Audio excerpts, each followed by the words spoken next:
Yo, what's up, Javier?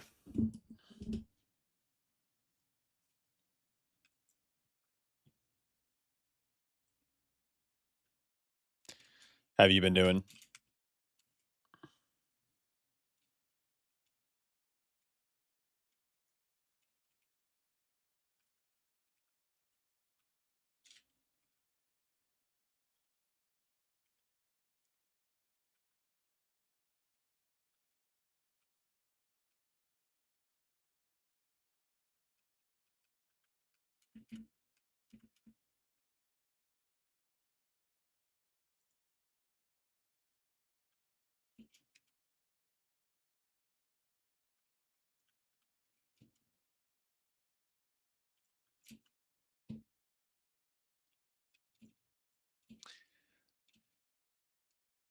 Skiving an office. Nice. Life's alright, man. Life's a-okay. Just kind of vibing tonight.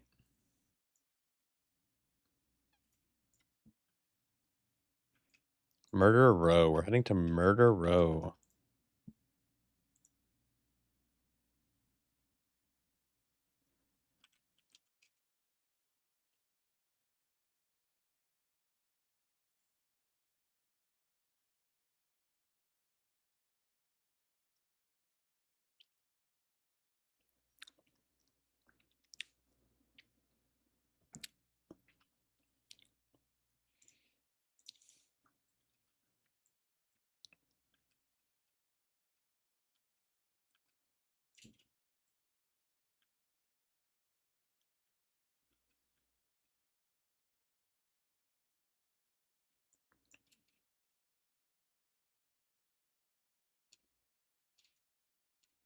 Is the next season roster looking easier or more difficult? Like, do you mean the dungeon roster? I think the dungeon roster, like the dungeon pool for next season is looking I think it's looking easier for tanks. I don't know how it's looking for DPS and healers per se, because I think it really comes down to tuning on that front, but a lot of the routing is a lot easier, I think, compared to previous seasons.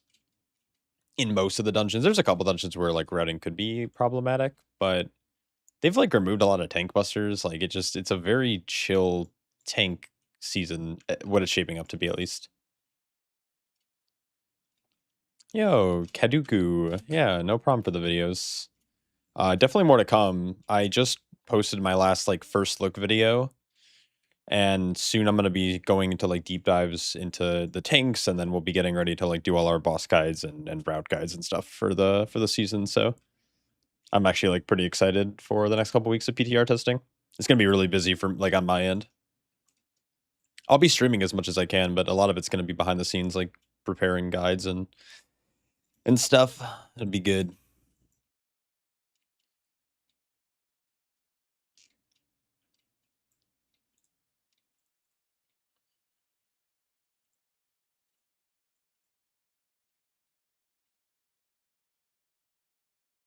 Bum, bum, bum, bum.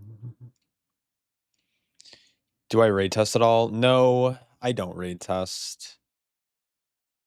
It's weird. I don't like playing PTRs and betas, but I do. Like I don't like spoiling some of that content. Like I don't really like playing through the quest lines on PTR unless I have to, and I don't really like doing the raids as much. It's also hard raid testing because if you don't play with like a set group, pugs can sometimes be all over the place. And because I don't raid with a set group on PTR, I just don't even bother. It's so I mostly just test Mythic Plus. I don't really test anything else. As a fellow monk player, I'm curious on your thoughts about the new tier set. Do you like the look and design? I think the look of the tier set is cool. I just for me personally, I'm never gonna wear this set like natty. I might use some of the pieces, but I don't think I'm gonna actually wear the transmog.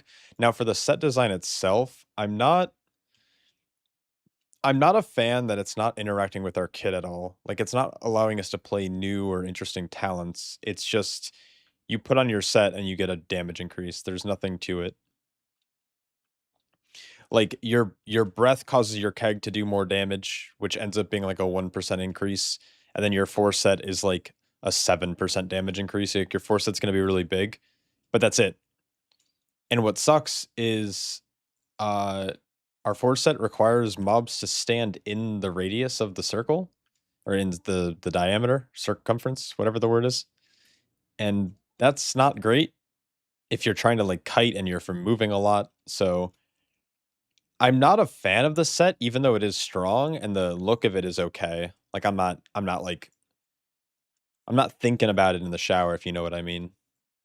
It's kind of just a set that exists. It's a yeah. It's better than season one set, like in terms of the bonus and the power gain, but it doesn't change anything. Like we're just gonna play like pretty much the same build as of right now.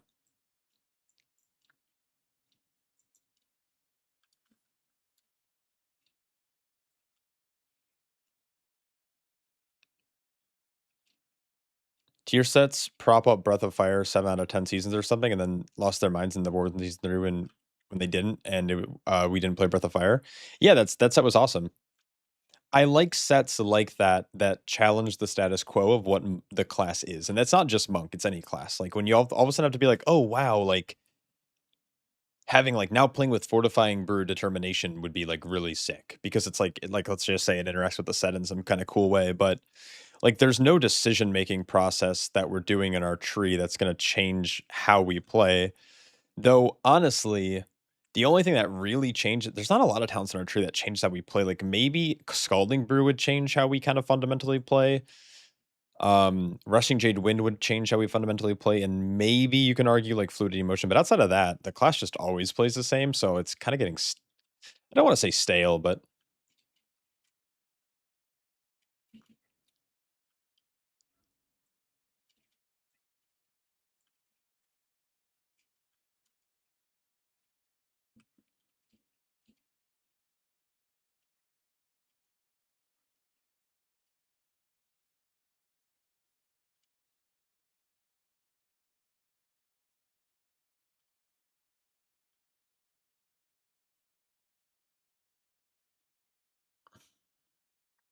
like I like how Brewmaster plays a lot.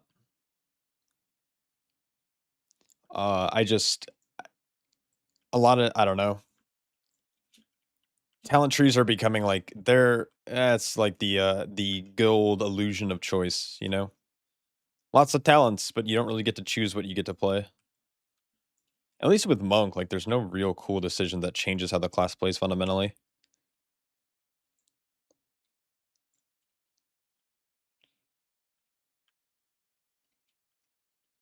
How can it be stale when you're gonna drop pools of fire next season? Because you're not changing your play style at all.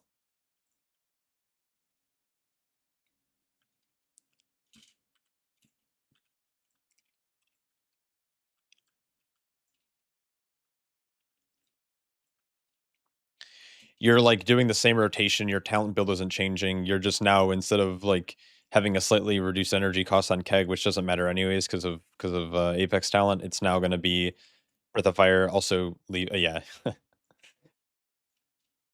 Yeah, that's why. Sarcasm through the internet. Sarcasm through reading is fun. Make haste great again. Yeah, I mean haste hasn't been good for Brew since before I played it, so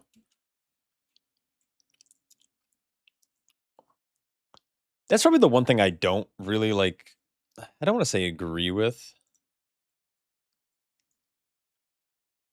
but it's like one of those things where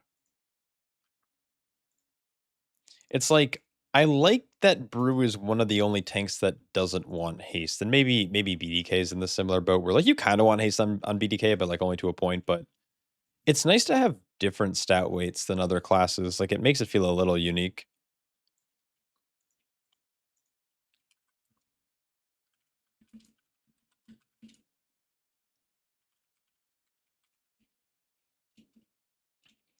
Would be nice if they gave us an empowered crackling Jade Lightning.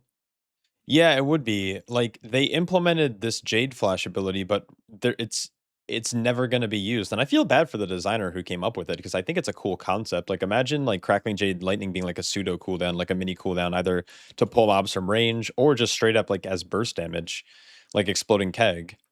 Um I think it would be really fun, but unfortunately like unless they give us a tier set that makes it mandatory or they jack up the tuning by like 6 times the amount it currently hits for, they really need to You know, like there's just some dead talents in our tree still. You been a Monks and Sanctum, and sometimes I want to switch it up. Yeah, but also Monk's so fucking fun to play.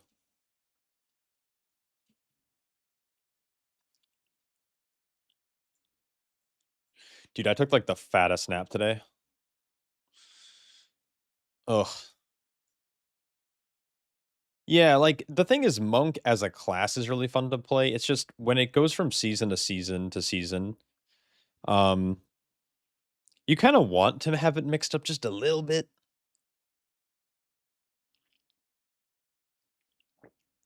Like, imagine if they gave us a tier set where spinning crane kick all of a sudden was like your top damage. I would change up your playstyle kind of a bit.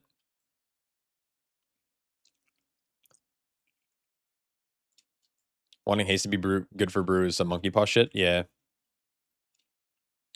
I really like. I want them to make haste good, but I also don't want them to like diminish how other stats work because like the way that critical strike interacts with brew is really cool. I like how our mastery is really fun, and I think just having like being able to stack versus a tank and not feeling bad about it is like really powerful. While it's boring, I like verse as a stat for tanks.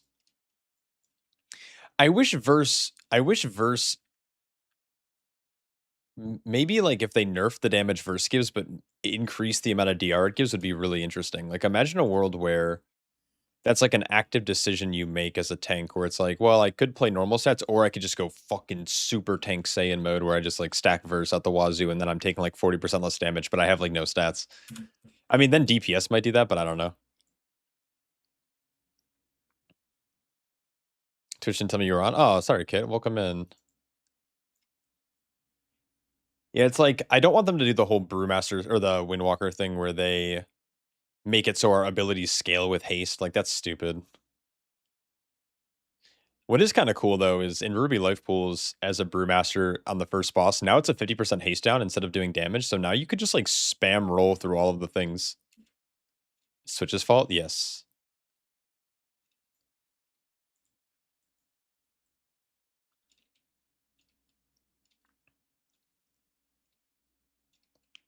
Could we have tank specs passive that doubles the defensive benefit of verse? Yeah, that'd be kind of tight, I think.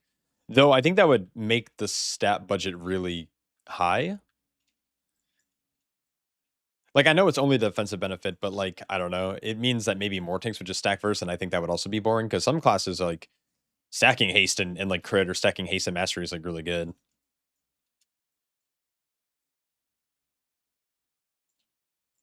I miss Windwalker as crit verse. It made me easier to it made it easier to gear. Yeah, I do. I miss that too.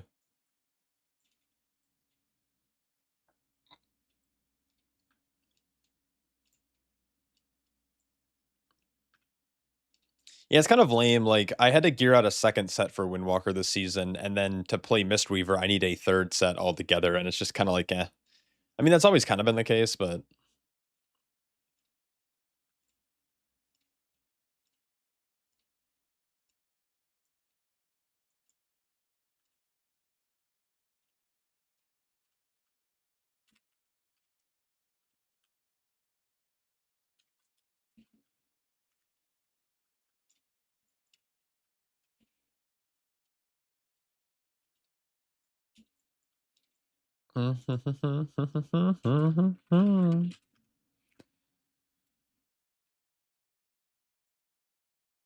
looks like it might be a Pally meta for season 2.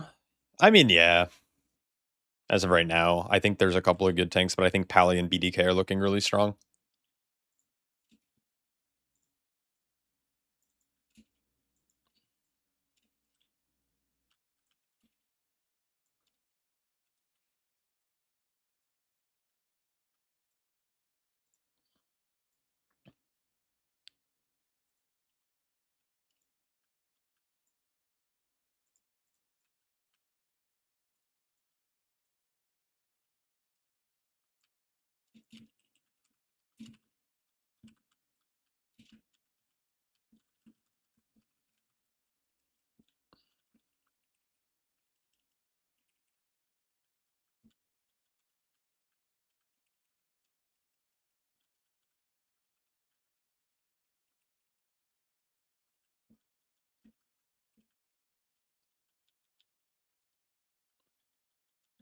Oops.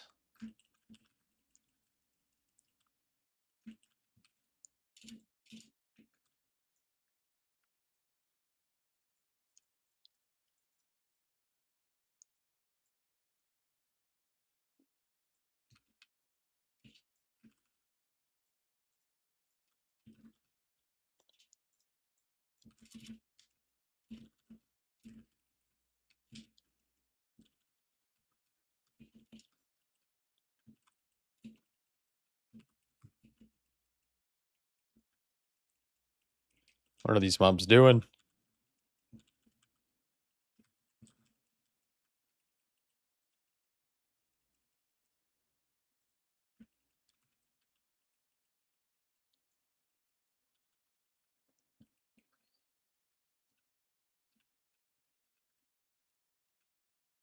I hate these space nameplate things.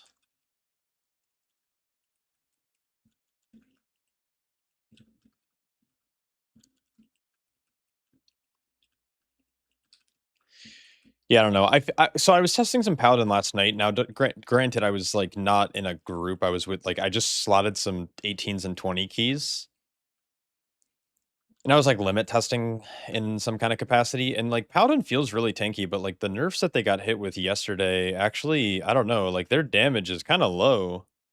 Maybe I'm bad at it, but they were doing like maybe 5% less damage than all the other tanks on average, depending on which tank it was. Their kit's still really good and like they feel really tanky, which is awesome, but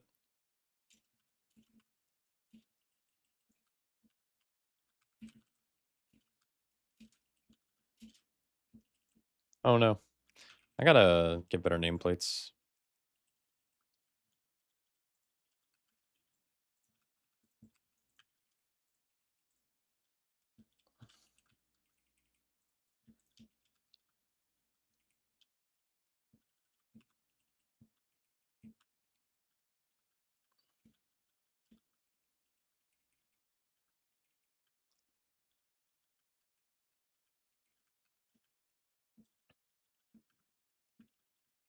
I mean, I don't know. I don't really want a Paladin meta again. I feel like they're meta a lot, but when was the last time Paladin was good? Like truly meta? Season 1 of the War Within? It's been a while. Because it was Paladin, and then it was VDH, and then it was Prot Warrior. And then it was Brewmaster for a time until Blizzard decided to make Bear fucking broken on accident.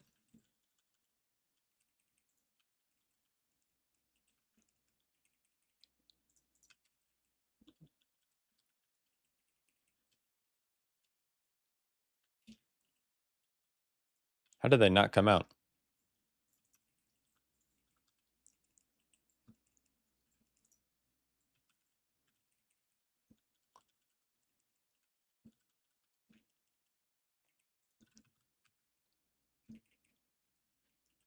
I'm highly skeptical of Paladin meta, short of them doing the most damage by a significant margin. The thing is they don't. I mean, I don't know. Maybe they still do, and I just like haven't. Maybe I'm again like maybe I'm bad at it.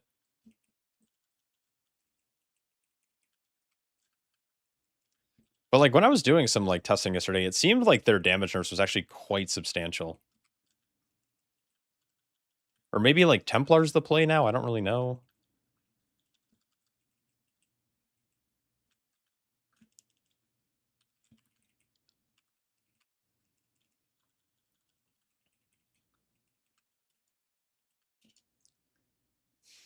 Prot Warrior's looking really good though. Like I think Prot Warrior's like going to be a really solid tank next season.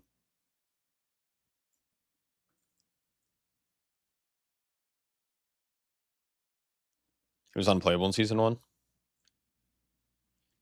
What do you mean by unplayable? Just like curious.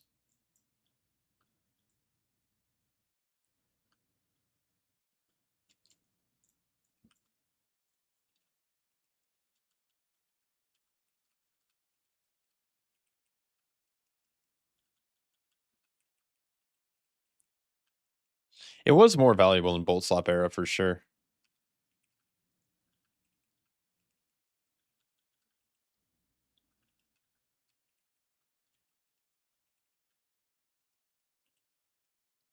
I wonder if I play Diffuse Magic.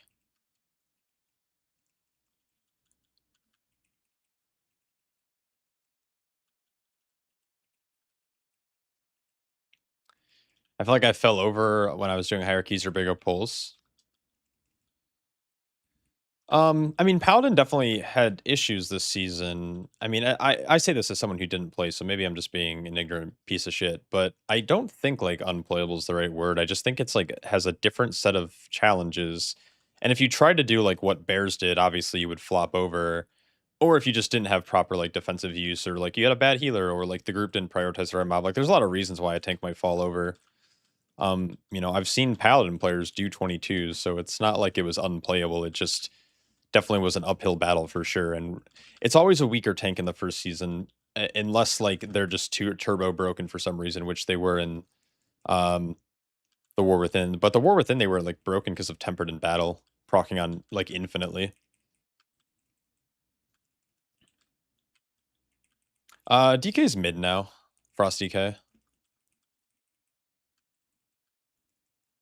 Yeah, it's I don't ever want to say something is unplayable because like I remember Yoda doing 22s. Like again, it's Yoda, so like this is a really extreme example, but it's like he was doing 22s like early in the season with groups. I mean, granted they were I think Brazil, but it's like it's clearly doable, but it requires like good play and like good like a good group. Like it's a group effort to keep a paladin alive sometimes. Um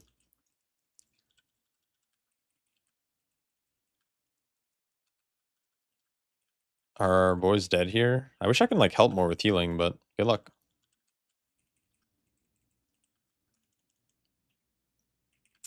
Terathal's doing great. Wow. It felt far weaker on Prop Paladin than it did on your Brewmaster. Yeah, I mean for sure.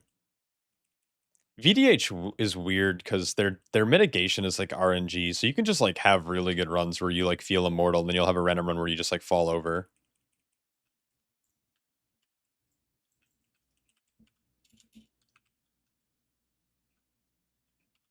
That was a terrible fucking spawn. Holy shit.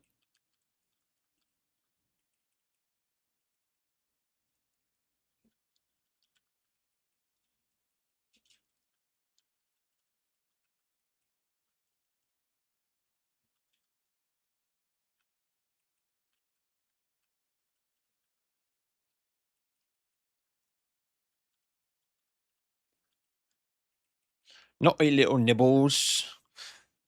I love this boss, dude. A British lady calling her pet nibbles is just give mother a taste. It's like, oh my lord. I mean, Blizzard talked about their DPS making DPS levels line on CDs, but tanks feel more even more line on CDs to stay alive. Did they talk about tanks needing to have better CD? Like, did they mention that? I don't remember that. I do remember the DPS. Like, they did this big thing in this PTR cycle where they like nerfed a lot of. I'm gonna like try to kick here.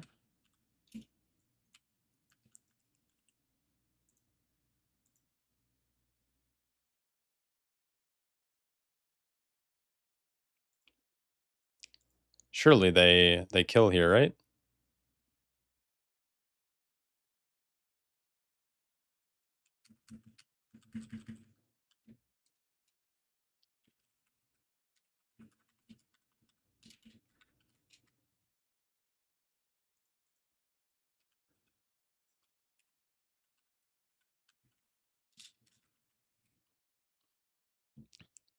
Um, yeah, they did this thing where they made a lot of DPS cooldowns be less effective, so they can just do more like baseline damage.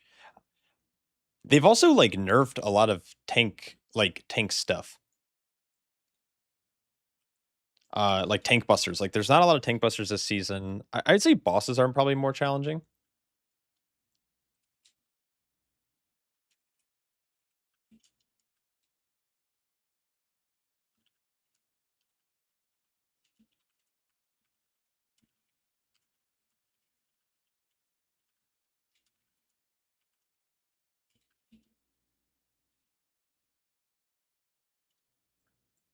No, I'm not gonna do a British accent stream, but I I don't know. Maybe if I drink enough wine.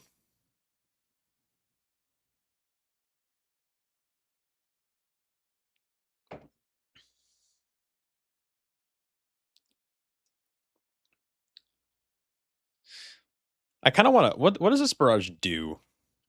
Because I think it's like a chain lightning type of effect. Kissy unleashes a devastating blast of chaos at her current target, dealing big chaos damage, then jumping to nearby targets at reduced effectiveness. I wonder if that's like if it gets cut in half per jump, or if it just straight up just does half damage or something.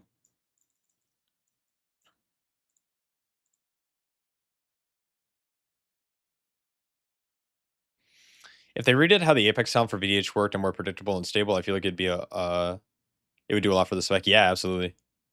It's like my biggest gripe with DH right now is that it's just it's not reliant. So I mentioned a little bit ago, I was doing some like limit testing last night because I'm trying to plan like a video to do that for. So I was trying to like run it at different instances, trying to figure out which instance would be best for that would be on like an equal playing field for all the tanks.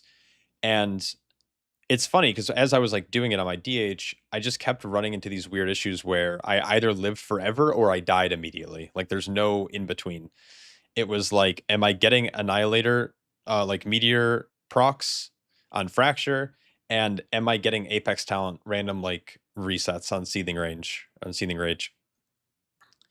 And if you were hitting both of them, you were literally just like your meta uptime was like 50% and you were unkillable. But if not, you were just like you're just dead all the time forever, and it sucks. Like DH is a tank they need to overhaul soon. Not the base gameplay loop.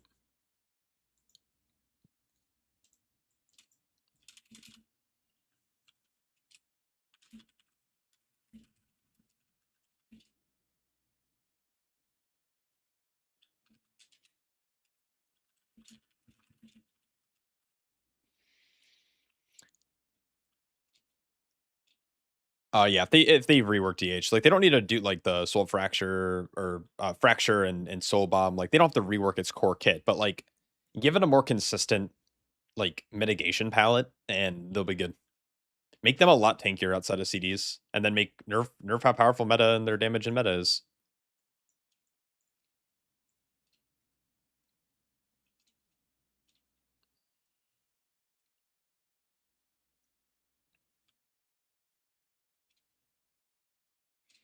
Buff Demon Spikes. It would be cool if Demon Spikes did something more than just give you like a small armor increase and parry chance.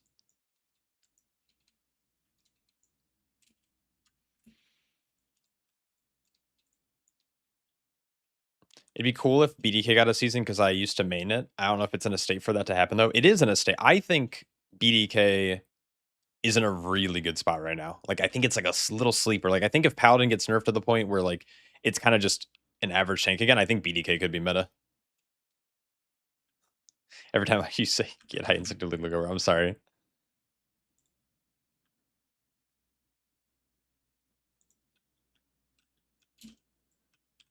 Does the healer stream at all too? I don't think the wizard is. I don't think Wizthal, Terrathal. I don't think he's streaming right now, but he normally streams. But he's not a main healer. He's just a really good multi-classer. Very very good multi-classer. I like playing with Terrathal a lot. Yeah, BDK looks really good.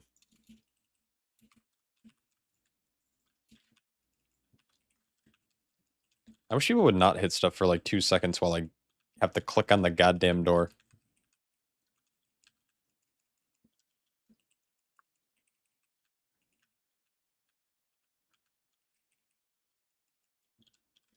I didn't even she burst. Bam.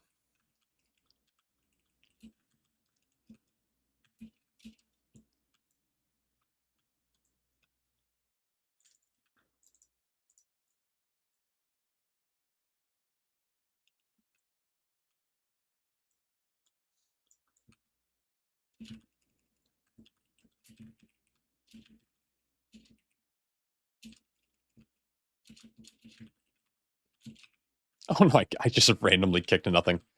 Good.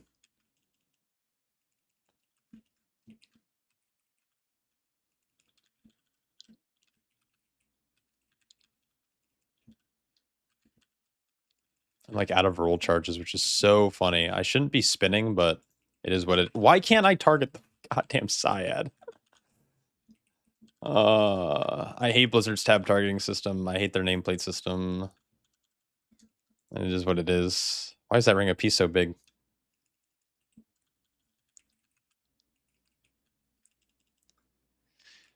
Yeah, maybe I play BDK a little bit later, but it feels really good to play. I'm a very big fan of how it's playing right now. It does so much damage.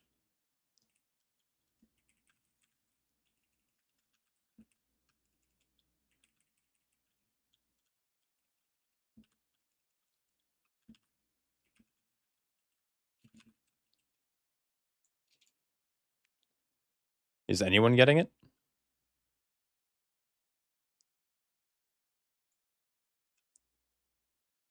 Oh, don't worry, guys. Oh, Mana Bananas got it.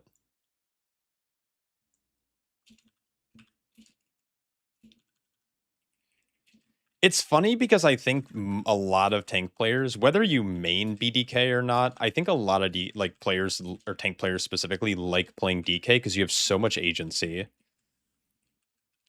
And I've heard this argument a lot where people are like, DK's been bad ever since they nerfed Deathstrike. And it's like, I don't think that's true. I just don't think they've had a powerful enough set to make them good. Which this next season, it's looking like dude, I'm immortal on my DK. DK is just a fun tank to play because you have so much agency.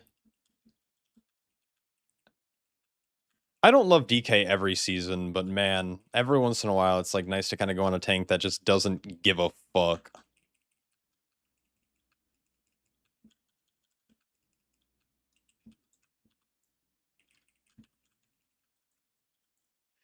Why am I able to click on these other random fucking mobs? I'm gonna try to grab this pack first. Oh, that's really cool that they can like hit through the wall.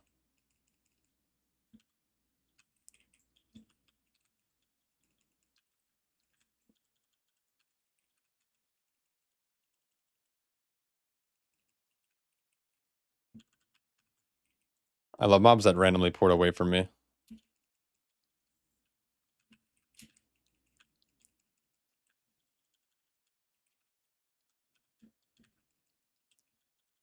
So many stops to you, range kick just feels like you can do a bit if you aren't on the ground. Yeah. Uh,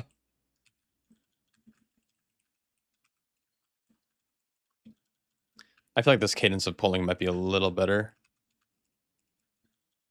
Every time if every time they made Venge functional Mythic Plus players only played it. Vengeance? I really? I mean, I think the seasons that Vengeance was like meta, they were like so overpowered that like you didn't really have an option. Like if you want to talk about like an oppressive meta, you talk about Dragonflight.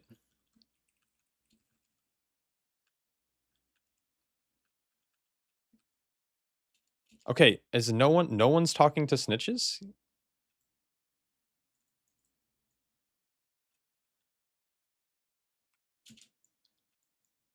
Like guys, we have to talk to the RP stuff.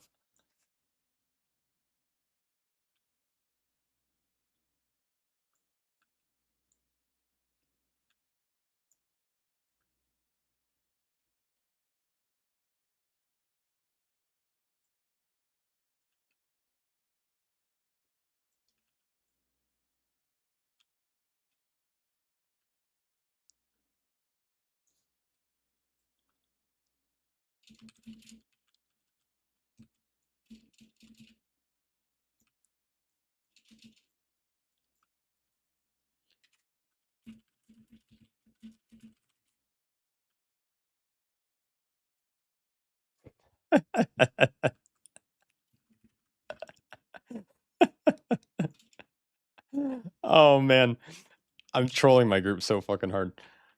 They're like the snitch wasn't working, and then I ran over there and I said you have to click on it, guys, you gotta click on it. It's so fucking funny.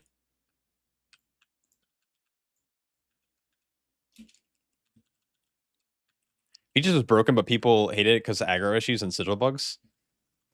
Yeah, but DH I feel like was always like that. I don't know if people really enjoyed it in the War Within either. Like I don't know anyone who was like fucking creaming. Ooh, skill issue.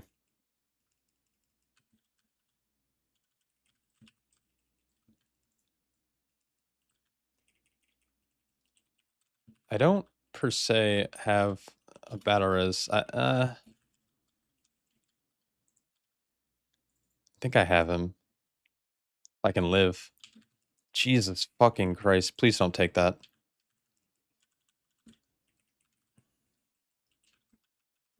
Oh, there he is. All right, we're back. We're so back.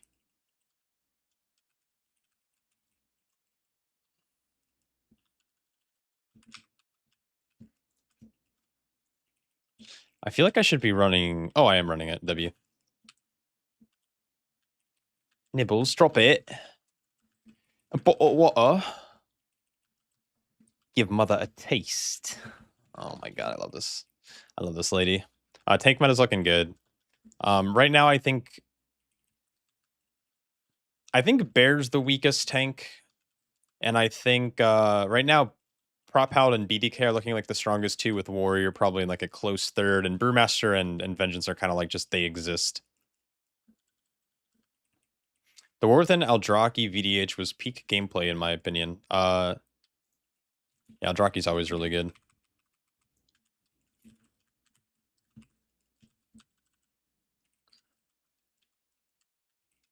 I really like Eldraki, and I'm sad that Eldraki right now, like, it just doesn't feel playable in a lot of cases.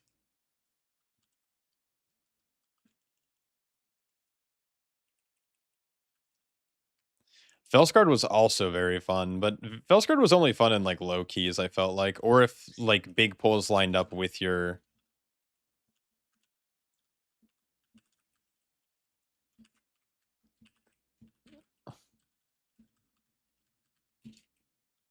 lined up with like big pulls, yeah.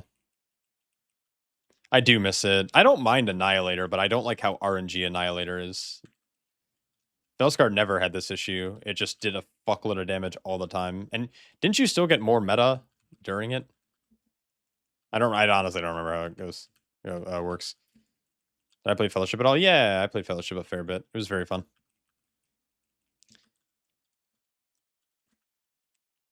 Guyplin's feeling like Deathstrike healing in season 1. Yeah, I mean Guyplin is an ability that scales with the level of content you're in. So Guyplin's in like regular content or lower level content's like really, really weak.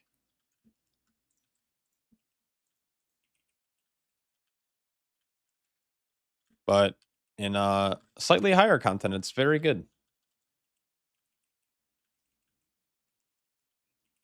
I'm not playing Vengeance because I hate Annihilator. That's fair. I don't do high enough content that the class matters. Opening my DPS meter and seeing the Apex doesn't feel right. Yeah, it's like literally like 40% of your damage is literally a free proc.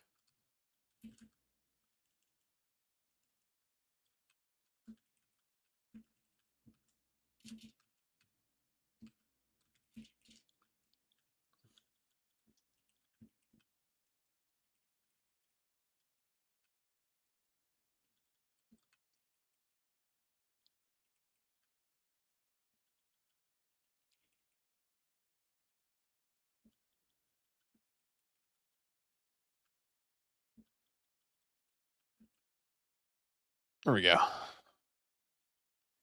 That fight sucks. Did I play Helena? Yeah, I always play Helena. I'm like a Helena one trick.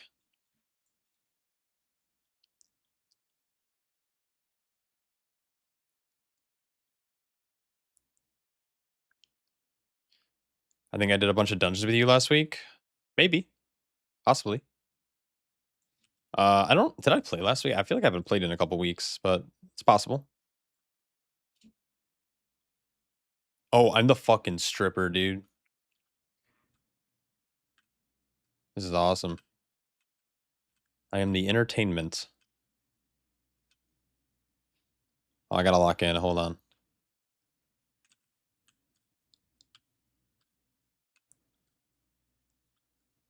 I need Terathal to make sure he cleans the fucking bathrooms after this. Oh no, I missed one. I'm so freaking bad.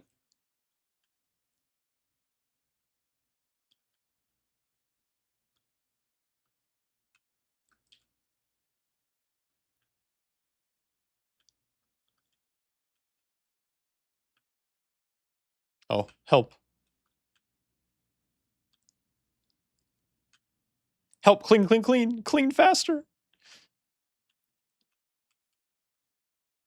Shifts over W.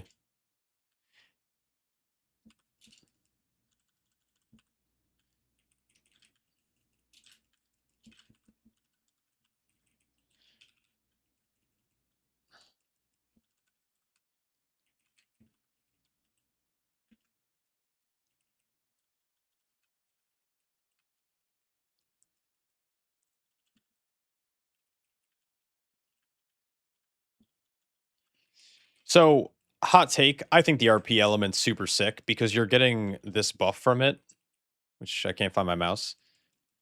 You just straight up get a 10% damage and healing increase for 4 minutes, so I'm definitely okay. I'm okay with that. I think that's a fine thing to do.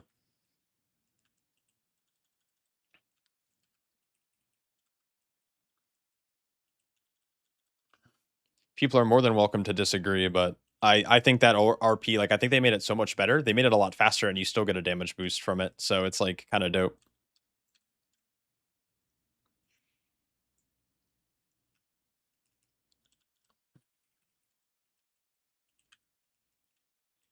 I'm enjoying Prot Warrior and Shadow Priest. I will end up on Prot Warrior. I just don't think Blizz will leave Shadow like that. Oh my god.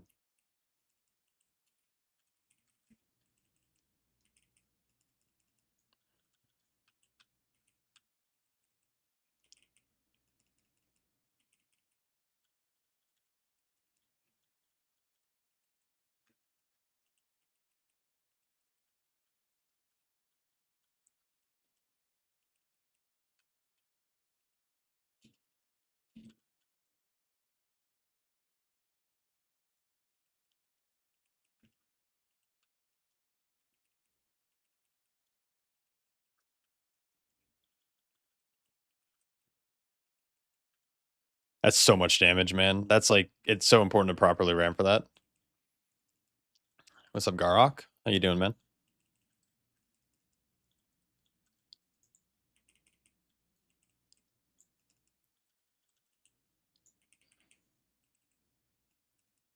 Oh, he dispelled it very fast.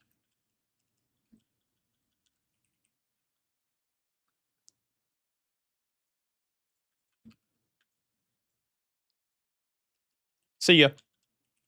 See ya, Jazzy.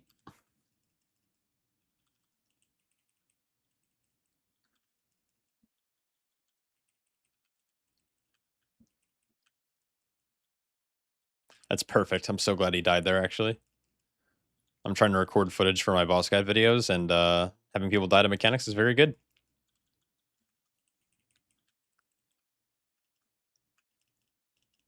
Wait, why? That's so weird.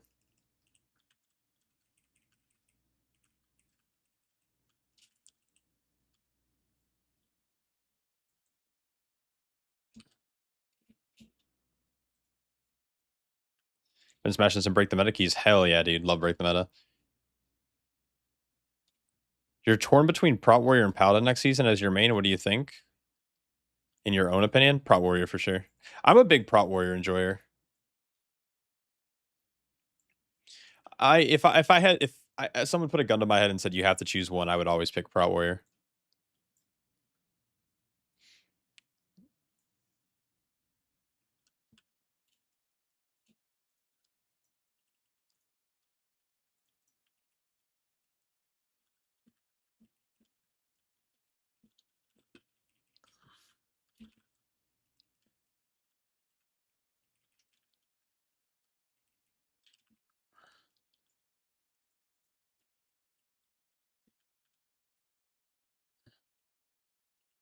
Such a nasty enrage. It's at a 60% DR for a minute.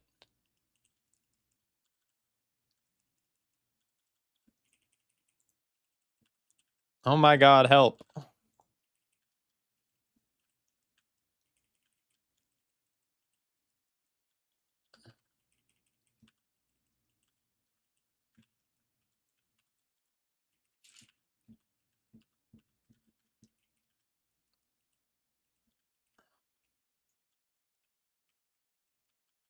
Thank you, Mana Banana, for kicking that.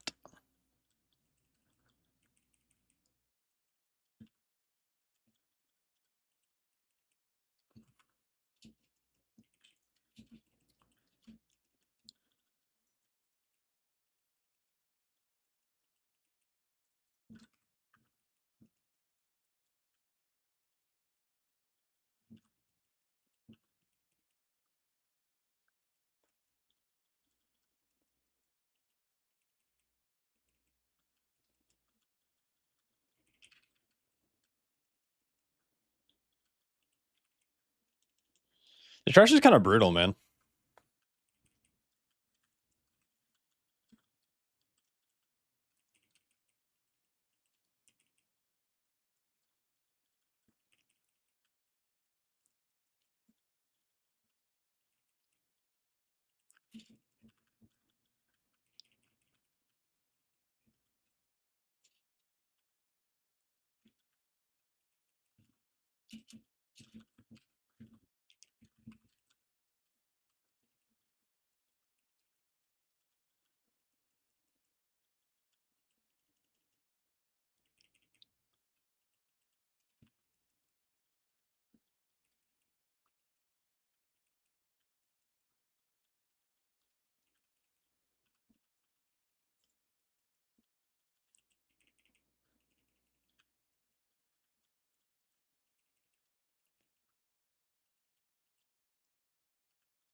Not a fan of these warlocks, though.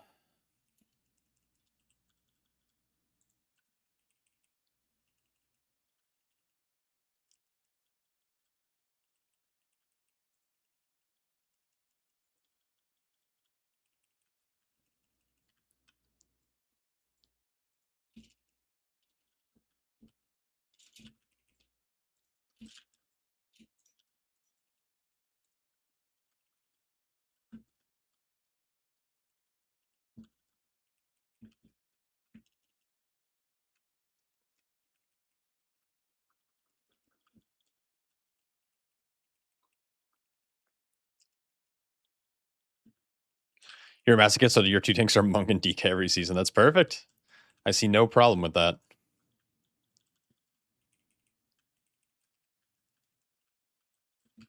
Oh, Terathal, please heal me with the... Oh!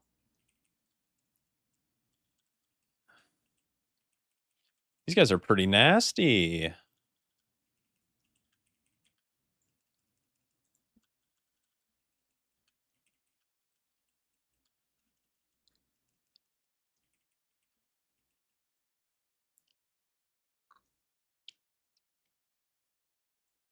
This gives me a chance to drink a little bit of wine.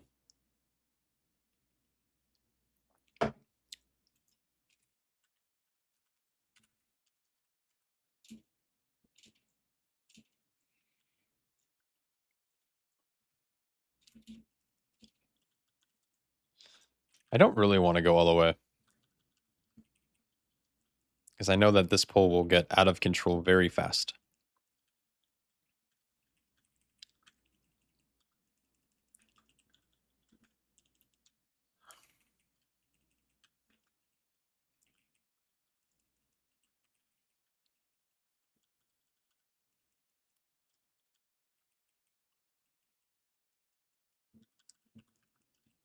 Oh, we just somehow deleted that guy really fucking quick.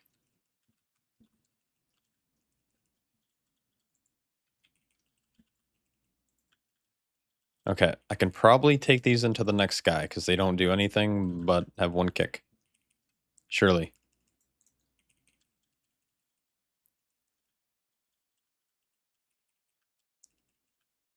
Or my group's going to stay 9 yards away. It's fine if that guy gets enraged. All good. I will soothe him. Or our hunter will soothe him, and it'll be very good. Or maybe it was a Terathal. I love Terathal. He's so cool. Such a gamer. Blade Dance does really nasty AoE.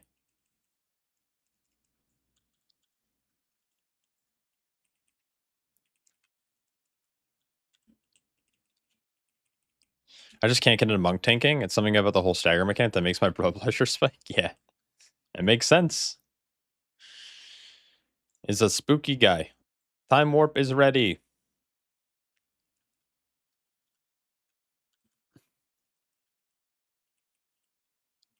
I like this fight a lot, and I think they made it harder, which actually makes me fucking want to pog out. Big frontal tank buster, and then spooky axe goes in melee. You swap to the axe, and then you want to spread out, making sure that we kill the axe quickly. Oh shit, spread out.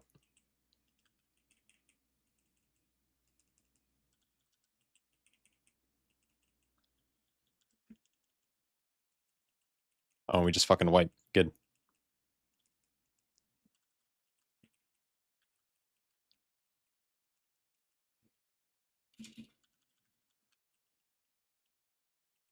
Oh, the boss doesn't reset out here. Oh, that's crazy.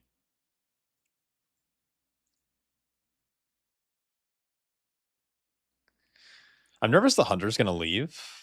There's like a thing with some players on the PTR that they just dip after a wipe, but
This Demon Hunter fucking flying out of the arena.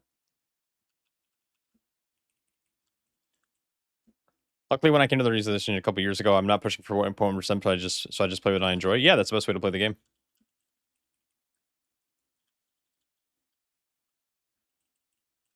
Okay, first axe has been dispatched. It's good.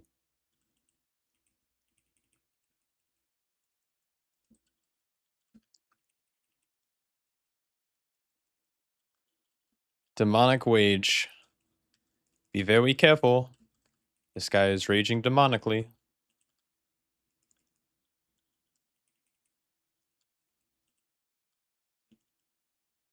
This guy kind of slaps.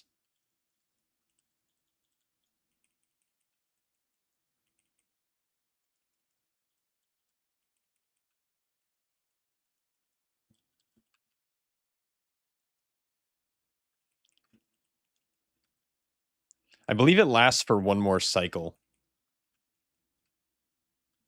Beautiful. Good melee placement there. We love to see it.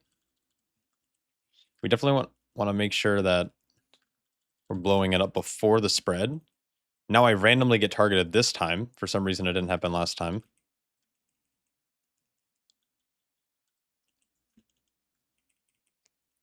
Demonic Wage.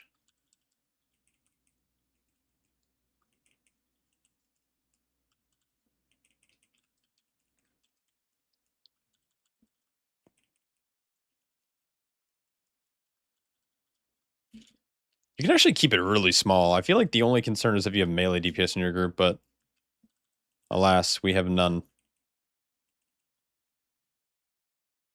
I'm so bored, dude. I hate this Celestial Infusion change.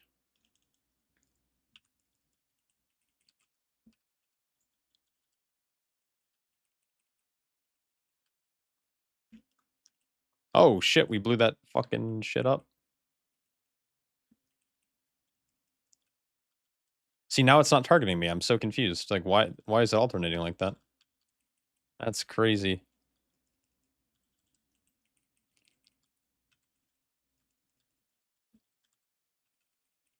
So this poop should start disappearing, like, right now. Oh, nice.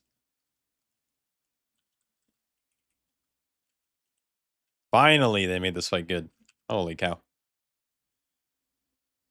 Can melee stand on top of while moving during the demonic rage? On top of you? Yeah, there's no frontal or anything like that. It's just, they don't want to be in the poop on the ground.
Here's my talent build. Share, copy to clipboard.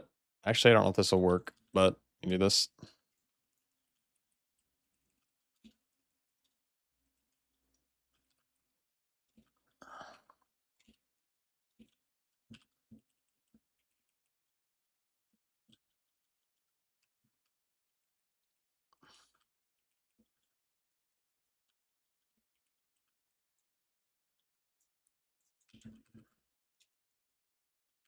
Yeah, no problem. It's like my Uncle Kagi once said, with great power comes great big booty bitches. Yo, Lolkin, thanks so much for the prime, man. Appreciate you. I can show you his build after this.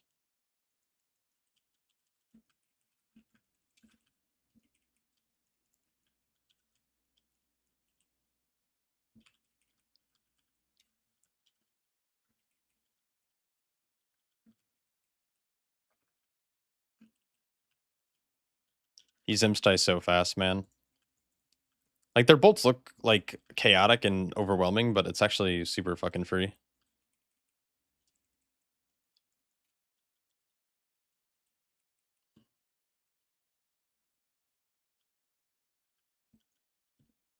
I don't have a purge.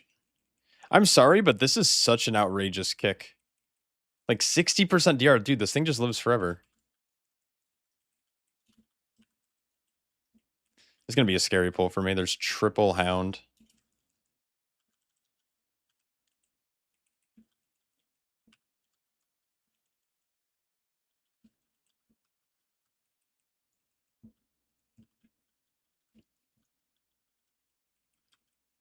How's BM feel in season 2? Same as season 1? Yeah, it's, like, a little too samey almost, like, it actually kinda boring. I mean, Brewmaster's a fun spec to play regardless, so, like, I don't wanna sound like I'm complaining, but it's, like, nothing changed, like, you do the same thing. The If anything were nerfed, you have less Celestial Brew usages.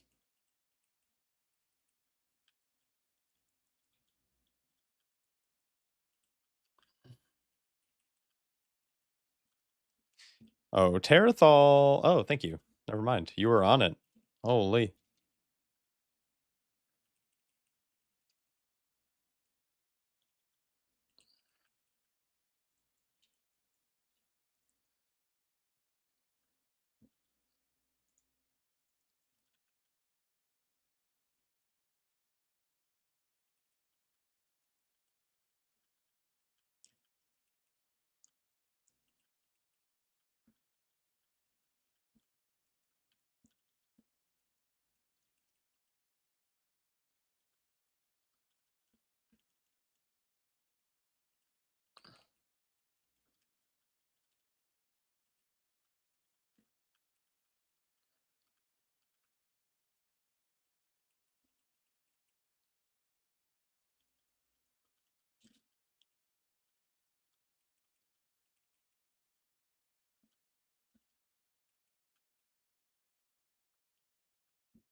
These mobs are so fucking crazy, man.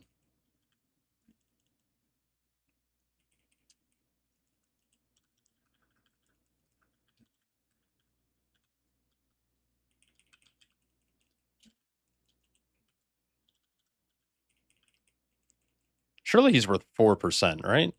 Yeah. Alright, I like the route, just, having a couple of wipes was not good. Yeah, yeah, I've played Shadowpan. It does feel worse. There is a build you can play that actually has crazy cooldown reduction, but it's kind of unconventional and it does like less AoE and a little less single target. So like it's just better to play Master of Harmony.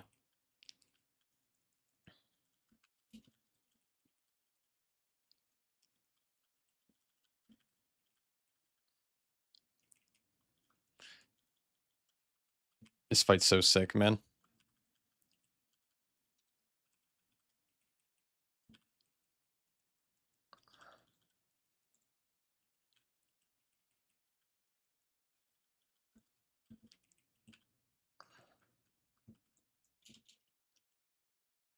I don't know where the start of this is.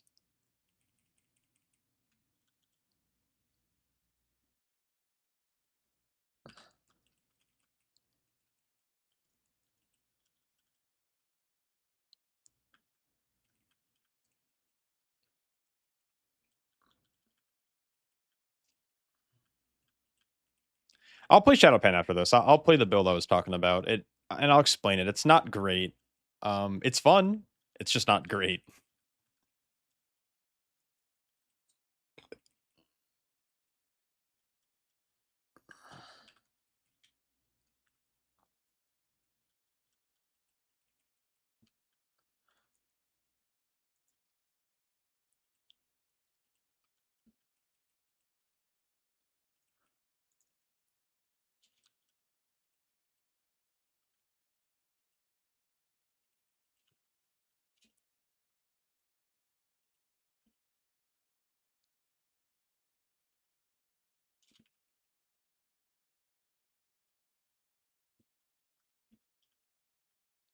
No, time dilation's bad. Time dilation's bad. I'm scared.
I feel like like a range needs to go to the mid to kick her or something because that chaos bull's just like nuking people.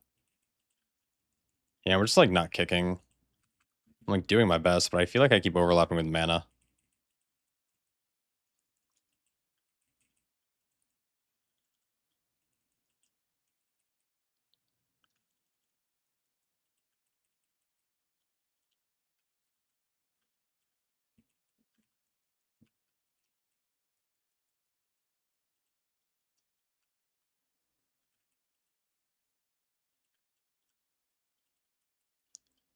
Like she casts the Malefic Wave,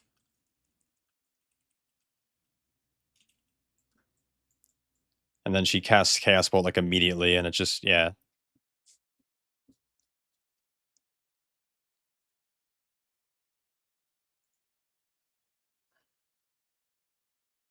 I love your videos. Prop out of main. How bad do you think the damage nerf was? It was pretty rough, but it's not like it's the end of the world.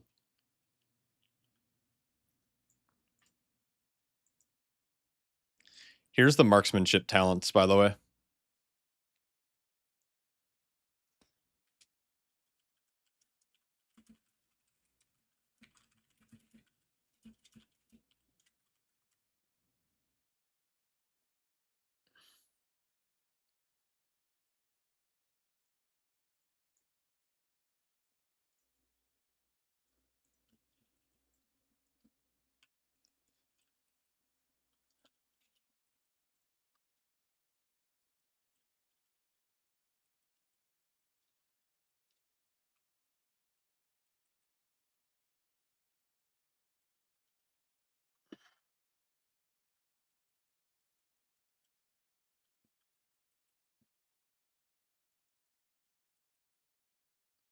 Hang to bed. Have a great rest of the day. Ah, you too, Kit. Thanks so much for hanging out.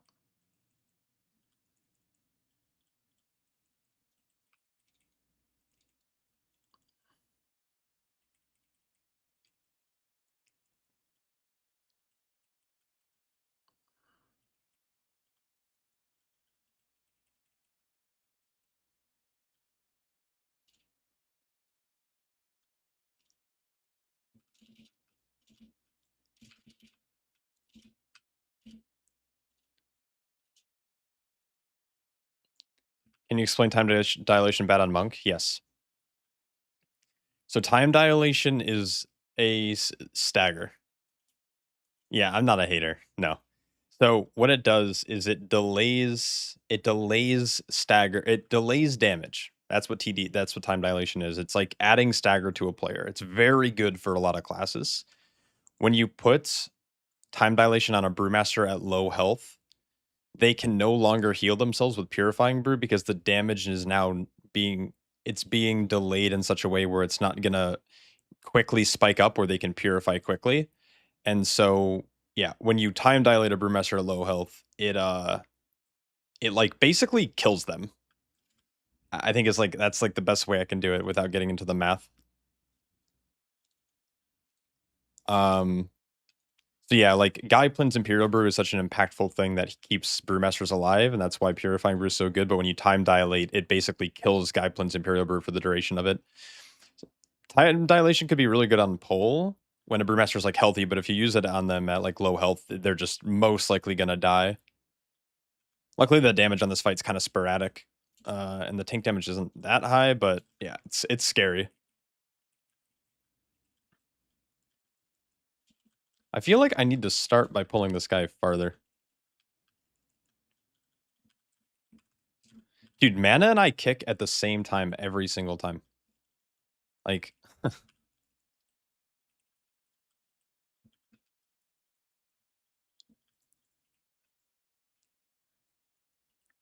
I wonder what happens if I, like, if someone goes early, like, if someone stands in the middle and kicks, watch, so this Chaos Bolt's gonna go off. Oh, we got it?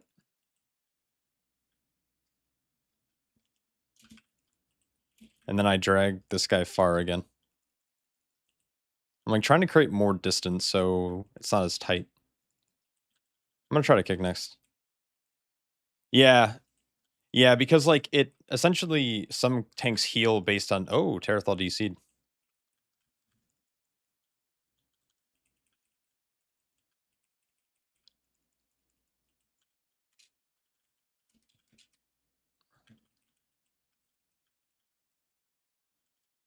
Wait, Dizzy DC'd?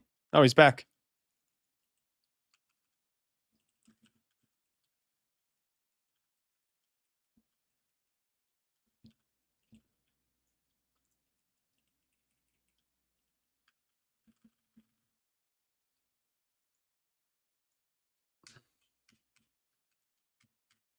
How is VDH versus brew damage looking from what you experienced? VDH damage is a lot high. Like, I think VDH right now has the highest potential damage output.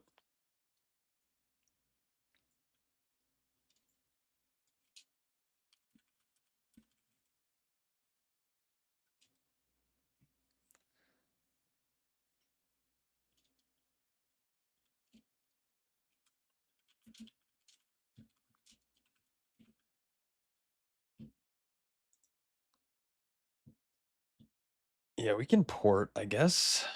And go next.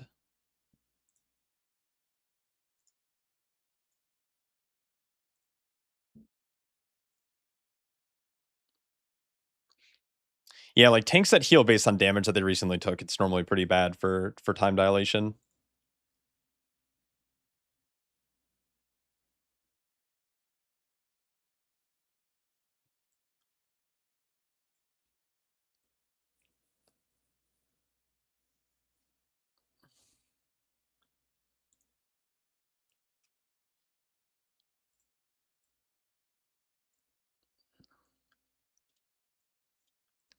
I heard Prop Paladin's looking like S tier spec. Oh, it's up Tans. PTR keys are good. It's looking really good, but they just got a pretty heavy nerf yesterday. I think they're not looking as good as I think people think they are.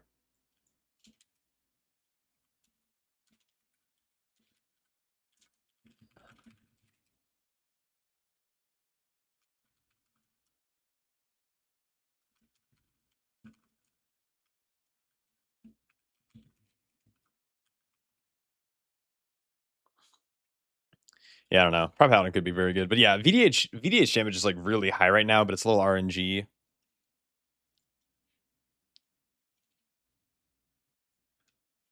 Oh, yo, it's Sin.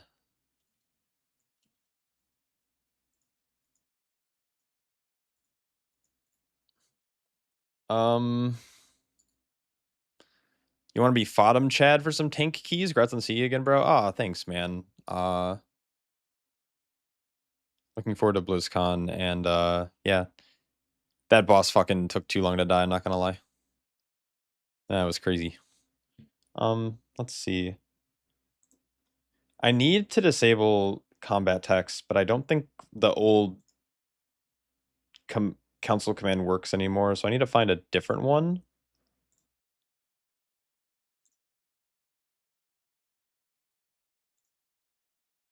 I think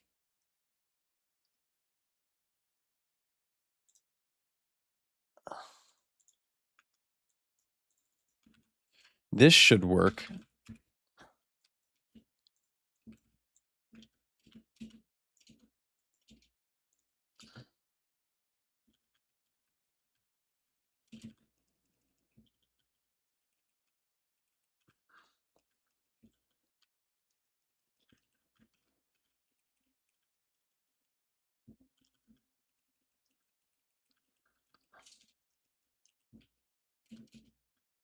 Huh! Wait, how am I in combat? What? Oh no, no, no, no. They're coming for me. And I don't have my Hearthstone bound. I don't think I'm going to be able to cast it in time. Are they not casting on me? Oh, see ya, buddies. Holy shit, we made it.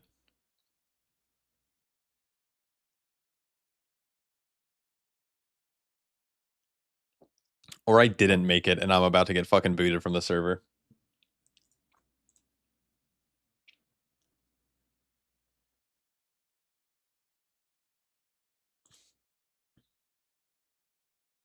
Or I'm going to show up dead. Oh, blessed.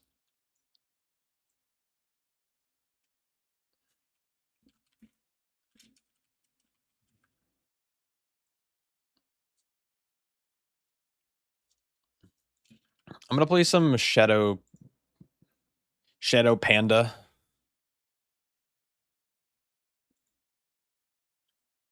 I think we go Explo.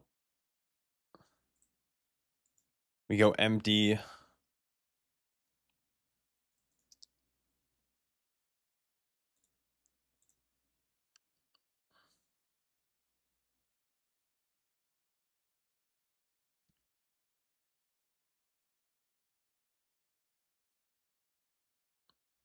Yeah, Shadow Panda. This should be fun.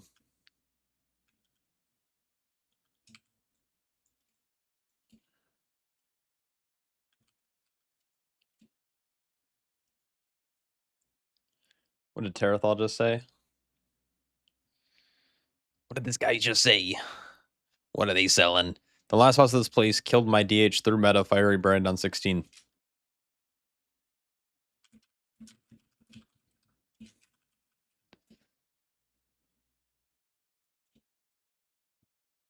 I will never die. I will never die. I will also only be pulling one pack at a time, but I will never die.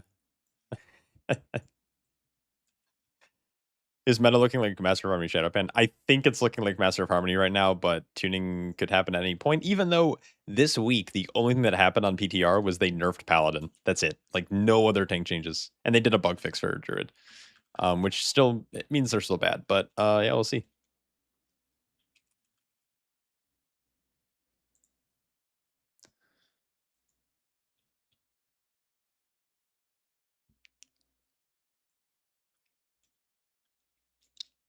You would have thought the nerf revert the Celestial CD change. I think it's unlikely. I hate the change. It's so bad, but it kind of is what it is, you know. We just live with it, I guess. We live with it and we just be sad.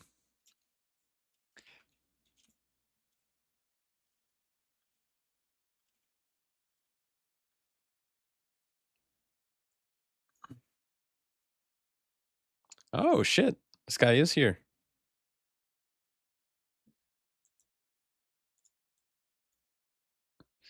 Feels like a random choice, or at least it doesn't make the CD increase that much. Um they could have set it to a minute instead of like 45, or maybe they could, I don't know.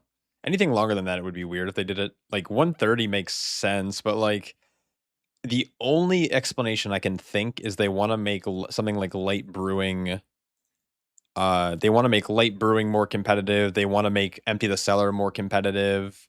That's kind of like my only idea behind it, but it's still kind of rough.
Oops, I didn't realize I didn't pair up yet.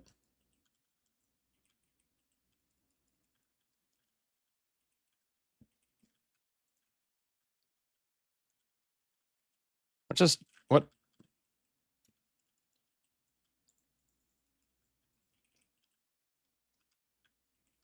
What am? What am I targeting? Hello. There we go. Oh, that definitely just made Bear mad. Okay, we soothe. Easy.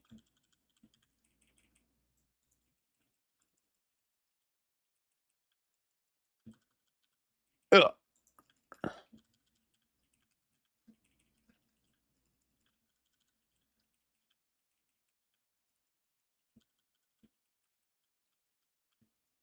I'm just almost being outdamaged by a Mistweaver. No fucking big deal. It's all good.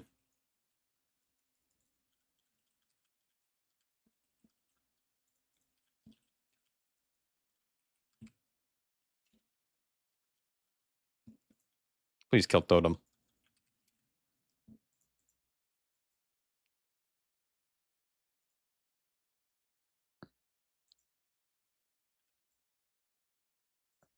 Wait, what's going on with this? This guy's.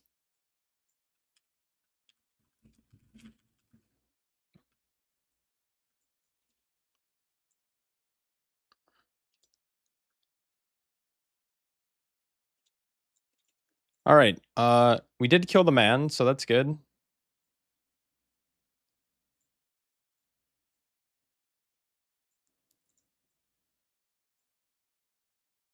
Uh, learning.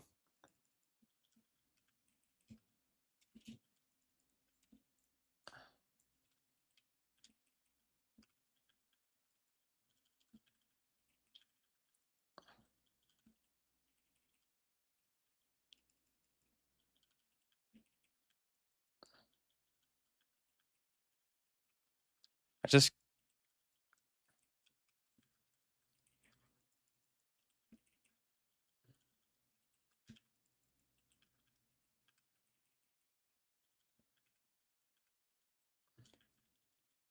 All right. Yo, it's a Voja.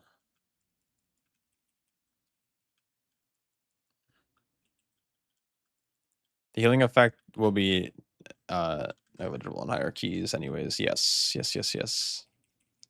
Apologies if there's easily out there info on PTR, and 18 is equivalent to what on live. It's not really like easy information to like. It's hard to tell.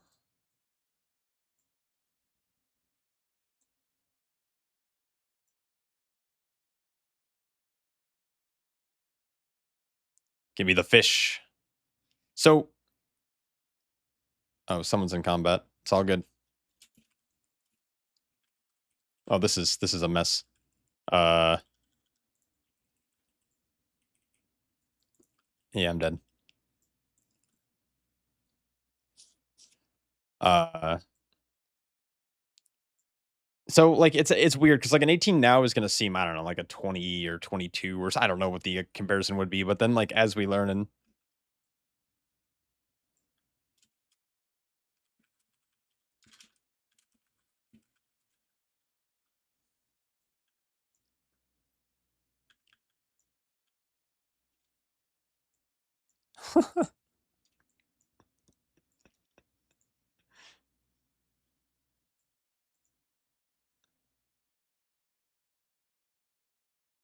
Oh, he got an apple. That's good.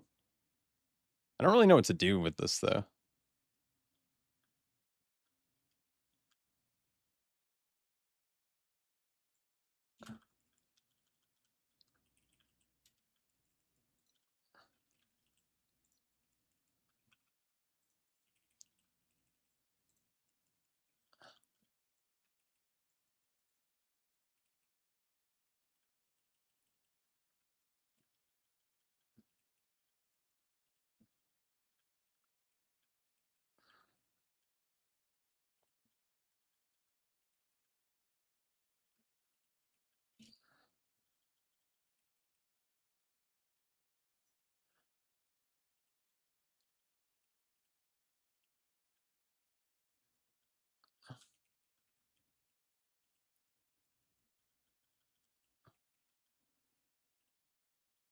Why is my health pool just low?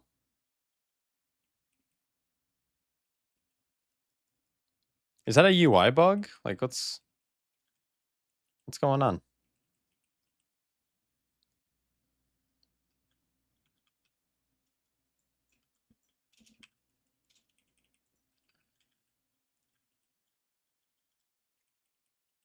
I don't know what to do, dude.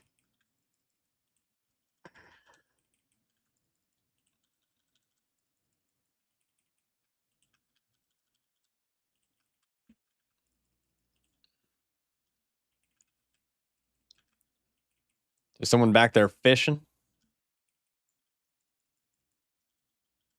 Probably be very good if they were.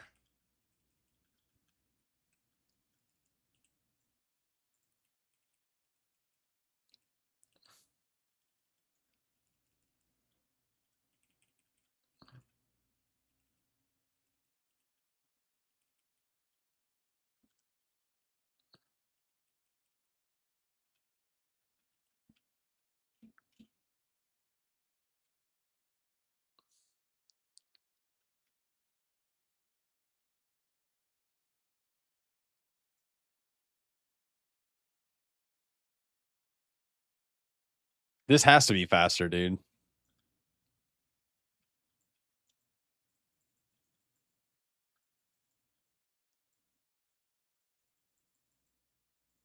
Why can't I click on these?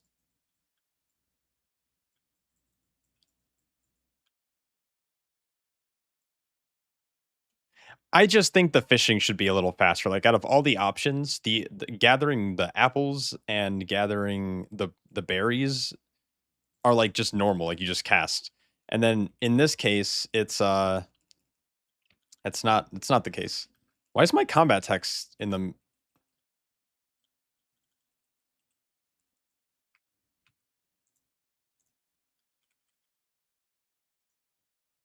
get that out of here?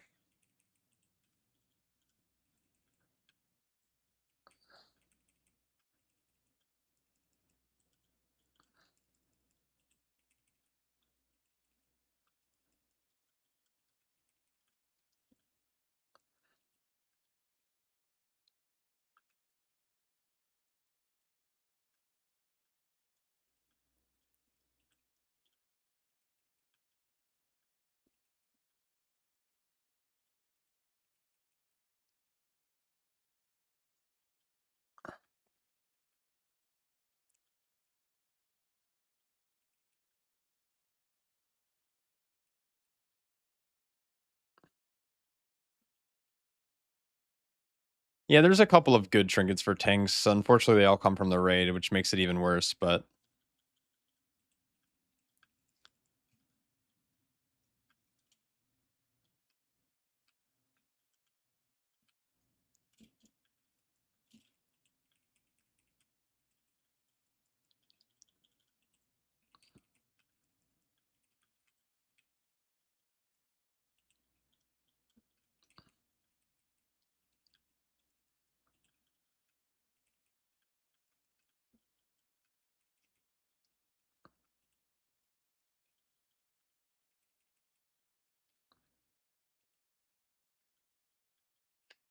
Going from monk to any other tank, outside of maybe warrior definitely feels like you're in a wheelchair. Yeah, for sure.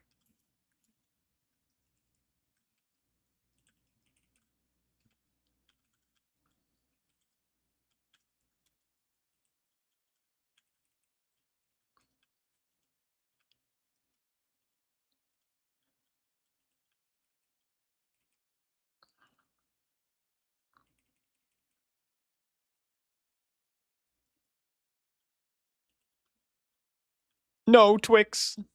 He definitely looks like he was out of that, though.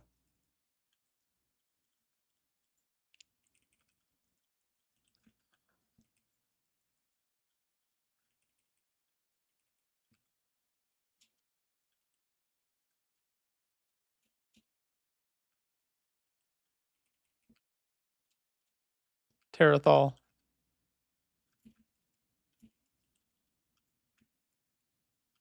Twix, no. That was rough. I feel like they need to add one more second. I feel like some silk classes really struggle here.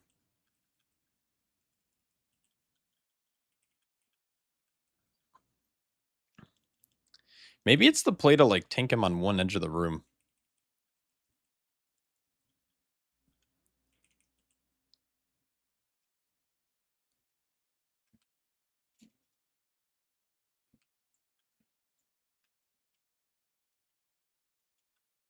Need to do a reload because that's really bugging me.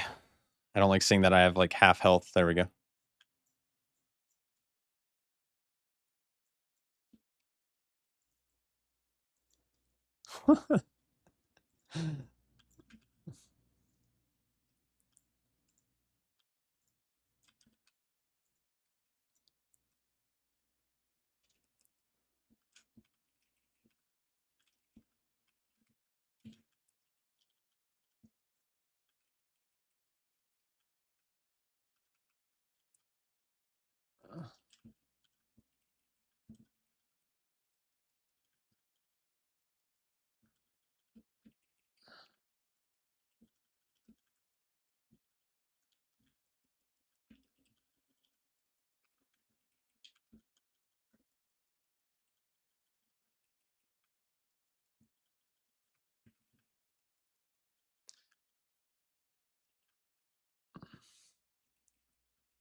How am I out of energy, man? Like, I hate this game.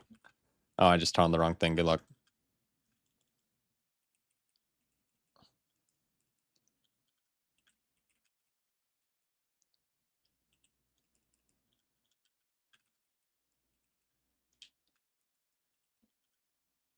How are we only at 30% trash? This feels kind of crazy.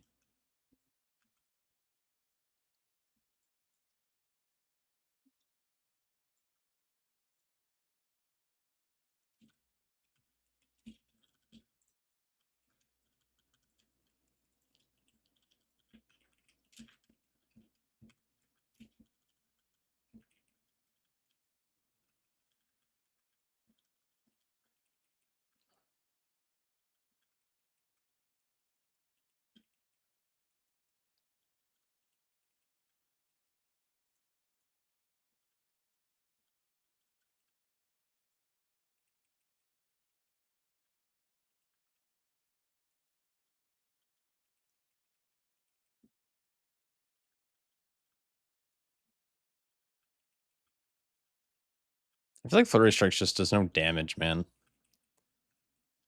I miss the days when shit just pumped.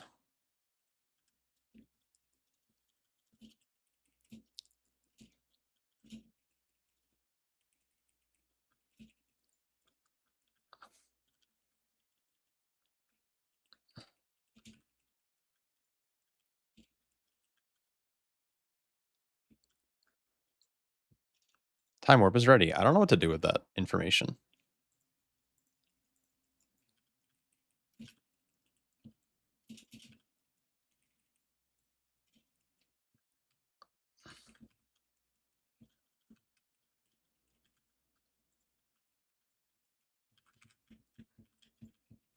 Surely we'll stop it. Yes.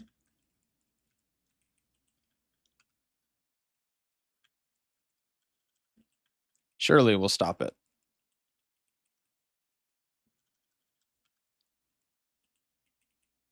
Haste reduced by 50. Good luck, team. That's a scary kick. Yeah, what's up, Brewer? How's your key sesh? Was watching a little bit earlier when you guys were in seat 22.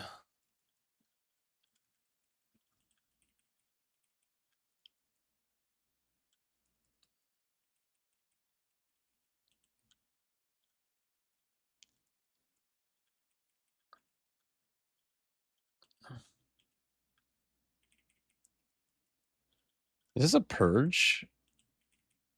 I guess.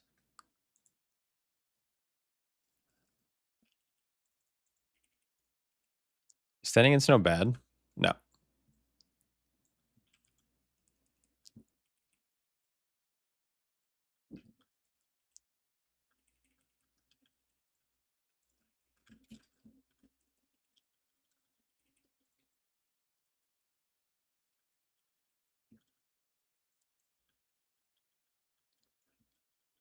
I kind of want to skip the avatars. I really don't like the avatars of the determination. They're very annoying. You attempted 23 and got cooked, went 22 and got 2 points. Hell yeah. You have 3.5 minutes on timer with 3 outs. It's actually kind of crazy. Yeah, Fizzcomp can be really fast in there if you, even without a clean run. You guys got it. 23 is just execution. You can pull a little bit slower. It'll be a tighter timer, but 3.5, like 3, that's like 10% under. Like, you guys definitely have time.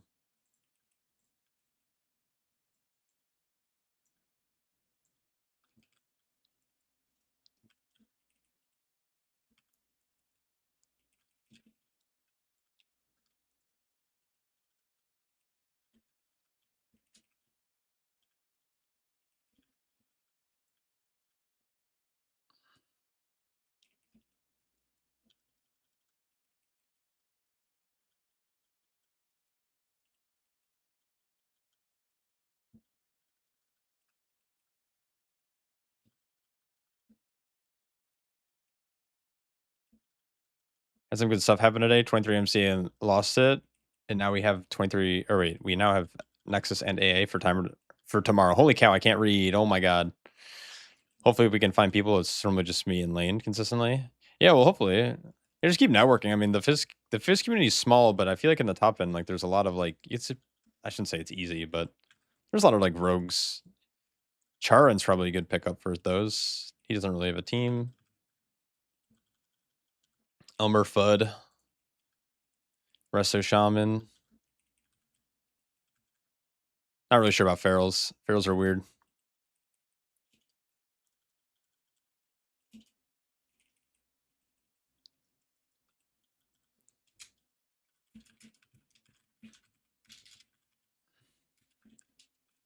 Looks like they're just fucking holding W.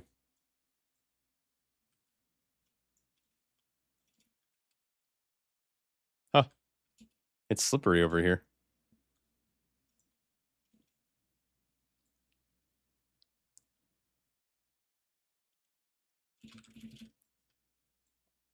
Oh, I am sliding. Holy shit. Love this room.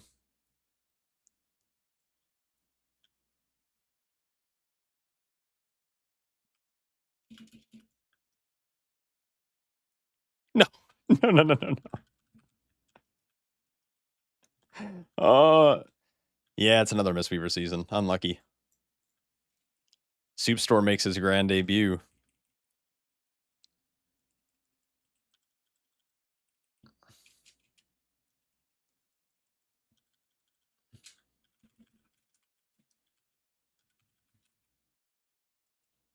I don't have to like be in here, right?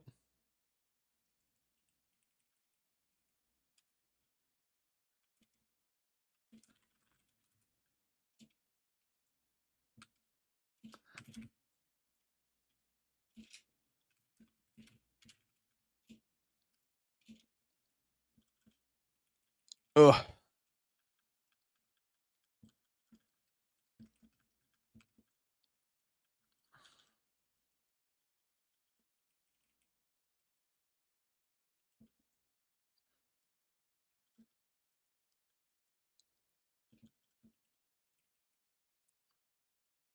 This is very good.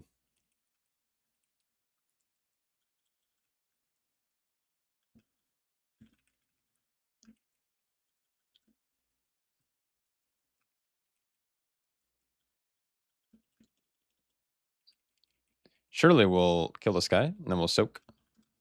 And then once it lands, we'll go over here, and then I'll touch, and then we'll soak again, and it'll be good. Holy.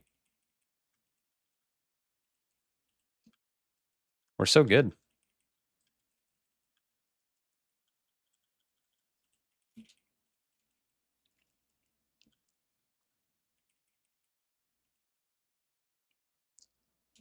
I feel like I should pull him over here to bait.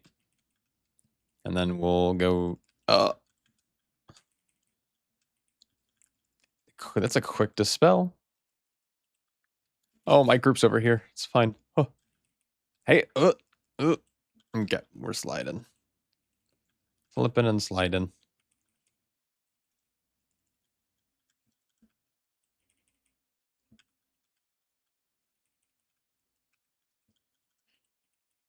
Mostly just raid from Tuesday to Thursday, so no real prog on keys. Yeah, it's an unfortunate circumstance.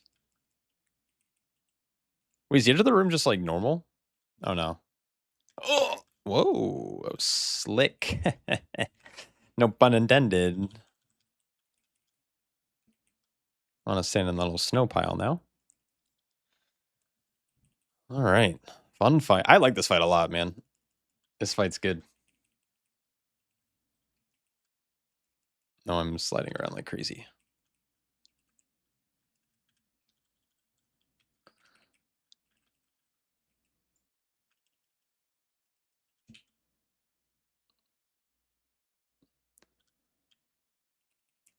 There was one DPS class that received nerfs this week. I can't tell which one. One DPS class. Frosty K? Or do you mean tanks? Because tank Paladin was the only one who got changes.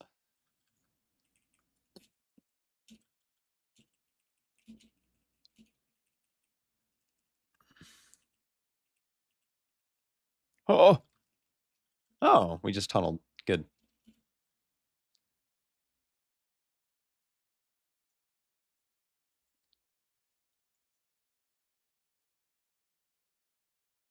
Arcane? I genuinely don't know. I didn't read notes. I mean, I read notes, but I skimmed through the tank stuff and that was it. Arcane Mage? Boomkin? Brewmaster?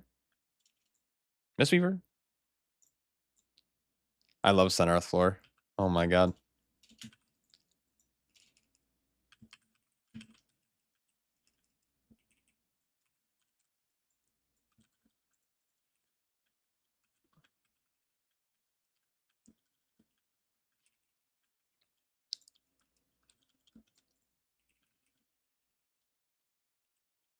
Spreece got nerfed. That was like the only class I didn't mention. I don't know how good or bad Shadow Priest was up until this point.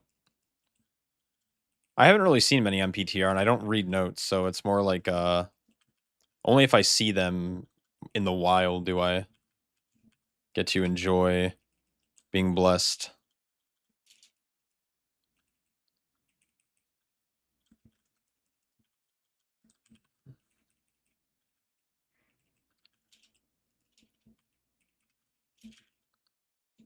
What's he doing up there?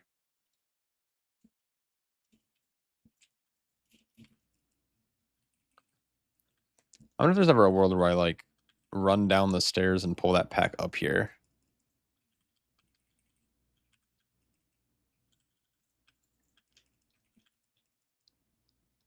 Damage done increased by 25%. I might want to suit that. But it applies to everything, right? Melee attacks have a chance to reduce armor. That's so dumb, man. I hate RNG bullshit. Don't do chance on hit to do XYZ. Just make it happen or make it not happen. Bring back necrotic as an affix. That would be dope. Okay, I'm like hitting all my buttons incorrectly. Jesus. One day I'll learn.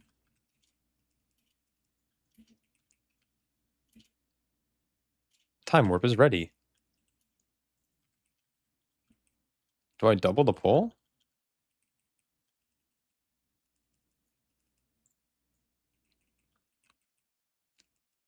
I don't know when to talk. I feel like the double bear pack's spooky. Oh god, they're pinging all their abilities. I don't know what to do with this information. Incarnation is ready in 51 seconds.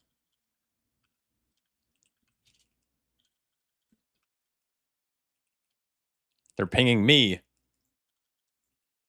Hello. I am the tank. Casting against macro for Blackout Tiger Palm, is it useful? Oh, yeah. Allows you to mix it up. Sometimes I go 1-2, sometimes I go 1-1, and it's the same thing.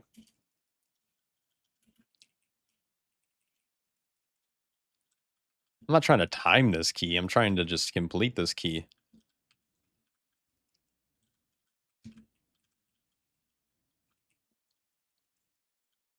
Jesus Christ, man. Let me click on nameplates.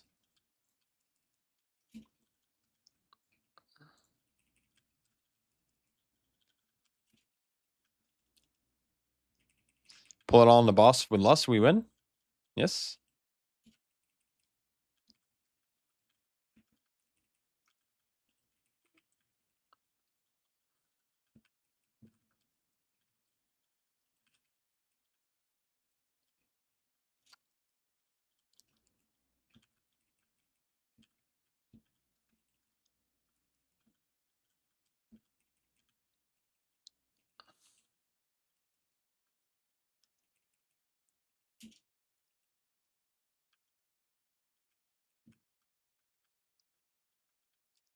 Huh.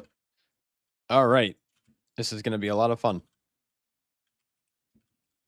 I hate this pull with a passion.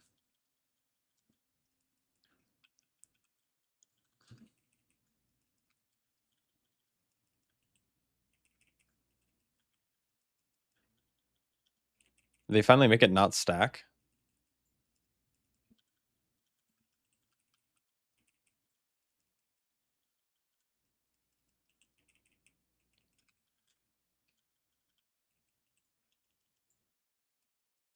Oh, they reduced it.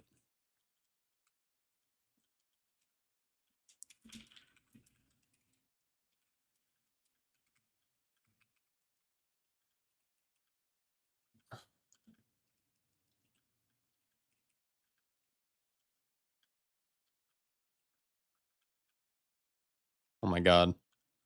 Okay, so it only lasts for like 3 seconds now. I didn't read that in the note.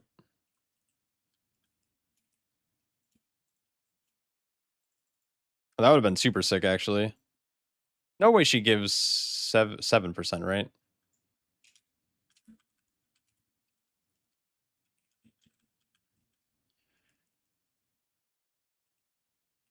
I feel like we're not that far off then of route. I mean, I kind of pulled some unconventional stuff. I can easily get 7% count or 3% or whatever it's going to end up being.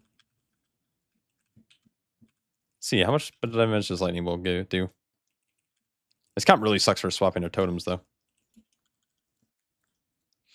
But it doesn't suck at dropping Earthquake really far away.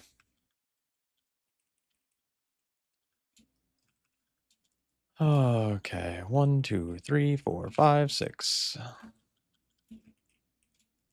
Can't void volume totems. That's good. Yes, very good.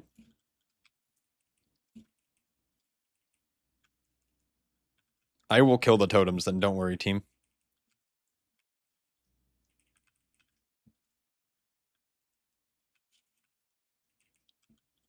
Therefore, it's not my problem. Goes crazy. Holy cow. What a funny guy. What a funny guy we're playing with. All right. Damn.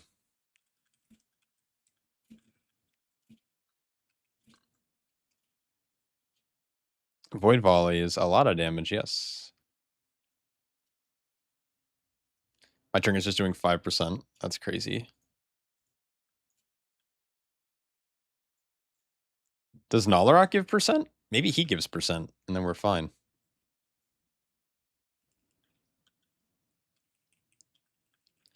All right, surely my I guess I'm I guess we have all range. It doesn't matter where I take this guy.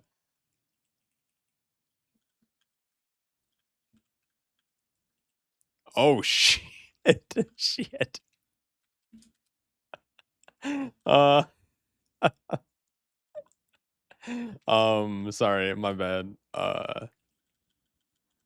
Yeah, I forgot about that. What is this debuff? 30% fizzy dam. Okay. That's good. We like fizzy dam.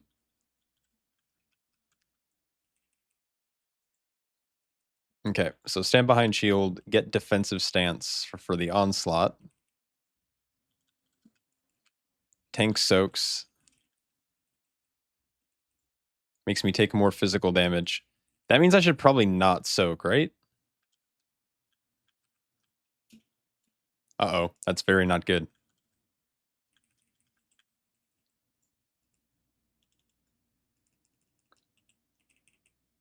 Oh, that's very not good.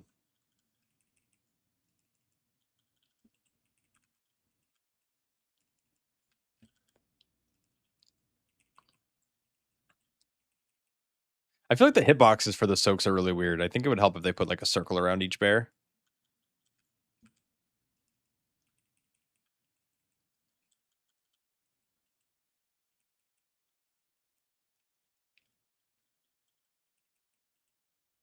Just maybe try to put them like close. I feel like the range, I don't know.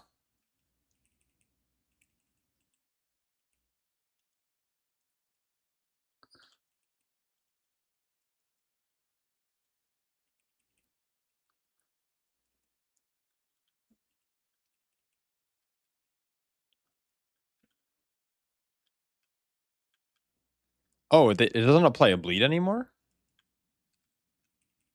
Oh, that's kind of dope. Never mind. This fight's free. This fight's free. I thought it applied a bleed. Dude, Terethal was trying to scare me before the run. He's like, a DH died through meta and fiery brand and cheat death, or whatever he said. I'm just like, fuck, dude. I'm gonna die. That's for sure. Because I'm not as good as VDH players. I am just an average man.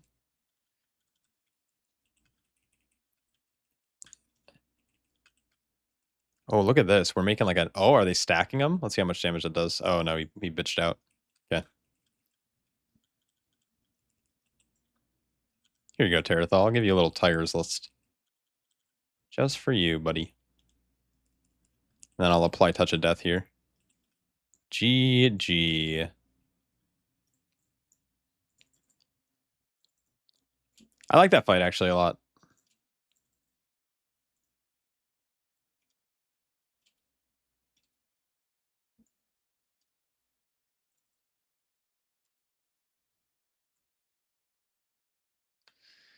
You know what? I know what I missed. I missed one pigeon.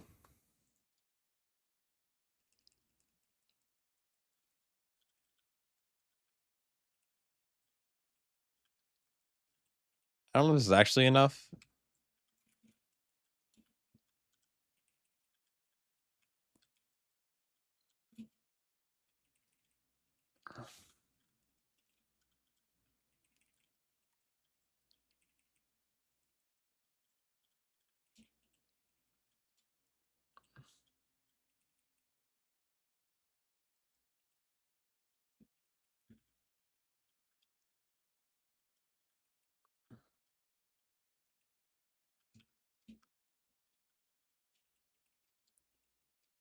Getting out damaged by a Mistweaver feels very good.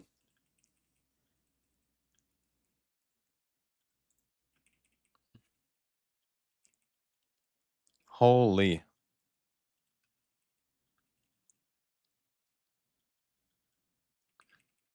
Boom.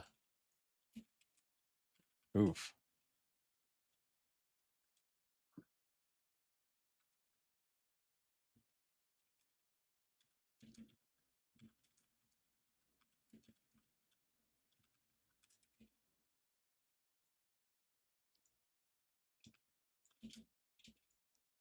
Dude, I love this dungeon so much.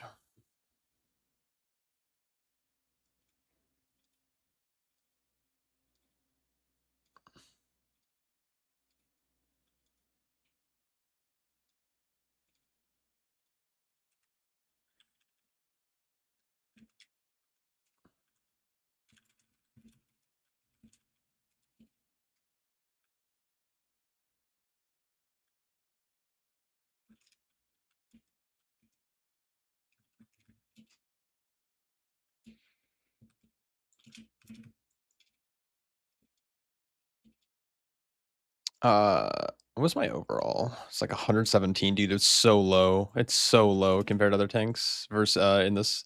I don't know. Like, I definitely running a weird.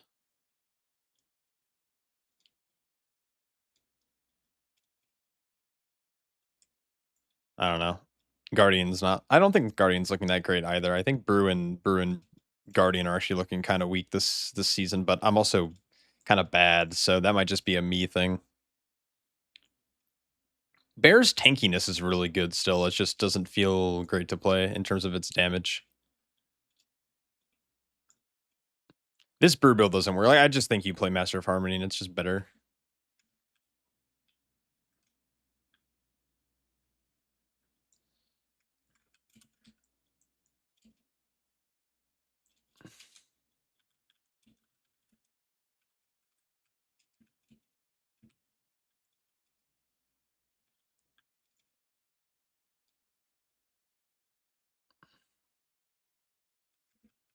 Den of Nalarok. The Rock of Nulls.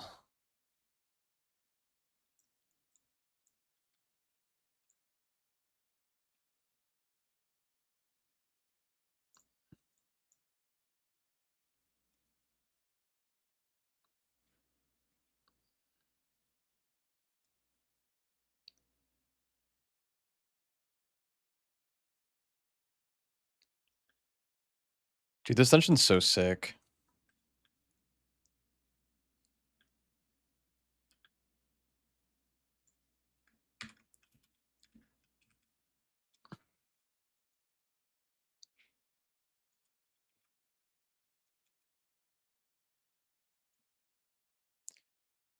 If these guys are gonna keep going, I'm probably gonna swap to another tank.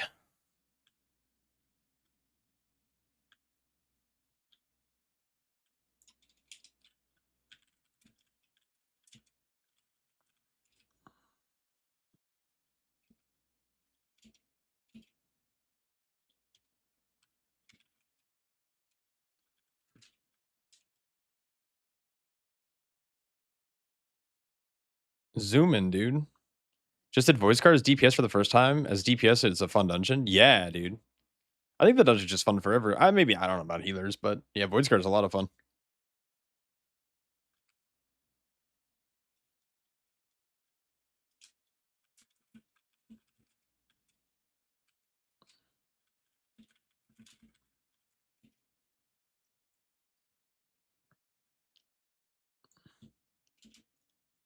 I like the ice. This ice is a cool mechanic. I'm chilling like a villain. I don't know what that means. I don't know if that means he's still gonna play.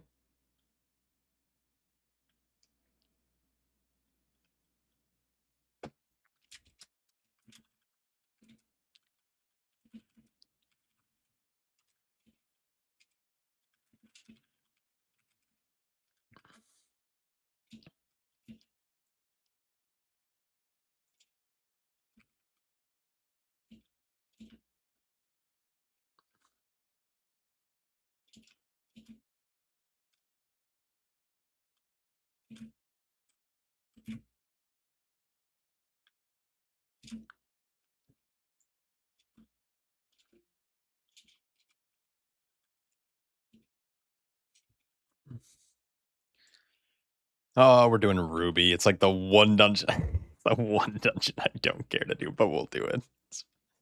Uh, what tank is really good in there? I feel like DK is really good in there.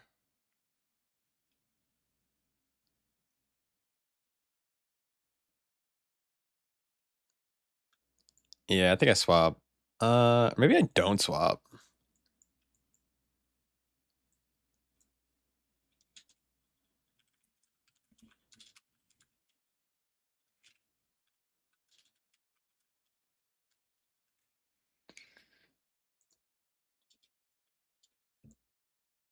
How goes the grind? Grind's good.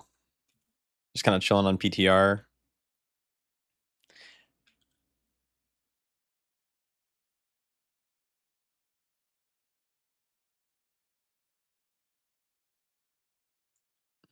Dude, I wish they cooked harder with older bosses. Like, these newer boss designs are great, but a lot of the older dungeons are just, like, freaking boring.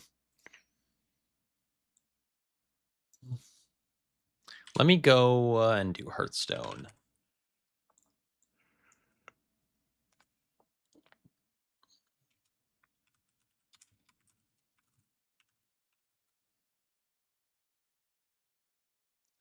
You look forward to seeing the final patches where tanks land? Yeah, it's always cool to see how things progress over PTR. Healer's hard to test, you need to push super high or play with bozos. Yeah, that's true. Yeah, tanking is, definitely a lot easier to test. Like, you don't even need a group. You can just go into dungeons and do, like, the first pull and just, like, see how long you can live and, like, how you interrupt things and stuff. Like, it's pretty vibey.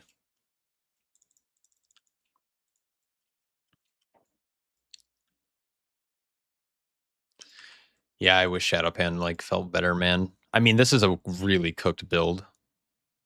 Like, realistically, you just play whatever you play on live.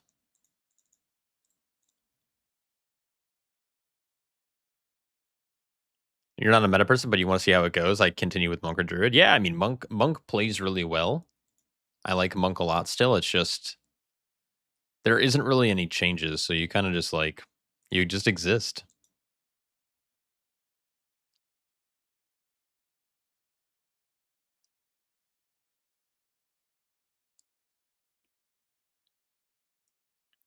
From what I tested with the Paladin changes, now, granted, I'm not the best Paladin player, and maybe my build wasn't super great, but I went from being able to do, like, 600k AoE burst to doing, like, the regular amount of damage. Like, you still have good burst windows, but your damage flatlines out. Like, your average damage is actually lower, and so I was doing a bunch of limit testing yesterday, and I found one test that I really like that's just allows tanks to just hit 10 targets forever and see how long you can live for, and there's no, like, ramping damage or anything or nothing really crazy outside of, like, auto attacks.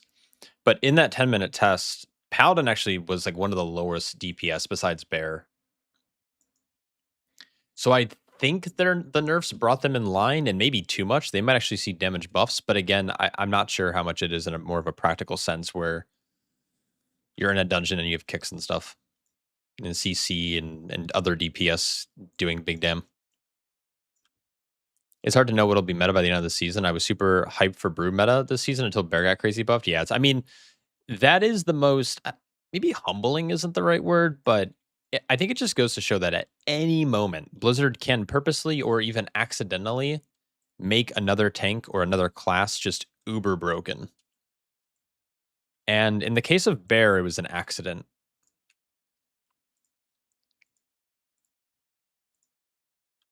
From what they've stated in their blue posts about Bear, but they were like trying to make the Apex talent like better, and they were trying to like redistribute its damage and help with different issues, and they thought like buffing Thrash was going to be good, but they didn't realize that it was going to make it so they just don't play Apex and they just run like a full meme build and they just do infinite damage and infinite healing.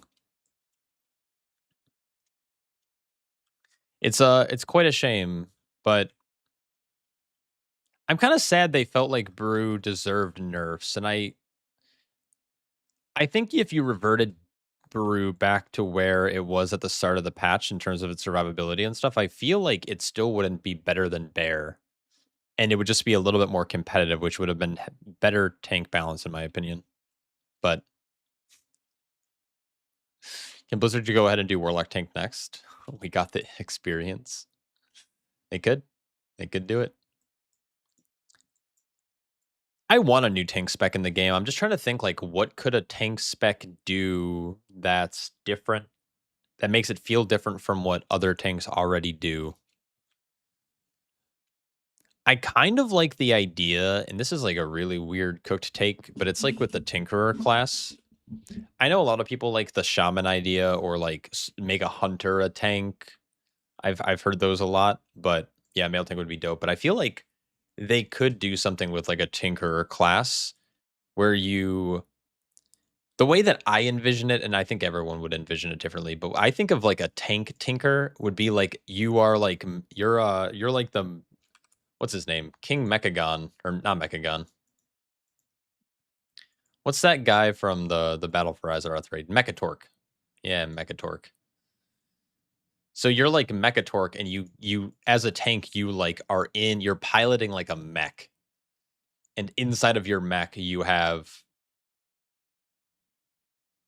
like just dope ass tank abilities, like a frontal electric claw, and like you spawn poison gas and shit on the floor. Like I think that'd be pretty sick. But that's the limit of how much I can think about designing a new class. Like there are much smarter people than me that could probably figure it out. But yeah, that's what I mean. Like I think they'd have like different things for each role. Like they'd have different types of gadgets that they use, but it would be really dope to be like a tinker who gets inside of a giant mech, and like you basically are piloting like a mech suit, similar to.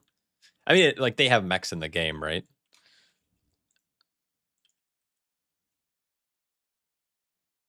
Like imagine this, like I'm just in my mech suit and I'm the tank and I'm running around and like I'm like shooting fucking shit out of my claw. I have this giant shield that's mitigating damage. I'm like breathing fire out of the front of my character. Like that would be pretty tight. Like this is how I envision a tinker or tank to look like. Looking like the good old G mod. And they could do something where like you go in and out of the suit, but then it's like you start to think like, okay, well, if it has like frontals and stuff, isn't it just like Brewmaster with Breath of Fire? Or if it's like leaping in and out of combat, isn't that just like DH, or going in and out of a mech suit? Isn't that just like, yeah, isn't that just like DH with demon form? So it's like I feel like it'd be hard to make another unique tank. Hear me out. Remember Warlock demon form? Yeah, then they made DH. That's isn't that what just DH is? Me in and out of bear in and out. Yeah. You rebuild the suit and you yeah, like imagine a world where like your mech suit has health and cannot be healed, but you have like a shitload of health, and then when it gets destroyed, you have to like kite for a second to while you rebuild. Have I played Star Wars The Old Republic? I have not. Um Bounty Hunter was a range tank. I feel like they could do something with the range tank, but obviously like I don't know how the mechanics would work or if it would translate to WoW that well. We just have 3 leather, 3 plate. Yeah, mail tank is like it would be cool, but I don't know. They can make a tank where any like, they can make a prot warrior wear cloth armor and just give them, like, a giant armor buff. Like, I don't know if their armor type really matters. Shaman probably has the most diverse options with creating without creating a whole new class. Yeah, tank wood lust would be nice. Like, I am a big fan of the idea of, like, a shaman being very in tune with the earthen elements. Because you have elemental shaman who's, like, fire, resto, which is water, and enhance, which is, like, nature. But then it's like, what about earth? You know?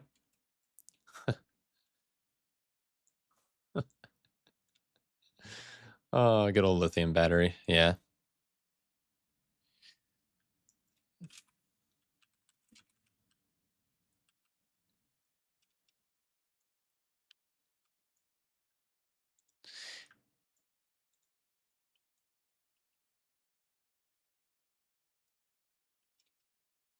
All right. Now I need to debate if I still want to play or if I want to just vibe.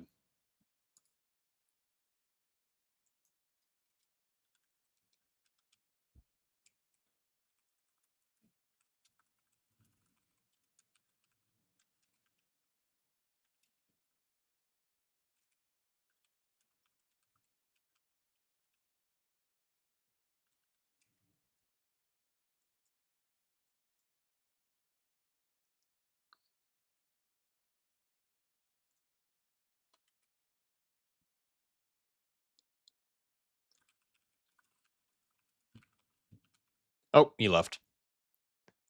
Are all the instances up now? Yeah, they are. So there's a there's kind of a I don't want to call it a cool thing because it's really not that cool, but there's like a kind of an easier way to limit test. The one dungeon I like to limit, or there's two, I guess I like to limit test in. You're a simple man. I want a big spear berserk zugzug tank. Whenever I play Guardian Druid, or when I used to Guardian Druid main back in the day, I would always use toys that would not put me in bear form. And so I would look like almost like a survival hunter. I would just be like a giant spearman. And then I would be like, whenever I would thrash, it would just like, obviously, like the thrash animation's like really vibrant.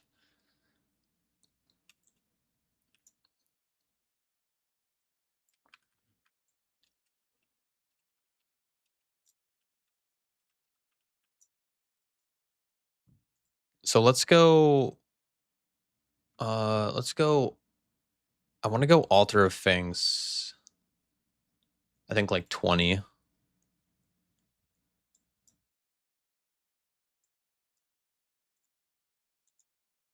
What toy is it? Do you need? There's a couple of them. It kind of depends. I can show you what toys though. Yeah, the pine cone lad. Yeah, the pine cone lad is funny. Holy shit, this song is a vibe. Any tanks on PTR you're just not feeling, play wise, not balance wise. Yeah, I'm not a fan of Guardian Druid right now.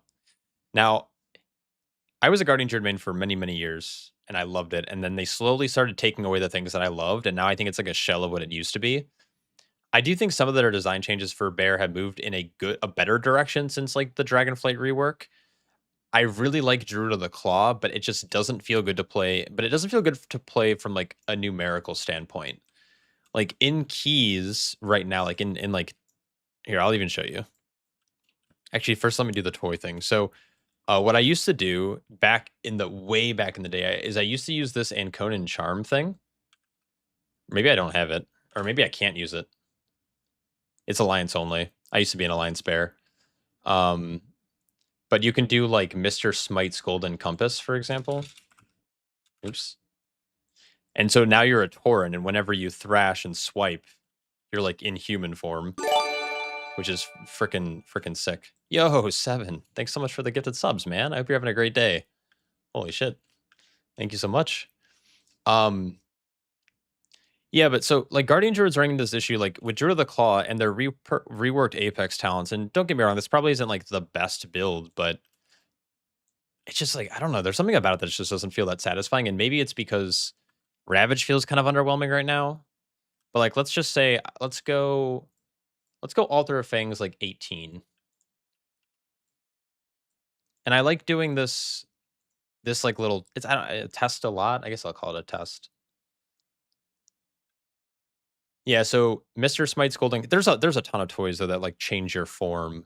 I have a couple of others as well. The carved in Conan charm is really cool if you're an Alliance bear because you turn into a fish boy.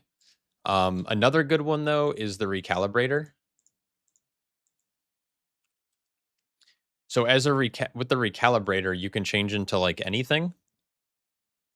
So like you can turn into just like different races as well. So you can just like you could be like an undead like hunter bear guy. You can be like a little gnome, Draenei. So this is also a good way to do it. There's also potions you can buy off the auction house that change you. You can use Noggin Fogger. So yeah, there's a couple of others. There's the like the Rhyme Lost, the Rhyme Lost Time Mariner. And there's a couple others, but just doing it how's PTR been. It's been good. They finally released all the dungeons, so we can now test everything. Which is pretty cool. No, the Lunar Beam. No, I'm not playing Lunar Beam. Even though it's probably better to play Lunar Beam.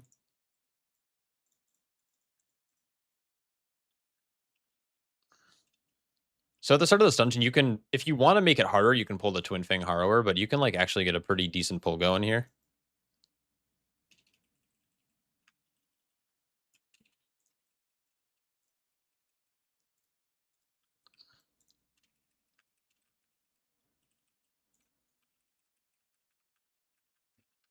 Or I'm gonna die immediately. Holy shit.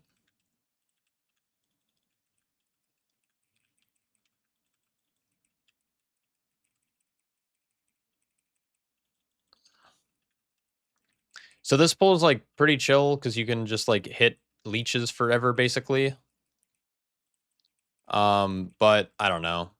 There's something about the gameplay loop that doesn't feel like super satisfying. Where like in this build, you're just like mangling and thrashing. You don't care about anything else. I don't like the Apex talent design. It's supposed to like reset thrash, but like it's hard to predict or know when that thing's gonna happen. So like it's really hard to just be like, I'm gonna wait to see if it procs in between every global to get the reset. And it gives you extra rage, but sometimes you're either rage starved or you're just rage capping, which again feels terrible. And like the damage looks fine, but keep in mind I'm hitting 15 targets right now. And, like, yeah, you'll randomly see that I'm just, like, either rage capping or I'm just, like, depleting.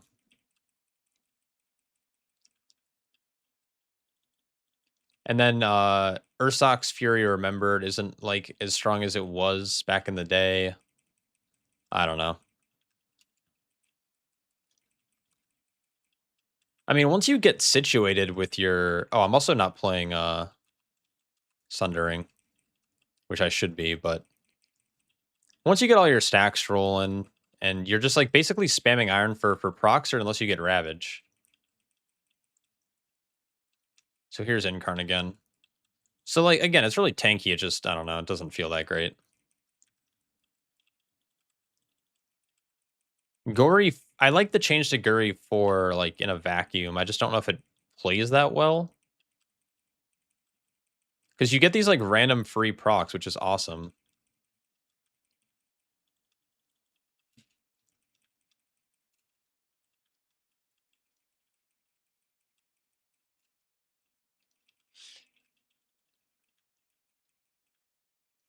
Yeah, it would be nice if it was off the global, but I don't know. There's just something about this that, like, doesn't tickle that itch.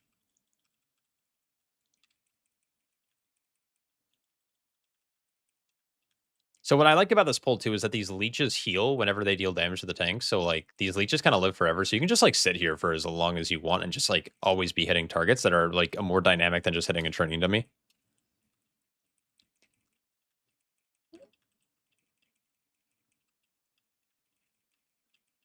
So yeah, this is it. I can probably play Lunar Beam. I can probably play Sundering for more damage, but I don't know. This is a low compared to what like my other tanks can do this with half the target amount. Like 300k is like kind of nothing in 10 targets for in an environment like this, I guess is what I'm trying to say. I better be able to spend some rage here sooner. I'm going to probably die. I should be prioritizing Thrash more, though. Just hard because you don't know when you're going to get the resets with your Apex. It's annoying. I don't know.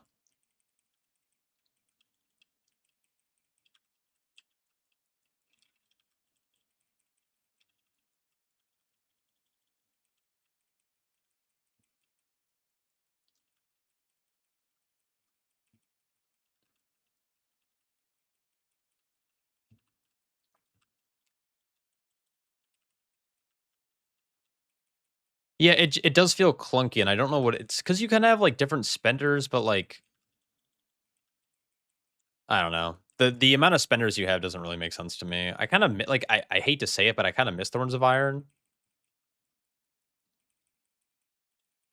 because you have a heal that costs rage, you have a damage button that costs rage, but it can also turn into a different damage button that also has that costs rage, and then you have Iron for which is off the global, but then it will randomly proc, but then it's like, well, do I send the proc? Well, obviously you send the proc, but it's like now I have to like stop my regular rotation to do that, and it offsets the amount of thrashes I'm getting, which is reducing my rage. Like I don't know. I don't like the random thrash resets. It's like hard to play around because you don't really want to deviate from your like rotation.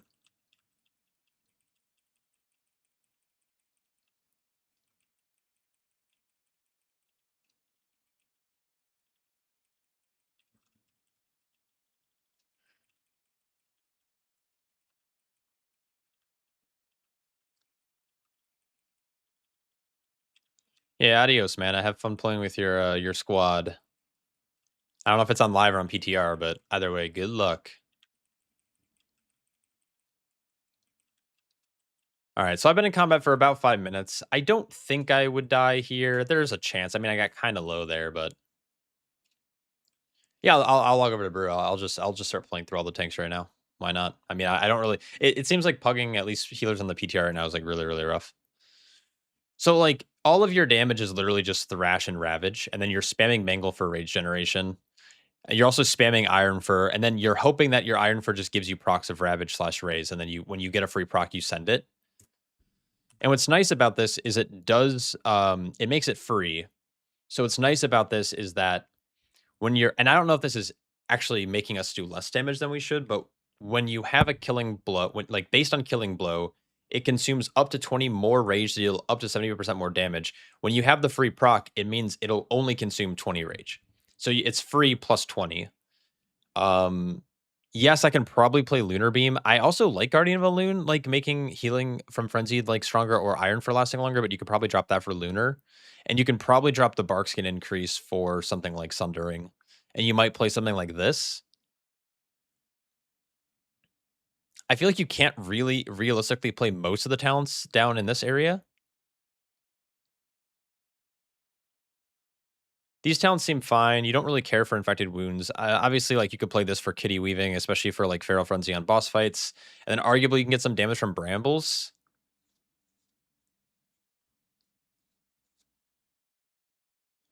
But then I don't know if you like drop one reinvig.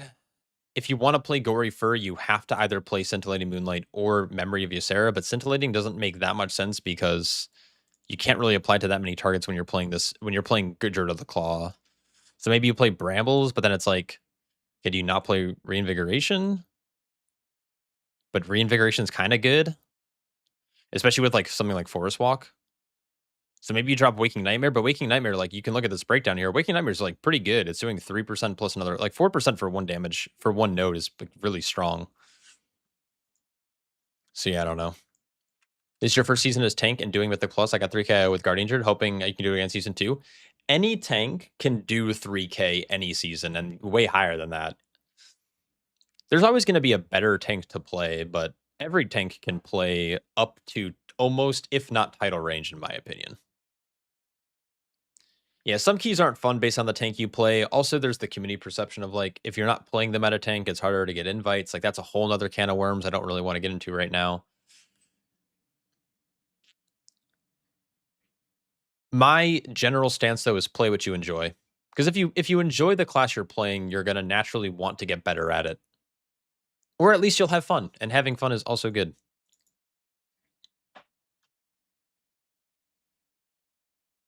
Okay, so I've done 10 targets in this dungeon on 18. I don't know if I can do 15 as brew, but we'll do it. We'll see. When I did it, I lived for like a little over 10 minutes and I was like always healthy. So we'll see. I'm going to play Master of Harmony. I'm going to play this build that you see. I'll probably actually play Anvil instead.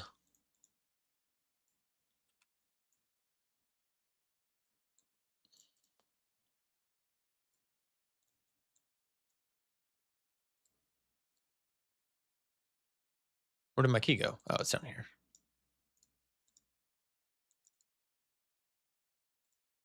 Yeah, I play Monk and DK every season, and they're never meta and can do the 1% rage. I just run my own keys, and if any people I meet are on the way are ones I want, I run with them. Yeah. Yeah, building like a network is good. Adding people to your BNet is good.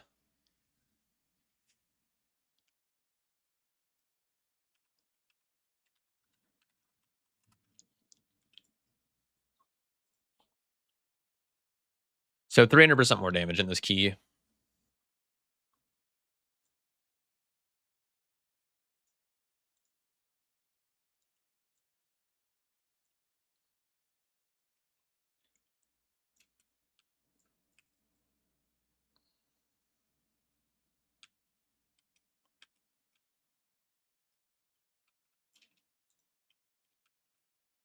Oh, I didn't even need to put down a Transcendence.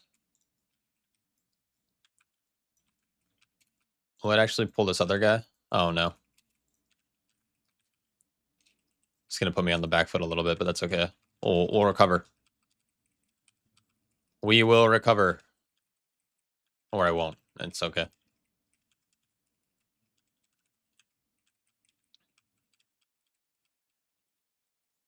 Nice big chi burst here.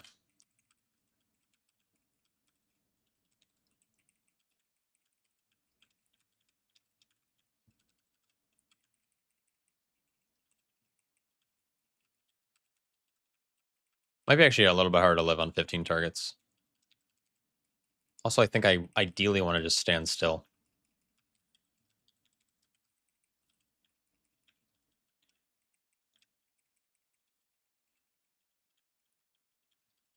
Because I want to stay in my flame patch.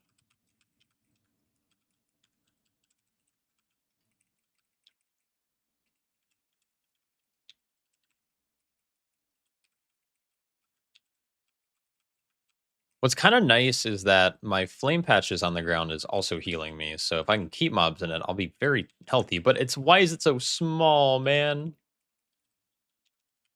Also, why am I moving out of melee range of my target by like moving in a circle around the target?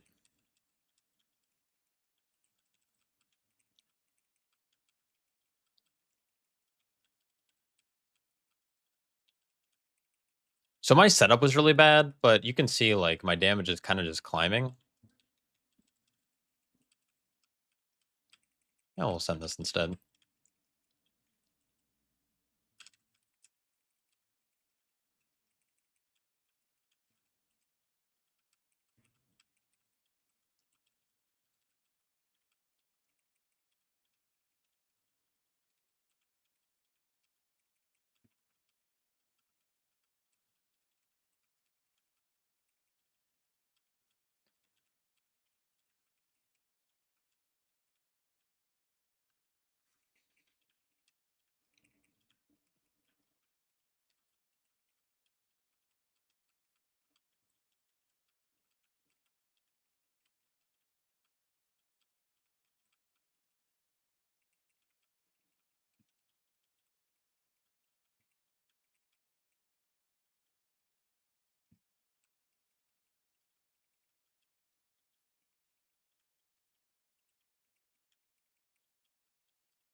Oh, I'm dumb.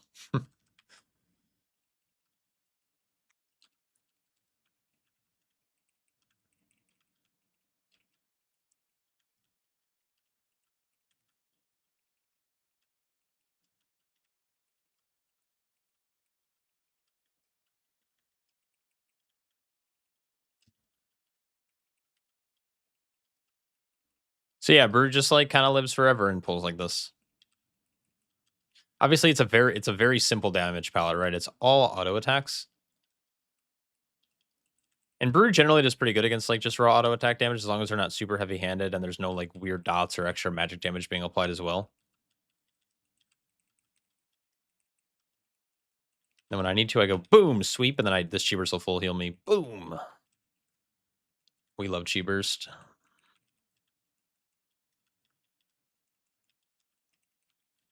Which tank do you feel would do the best in next season's dungeon pool based off utility required in DR? DK Prot Warrior, Prot Paladin probably would be my three. I think they all offer unique utility that makes those dungeons easier. Some more than others. Like I think Warrior has a lot of really cool spell reflect attack. They also have like a mass AoE silence for a couple of those heavier caster pulls. Um, they also just have like a lot of CC in general, like Shockwave, Stormbolt, Fear, and then they have additional things on top of Stormbolt and Fear, depending on, or not Fear, Shockwave, depending on which hero talent you're playing. Paladin has really good utility for a lot of the cases as well, but it's more like personalized utility in some cases. Like being able to immune, for example, is really fucking good. You also have like consistent kicks with Avenger Shield. DK though, man, like Death Grip, super fucking strong. AMS also really, really good.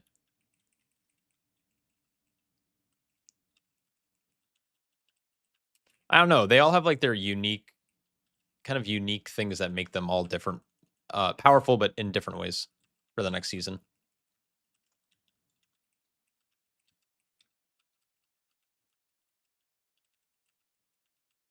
All right.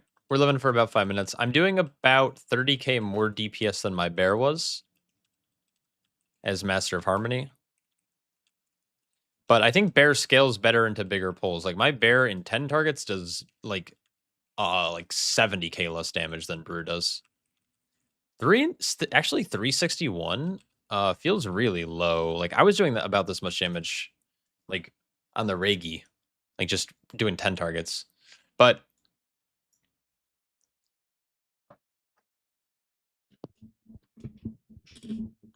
Here's my damage breakdown. It's Harmonic Surge, Breath of Fire, Whirling Force for AoE. My tier set is doing 11% of my damage just by keeping them in that flame patch on the ground. And 10 Keg Smash and Special Delivery are closer to like 10 and 7. And after that, it's all like tertiary stuff. And then my healing is like literally just Vital Flame and Imperial Brew. Like it's the tier set makes Vital Flame like crazy good. The key is you just have to actually stand in it.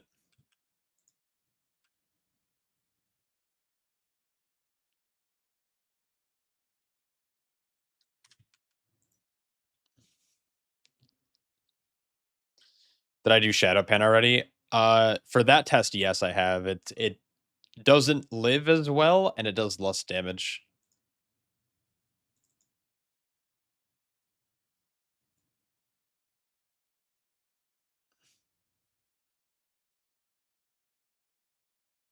I play both Brew and Bear usually. Not sure what I want to play season 2.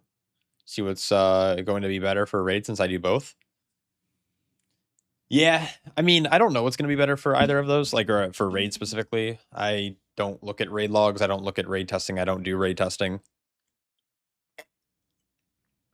So unfortunately, I can't really give you any insight, but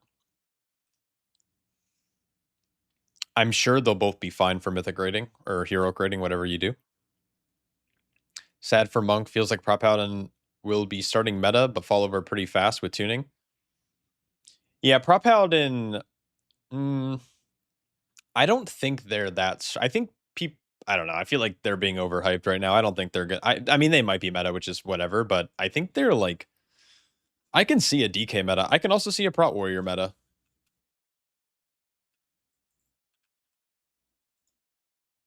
Should I main Hunter or DK?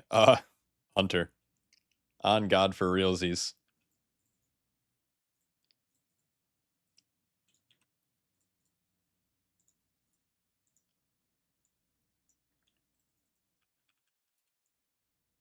Wasn't Pally getting buffed by broken PvP trinket for a bit? Uh, maybe, but they were also just doing infinite damage, and they were heavily nerfed this week. Like, heavily nerfed. I saw the raid, no way to play that without Transcendence. Yeah. Yeah, I'm sandbagging Brew for sure. I wasn't even trying in that 18.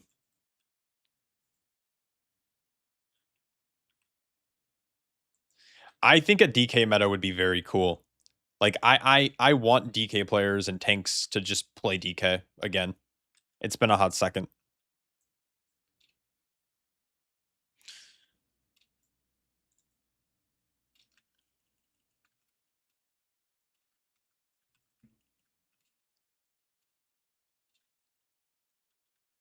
This pulls take so freaking long to set up, and I missed one.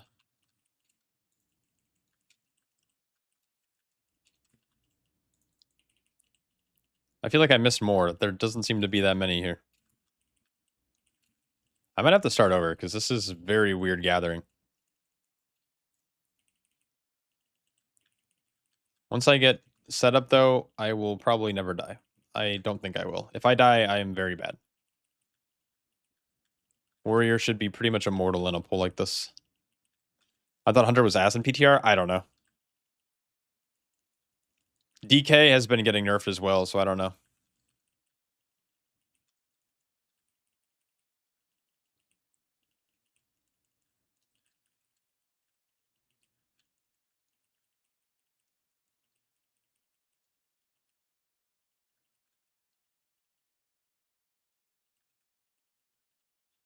Dude, I love Demolish. You hit it and you just watch your health go crazy. Crazy back up.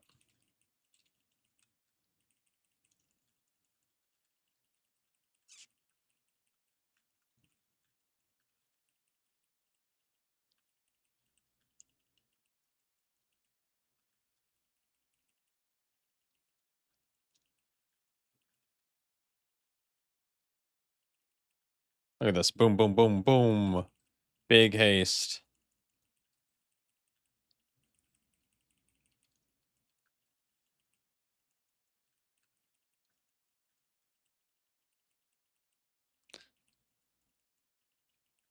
Problem with BDK is it's a one-shot wall, but the new 25% health might not happen.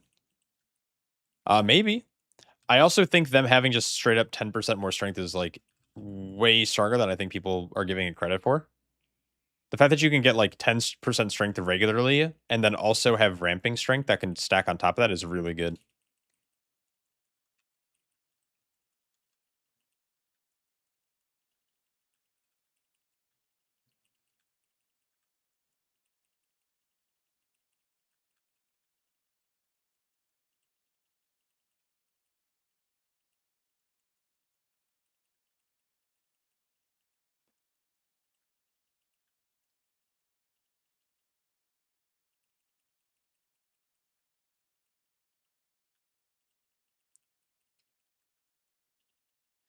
Dude, look at my warrior damage. It's just like actually dumping on both Guardian. All of a sudden my rage just like dried up. What happened? Do I have to do this? That sucks.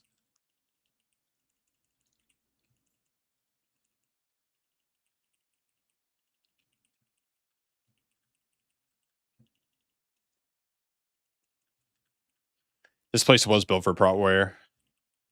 But the thing is, like, most dungeons feel like this for Prot Warrior. Like, most damage is physical, and even the tank busters, you just have Wall for, you have Ignore Pain for, you have Spell Reflect for. Warrior's gonna be so strong this season. I need to start casting Ignore Pain, like, a little bit more.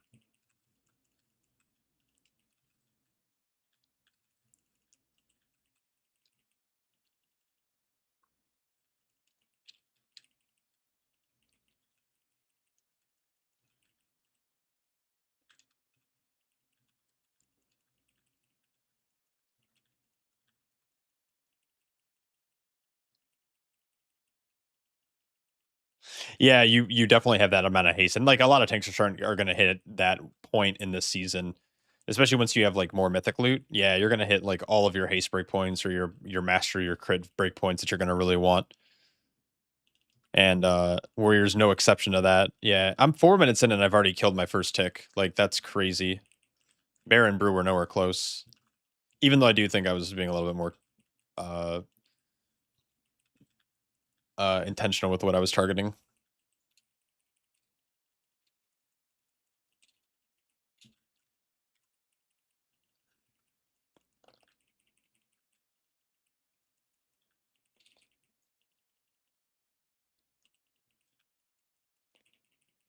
You wouldn't mind Prot Warriors a meta tank? Yeah, I wouldn't either. It's just it was recent when Prot Warriors meta in season 3.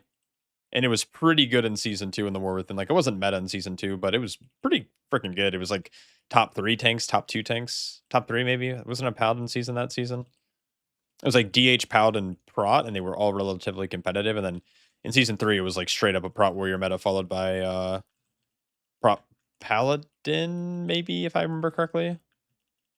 Here we go. Boom! Full health.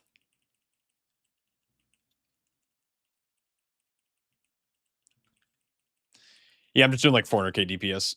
It's fine.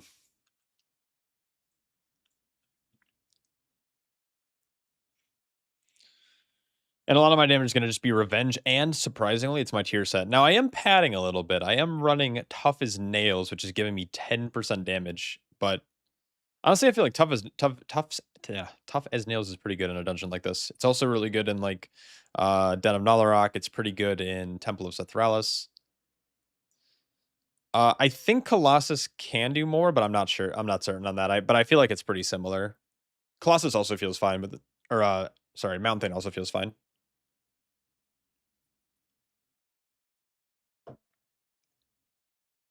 People to use the no external healers, I can press paints up. You, Mr. No. Yeah, paints up WW. Yeah. Now, Prot Warrior, what I like about Prot Warrior is similar to like the reason I like BDK is like it kind of always has like a good Mythic Plus kit. It has multiple stops on multiple different like diminishing returns or like CC tables. You have double stun, you have a knock up, and you have a fear. Knock up is contingent on your hero talent, right? But you have all of those things. You also have an AoE silence. You have a relatively short kick. You also have a spell reflect, so all very good things. You could technically play intervene. You also have a external for your group through rallying cry. You have an on-demand heal. You have a pseudo cheat death. You have a double defensive that gets cooldown reduction. You have a major offensive CD that also gets cooldown reduction, and you have multiple like mini like defensives that also work as offensives. Prot Warrior, very similar to Helena and Fellowship, is just like a tank that has it all. So yeah, it's once Prot has its stats, I feel like it's a really strong tank, especially if you're playing in a season where the classes you like to play with also like attack power. And we saw this in season 3 where you were playing like wasn't it like was it have maybe it wasn't Havoc, but it was like Frosty K Hunter meta with like insert third DPS, which I thought was Havoc DH, but I don't remember. And like when you all of a sudden have like like an attack power comp, like oh my god, yeah, Prot Warrior is so good. Battle Shout is better than Mystic Touch because Mystic Touch is applicable to such a niche spell school. I wish they didn't revert the Mystic Touch buff up to 8%. Didn't they do that? Am I crazy? Did I have was that a weird dream that I had? Didn't they do a thing where they like buffed Mystic Touch up to 8% for a week, like during beta, or maybe it was like during PTR in season 3, then they reverted it? Because people were like really upset with how like crazy PhysComp was going to be. Yeah, I couldn't remember if it was if it was midnight. I thought it was, yeah. Yeah, everyone cried, which is wild to me.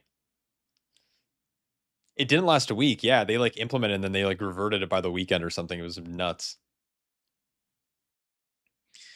Which is crazy because when you look at every single class in the game, was that beta? Oh, nice. There are, I think, 3 specs in the game that do like pure physical damage. Like even Brewmaster doesn't do pure physical damage, right? You do a lot of nature damage as either hero talent spec. Windwalker also does a lot of nature damage. Mistweaver does a lot of nature damage. It's like you're buffing like Slayer Warrior for Fury. You're buffing both arm specs. You're buffing Outlaw Rogue, some variations of Sin Rogue, and you're buffing Feral Druid, and that's it. Like, yeah, there's other classes that are going to benefit a little bit, but never the full 5%. Can I show HPS and details? Yeah. So all it is it's ignore pain, and it's fueled by violence. It's a lot of leech healing because we get a lot of passive leech from our talent tree, and then it's Indomitable, which I don't need to run. But I do like playing Indomitable. There's a world where you actually drop Indomitable and you drop Shield spec, and you can put that double into Apex, or you can put it into like something like Heavy Handed. You can put it into Devastating Focus for more single target. Also, Punish is really good for single target damage. But like double Apex could be pretty decent because it's going to increase both Thunderclap and the Phalanx damage by a fair bit. Our Phalanx is doing 10% and our Thunderclap is doing 8, so getting a 20% increase on both of these is a pretty good gain. But for 2 talent points, it's I don't know, not great. And then with like infinite haste, you can eventually drop Enduring Alacrity, but for now, I like to run this. Pain gain is really small, but I just play it because I feel like there's no other good point in the tree, and I think you need it for pathing. Maybe you don't. I guess you don't. I mean, you would play Intervene instead, which I just don't like having the extra keybind. Intervene might be better, though.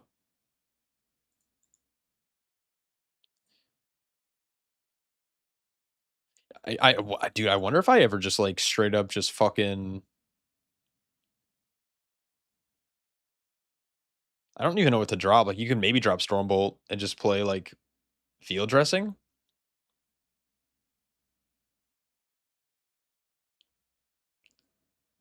Pack leader serve is quite heavy. Oh, and also, yeah, sorry, BM Hunter, but yeah, pack leader too. Yeah, fair. Yeah, buffing like the Mystic Touch buffed a lot of the Fizz classes which were underperforming, and then Blizzard like reverting. That's so dumb. Like honestly, I'm at the point where I'd rather I don't know raid buffs. That's a whole can of worms. I do like raid buffs in some contexts. I don't like them in others. But what I like about raid buffs is they create this interesting ecosystem where you have classes that you prefer playing with. And we see this on live servers, and we've seen this in a bunch of different seasons where you have like a meta comp, but then you also have the Fizz comp that also generally does pretty well. And what I like about physical compositions is they're while it's a little bit limited to like physical classes, there's more of them than what constitutes a meta like roster, right? A meta roster has a tank, a healer, and three very specific DPS. Where the phys comp can play multiple different tanks, multiple different healers, and multiple different DPS based on the composition. Though you do always want like at least a warrior and at least a monk. If you have those two things, they can be slotted into any role. You can play a Fizz comp where you play Prot Warrior, like Windwalker, and then you can get like a Shaman in there, you get a Feral Druid and a Hunter, or not a Hunter, or like a Hunter, or you could do Rogue or something, right? You can also play like Arms Warrior and Mistweaver, and then you slot like any tank. You can slot like a Guardian Druid, you can do like Hunter Rogue. The counter argument was that classes are balanced around having all the raid buffs since they tune based on the raid 99% of the time. Yeah. So I mean that's kind of the problem with raid buffs is like if you're assuming you have it, your class is going to feel bad when you don't have all the buffs that make your class good. So there's a lot of times in a lot of cases where I'd rather them just remove straight up remove raid buffs, right? Like why do I have to feel like I'm being forced to play with some classes over others, but it would feel really bad, like, if I was playing Fizz Comp, but then it's like, you're playing Fizz Comp, but it's not really there's no synergy there, so you can really just play whatever you want.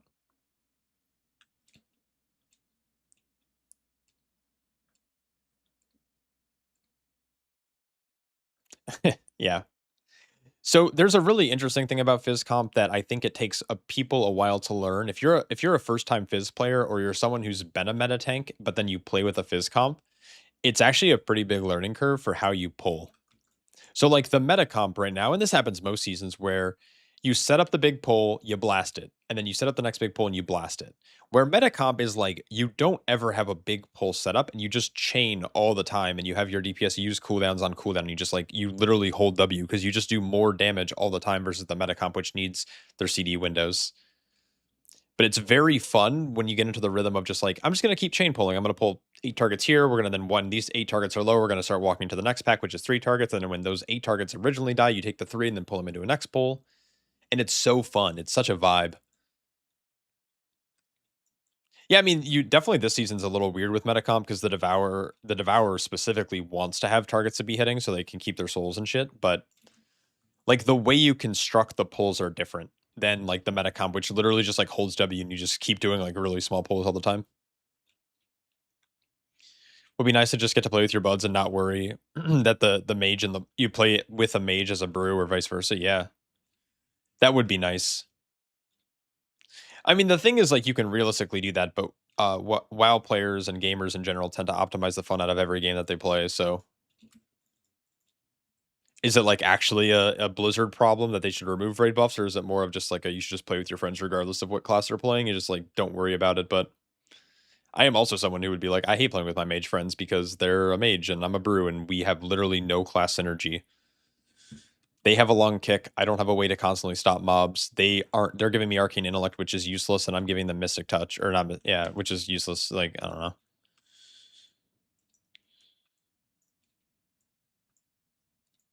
When will they confirm the official season 2 release? They generally announce it 2 weeks before the launch, right? 2 or 3 weeks before. So they probably won't confirm it for a few weeks. Probably end of July. They'll say like it's coming out July or August 11th, and then we'll know. They might come out earlier and say it, but most of the time it's like it's 2 weeks out and a little bit. So they might announce it over like the Monday before a reset, which the reset would be 2 weeks out or something. So kind of just depends. Ugh. Holy shit, dude. I'm so sleepy. All I want is BM meta because I play the LFG video game. Tired of Aug, Elemental, Mage. I mean, at Midnight they're fine. RNG, yeah. Red buffs are basically a bad solution that functionally solves the problem of class inclusivity.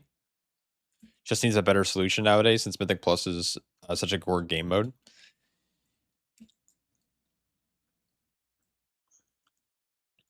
Yeah, I mean, the inclusivity thing really comes down to I feel like raid, right? I feel like if raid buffs were gone, it would probably make the Mythic Plus ecosystem better, but it'll always come down to tuning, right? I think, and maybe this is a bad way to think about it, or maybe I'm just incorrect in this thinking, but this is how I currently think. I think WoW players, now that we've been doing this Mythic Plus thing for how many expansions? Let's give it a good old count here.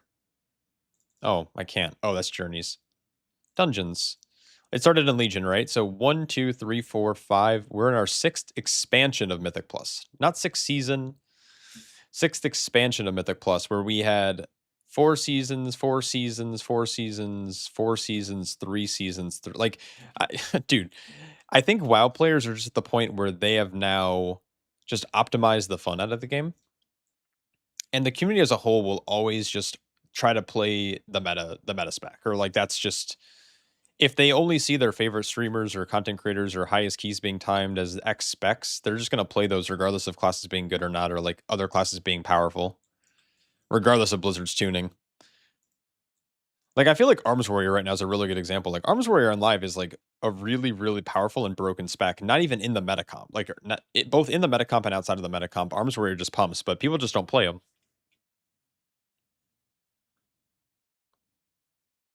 The amount of crying you'd see from Ruben Raiders would be crazy. Yeah.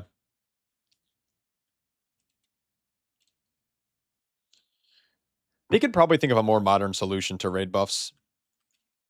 I like the idea of scrolls. I miss scrolls, like where you got a fraction of a raid buff if you didn't have the raid buff, but it also meant that consumables were like more expensive to run keys, right? Like you would play a fizz comp, but then you'd be like, well, we need an intellect scroll for our healer. But it was nice where it's like, oh, I really want to play with my friends, but I want attack power still, so I can get like a discounted attack power. But then if that's the case, why not just make those weaker? Oh, what? Well, that's kind of dope.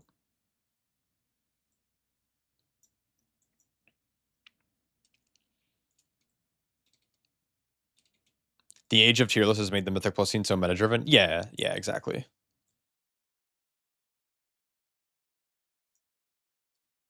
You play your favorite comp. I see a feral. They never disappoint you, but I'm only Rizal 17.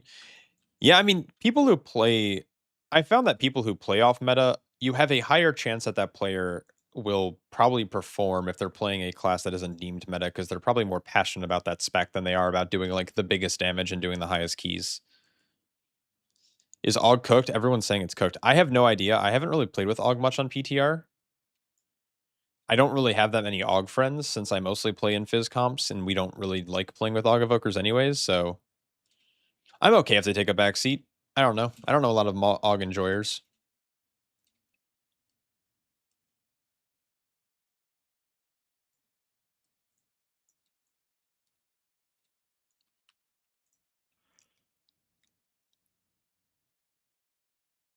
You'd be interested in seeing how a solo queue or duo queue elo ladder functions in this game? It's an interesting concept. I'm not really for or against it. I would like it to be separate from the regular Mythic Plus score in IO.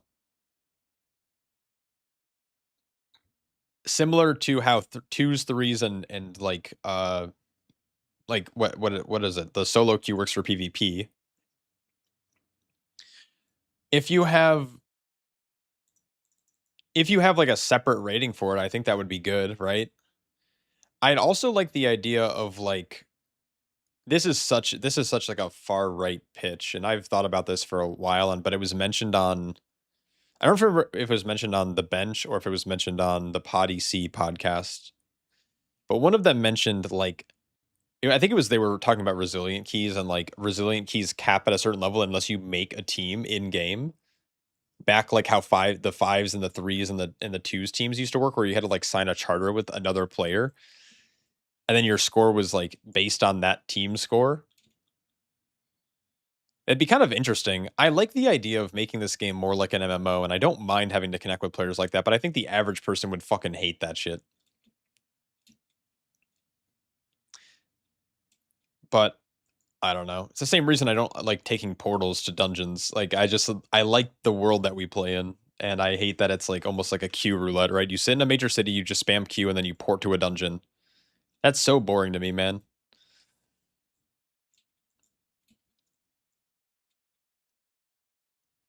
It'd be cool to have like team leaderboards like in game where you can like name your team and then it's like you can see it posted in places. But yeah, making the score different from a solo queue system would be, I think, the best way to go about it. I wouldn't like the scores to be overlapped. Not that it really matters, but the thing is, and this is an argument that I'll see is like the solo queue system exists. You just have to list your key and then invite the first 4 people who sign up. And that's the solo queue system. But I unfortunately think that it's a solve people just want Blizzard to solve their problems for them, and I think that's what people hope the solo queue is. And it's I don't know. To me, it's one of those things where I feel like the grass is just always going to be greener. Like we want solo queue, but if they implement it, it just like won't actually be good. And I don't know. It's kind of a cop out, and it's like, well, you just don't want Blizzard to do anything. It's like, no, that's not what I'm saying. It's more of a. I think people all envision it working differently to meet to solve the frustrations they have in the game. You pretty much just host your keys and take whoever? Yeah, dude, that's the best way to do it. I've done that before too. I don't do it every time, and especially if I'm like trying to push my keys, but like there's times I'm like, I just want to do a key and I'll list my key and I just like take the first couple people who sign up and maybe someone queues up who's like randomly like 240 and have like they're 240 item level and they have 0 IO and they're queuing up as a meme. But like, yeah, you just take the first four qualified people and you just send it.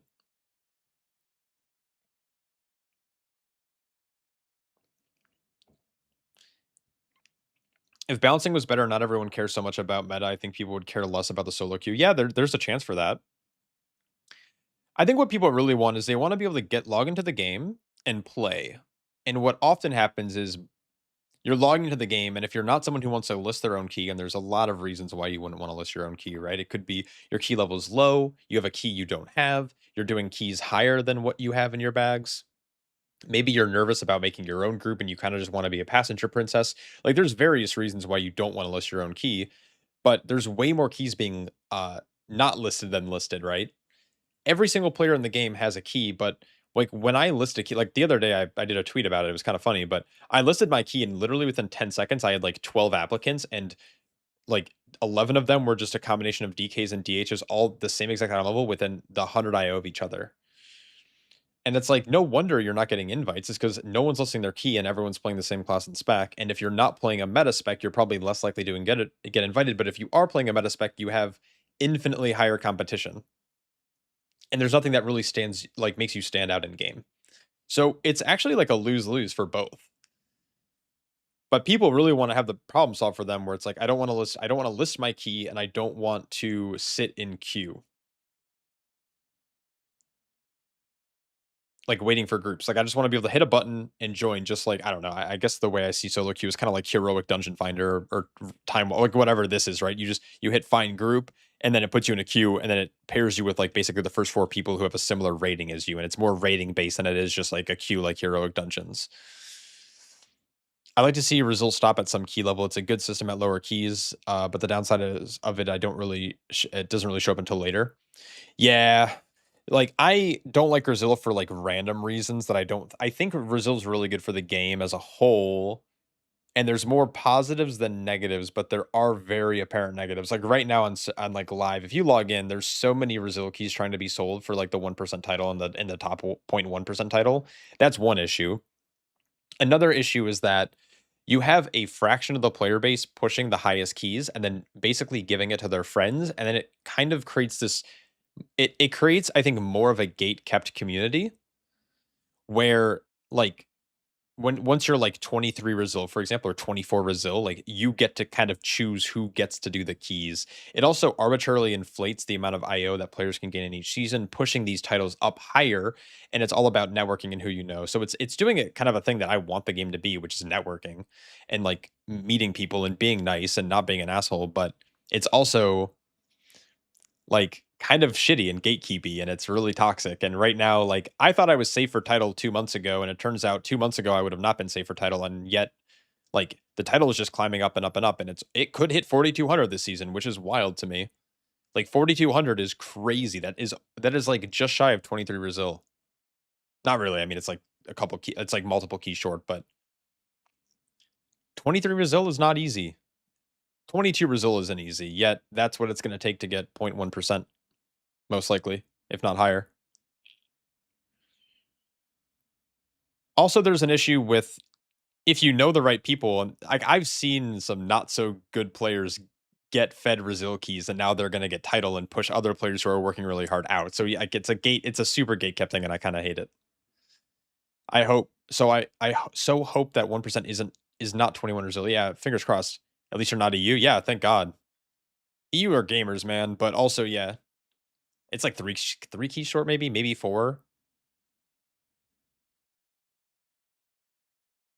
1% looks like it'll be super close to 4K. Yeah, which is crazy, by the way. That is crazy. Do I think 4013 is enough for 1% on EU? I don't even know what the EU numbers look like. I'd think so, but also I could be terribly wrong. So if I log over, we can take a look at uh Mythic Plus leaderboards.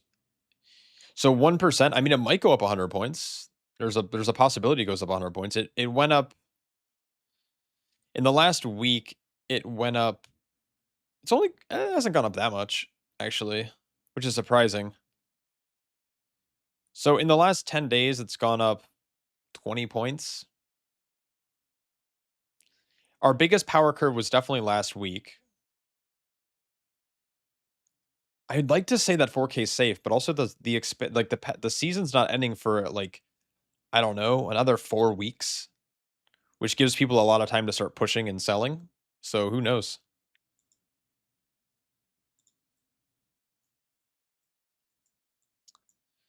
I think 4K will be safe NA, but I'm not sure about EU. I just did 4K full pug, and I don't know if I could deal with some of these creatures in your 22s. Yeah, it's not like that's not fun at all.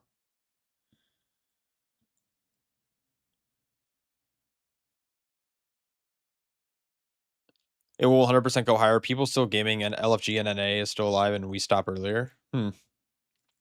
Yeah, I mean, I don't know too much about EU because I don't play on EU. Even I've always wanted to, but I just like I can't even imagine like doing that work. That's crazy to me. I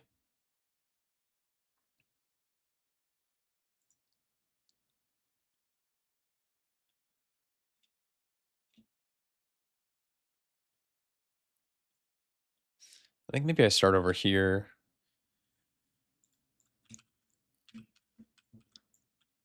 I'll just throw this over here just to get them.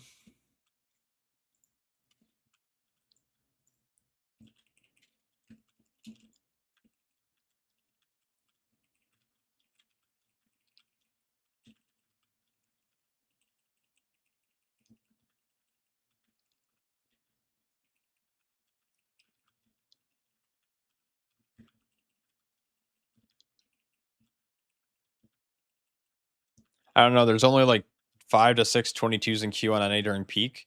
Yeah, I mean, I don't know. That's kind of what I'm talking about with the gatekeeping though. Like I mean, there's a ton of 22s being ran, but it's all like the same group of people who are just like they message each other instead of listing it. It's kind of hard to sneak your way into those groups, I'll be honest.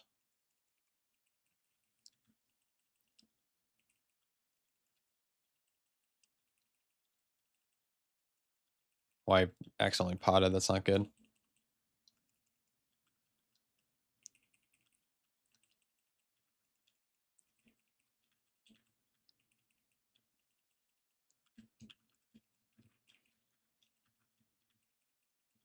I really want Blizzard to start adding more rewards into the game for pushing IO, not just the 1%, but like some kind of in between stuff. And not just like resilient achievements, but like adding like cool transmogs or like cool armor variations or I don't know, toys.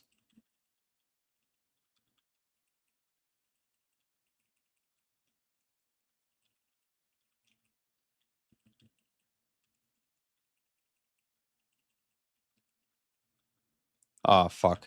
I messed up.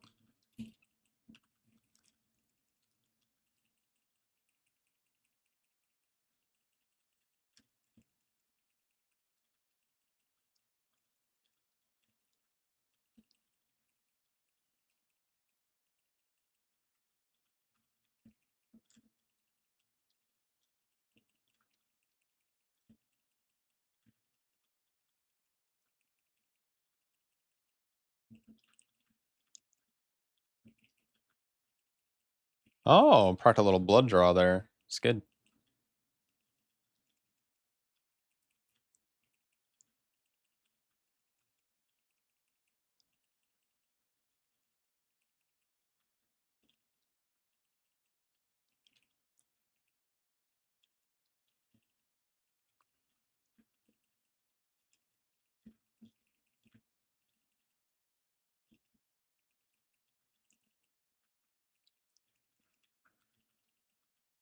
I wonder how much damage Sand Lane can do.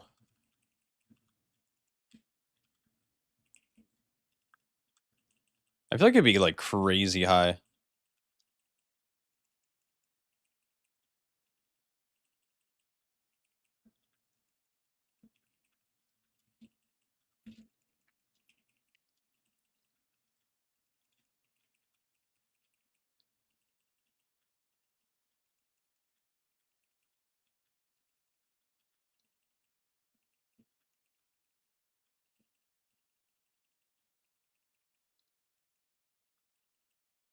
Like, Jesus Christ, I'm doing so much damage as Deathbringer. Like, I feel like Sand Lane is meant to do more, right?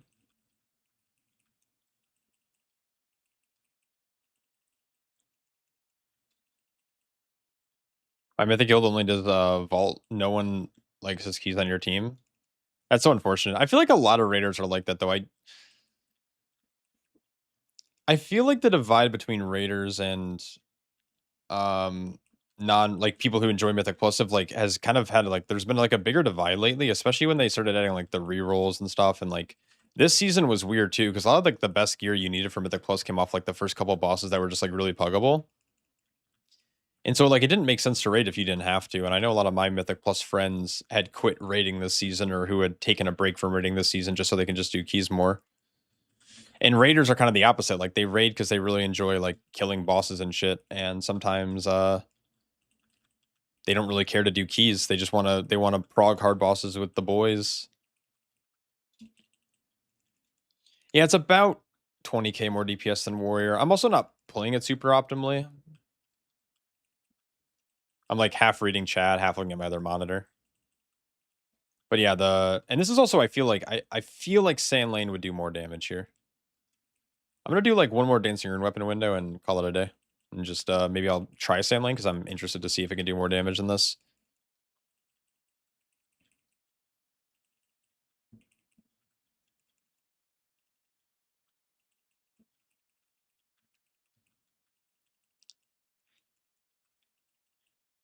Also, skill raid doesn't super translate like tanking. Skill and raid, yeah. I think it works. I think it's a one-way street.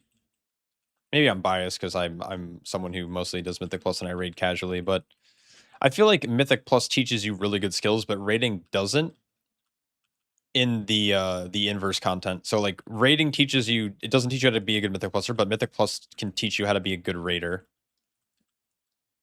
Specifically if you're a high Mythic Pluser. Like if you're someone who's doing like weekly 12s as your Mythic Plus content, probably not, but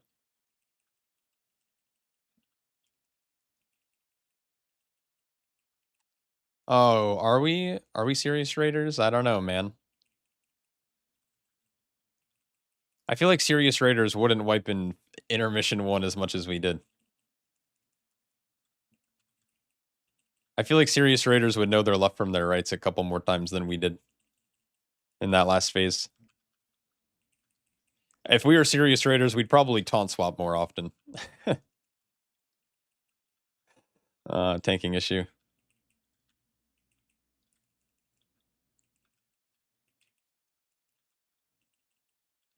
All right, it's official. I'm a DK main.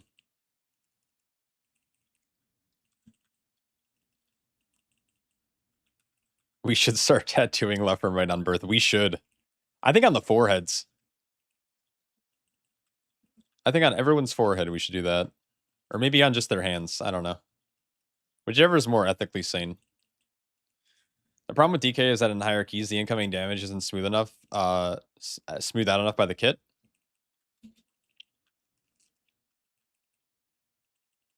That is true, but I think the strength from the set helps with that. I also think the way they're designing dungeons this season do help with that as well. Like, I don't know. I don't think the damage is as high outside of specific tank busters, and you can counter a lot of these tank busters in these dungeons, but simply by just hitting AMS.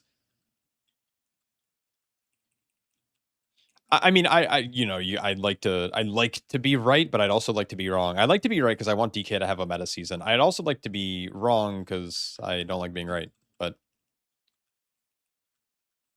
because maybe they'll actually fix DK.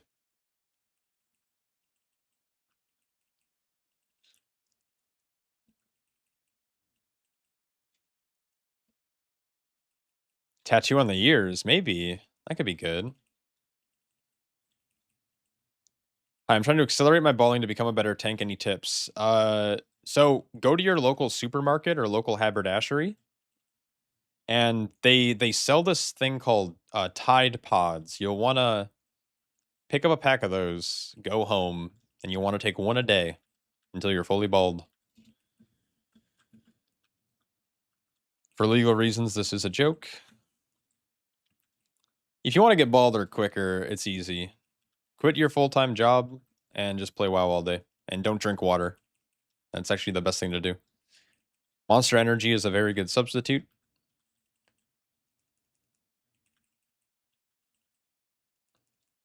New season will come out August, mid-August. It's been a long time since DK meta. Yeah, Shadowlands. Pretty crazy.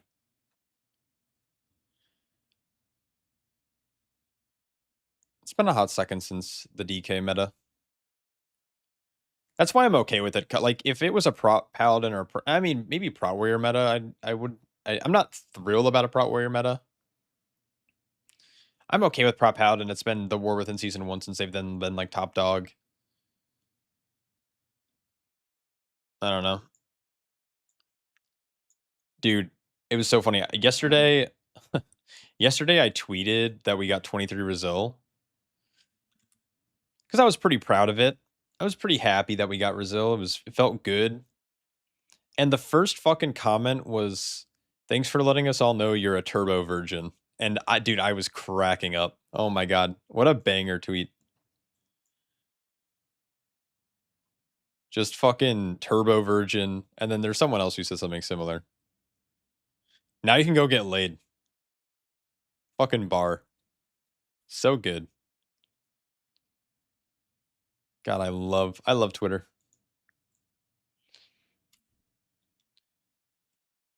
Good morning, Crick. What's up? What's up?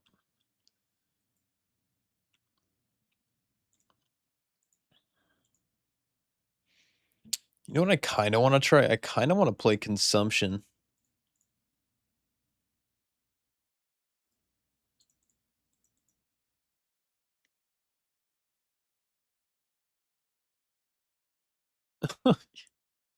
Sorry, I like Mythic Plus and have friends. Yeah.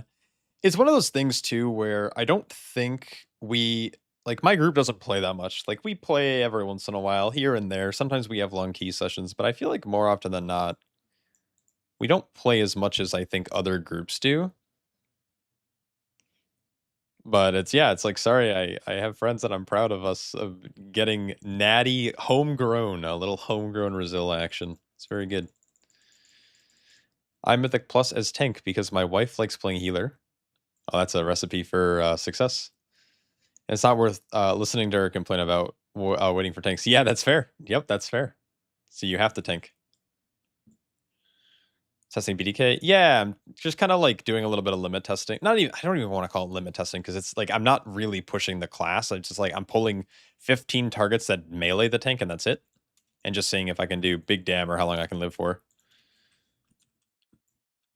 And we're doing it in an 18 Altar of Fangs.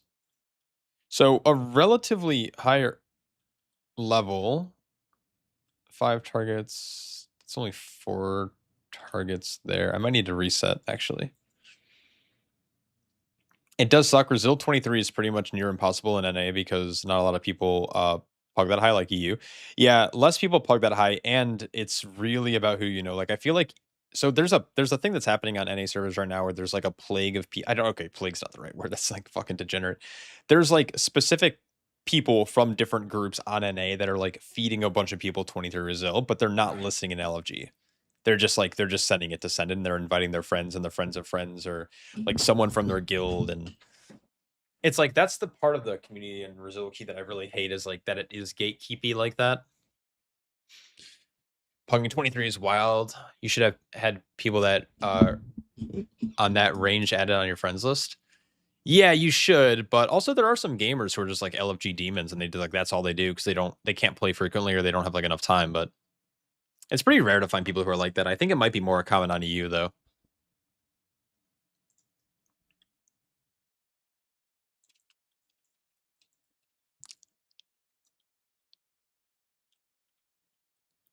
Nothing wrong with LFG demon. I was an LFG demon for a long time. Mostly through Dragonflight. Wait. Oh, I thought my bars got fucked up.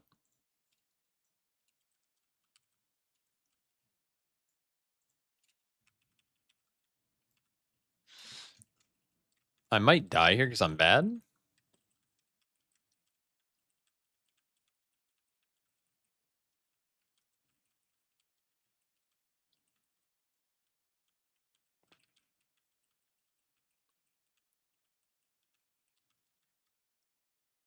Boom! Big consumption. I don't know if this will actually be better, but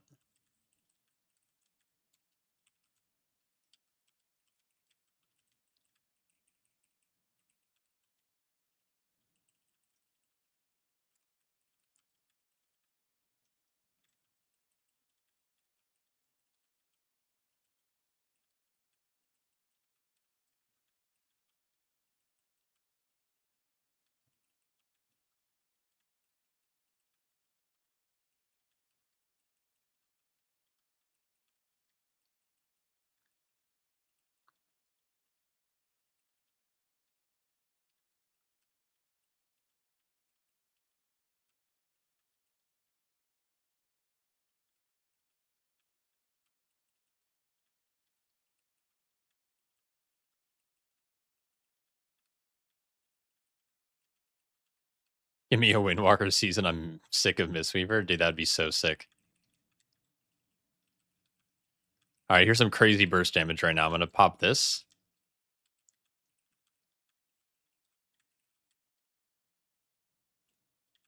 Boom! Holy cow, that was actually insane. Oh my god, my death and oopsies.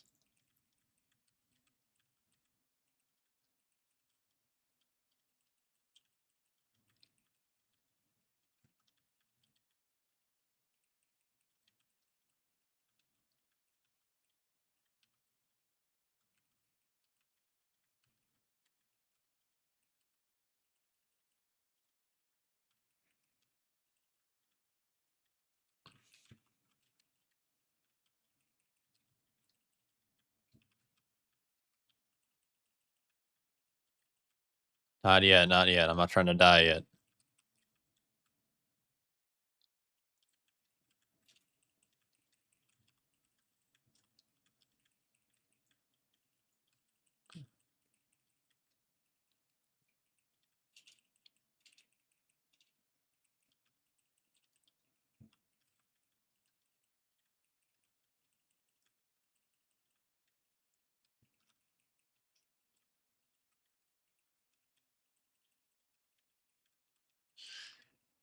Yeah, there's more. I think the EU players are just like more passionate about the game than NA players. If I'm being honest, like I don't think it's like they're also I don't know. EU players are just better, but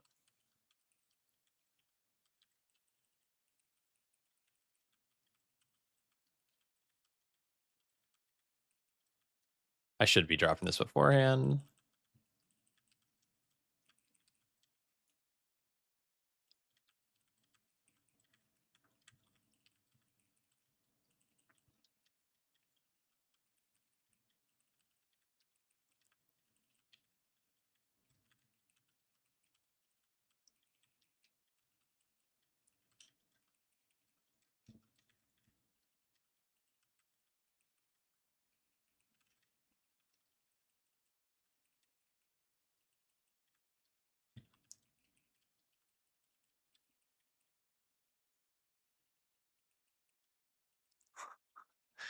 Just listening to the streamers talk EU is like China, less jobs and people have nothing else to do. Yeah, yeah, yeah.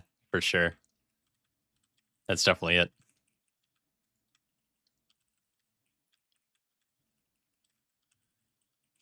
As someone who doesn't play on EU servers at all, I just think that EU players are just more passionate about the game and play more. I don't know if that's super hot take. That might be true, that might not be true, but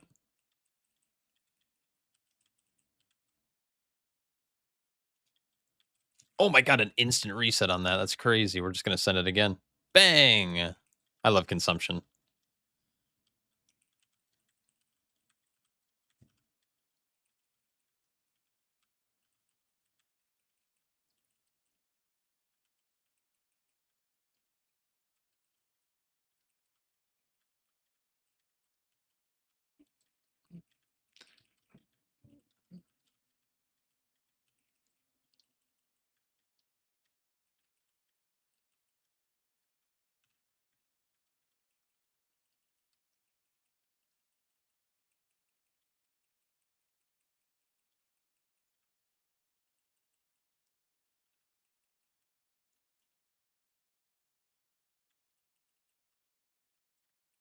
Holy shit, dude. Sand lane's actually kind of fucking insane.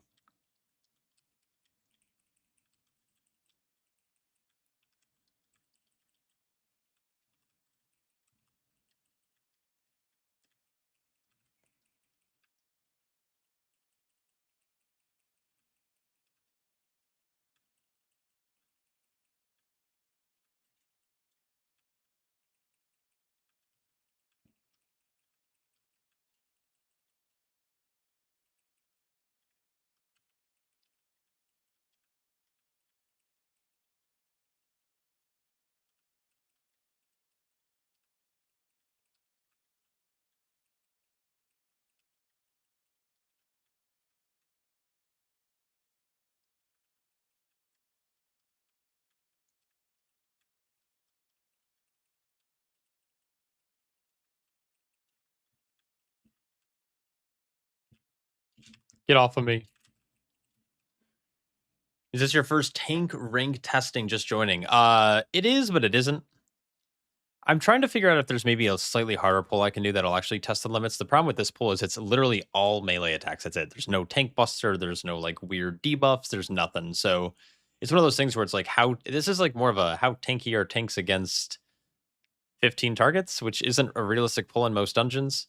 It can give me a good idea about like how much damage they're capable of, which tanks scale better into larger pulls, their survivability rate against a lot of like high target counts, but you also need to account for like most pulls will probably be smaller, with meaning you get less resources. So I don't think it's the best test, but I'm just kind of messing around. I mean, I don't really feel like doing keys, and it's just easier to just hit stuff like this, and instead of sitting in the like the dummy dome or whatever it's called.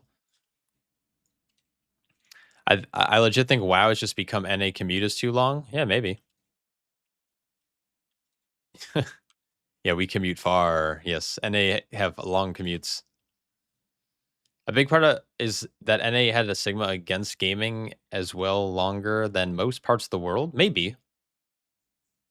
Yeah, MMOs are definitely weird. I definitely didn't tell any of my friends I play WoW. Most friends I had don't even know I play WoW still, and if I told them, they'd probably hate me anyways. So, and this fucking loser. All my friends have like families and shit now.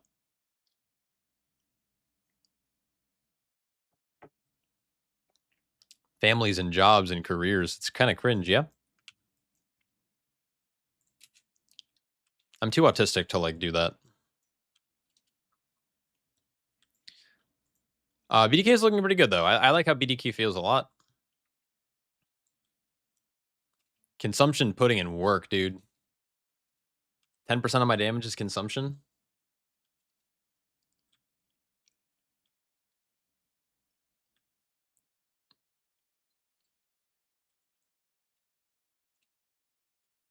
I probably could have hit Blood Boil more, but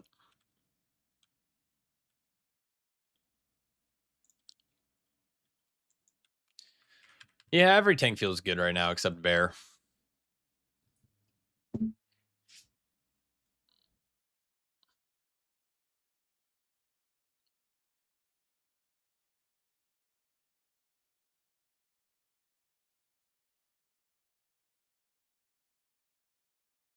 Oh, thunderstorms tomorrow. Finally, dude. I've been waiting for a good storm. If I played Prop Paladin after the nerf, I did some testing last night in the same way that I'm testing now, and its survivability wasn't impacted all that much. It felt really tanky still, but I think their damage is like really like their damage. The nerf to their damage is like super noticeable, in my opinion. Maybe it's not. Maybe I'm like not playing it right, but I've been practicing a little bit on PTR, feeling like I'm because I was like super rusty in the first couple weeks. Rain possible tomorrow. W, we love rain. Oh, nice little storm in the afternoon.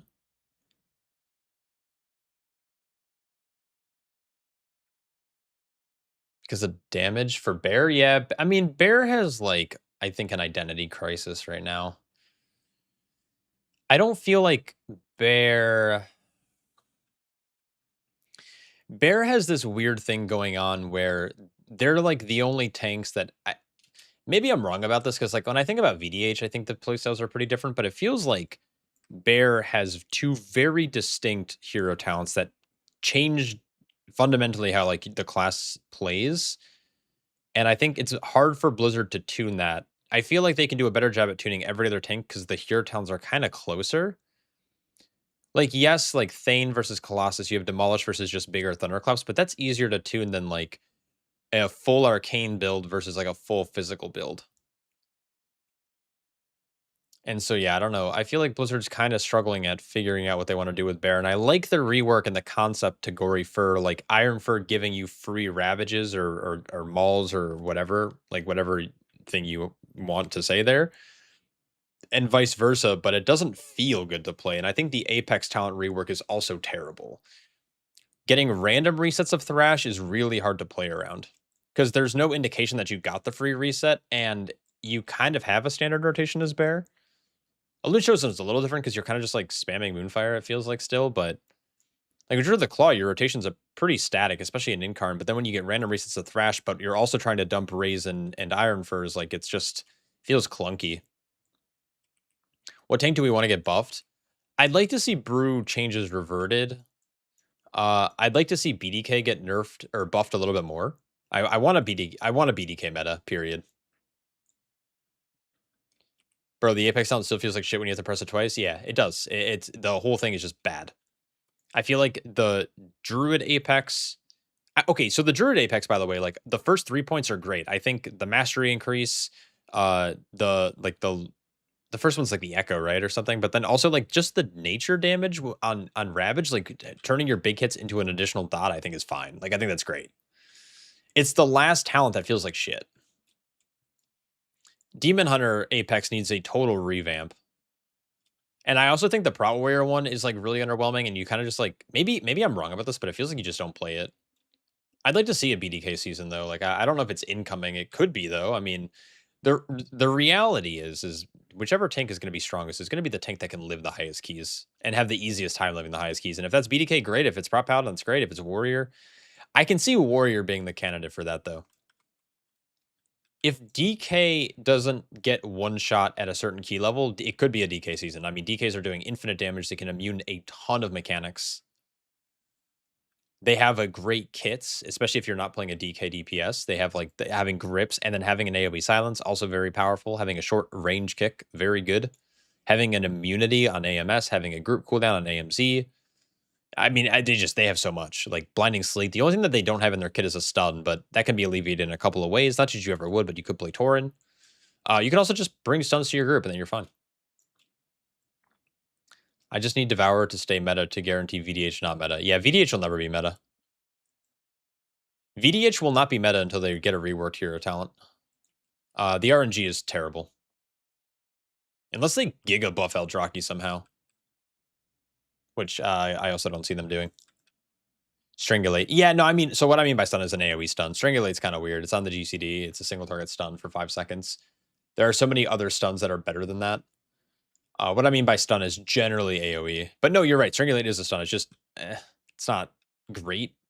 You want like an AoE stop. Like a stun is a really nice way to stop mobs. Because, yeah, you can Blinding Sleet as an interrupt, but the Blinding Sleet's going to break almost immediately versus, yeah, just bring your local Mistweaver. Exactly. You get Leg Sweep.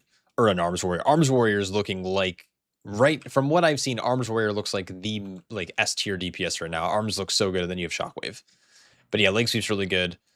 What I like about AoE stuns is it's basically like a DR. It's a stop for your group. Now there are some drawbacks to that, right? When you stop mobs, they oftentimes will sync up their globals, like their auto attacks,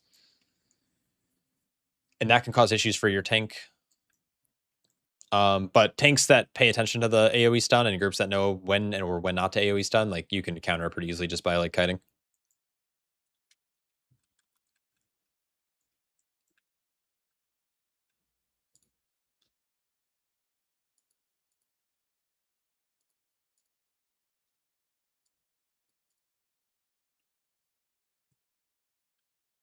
Yeah, I feel like most tanks in Algothar Academy were killed to a leg sweep or a shockwave or a shadow fury or a chaos nova.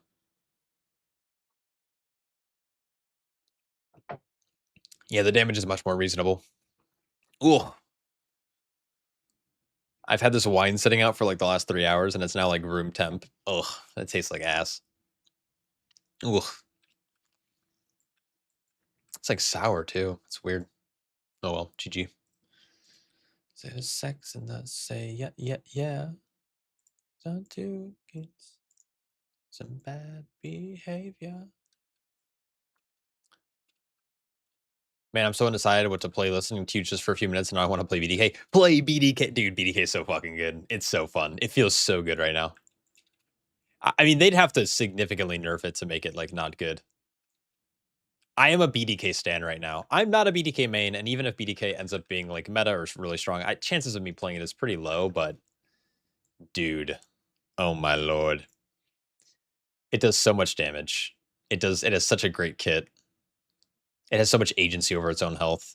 Death strikes feel dude, I'm certain people underestimate how much a 10% strength buff is every 30 seconds. Like having like 20 to 25% uptime on a strength buff that is 10% plus is so good. They're both good. They both feel great. I like the way that Deathbringer plays a little bit more right now.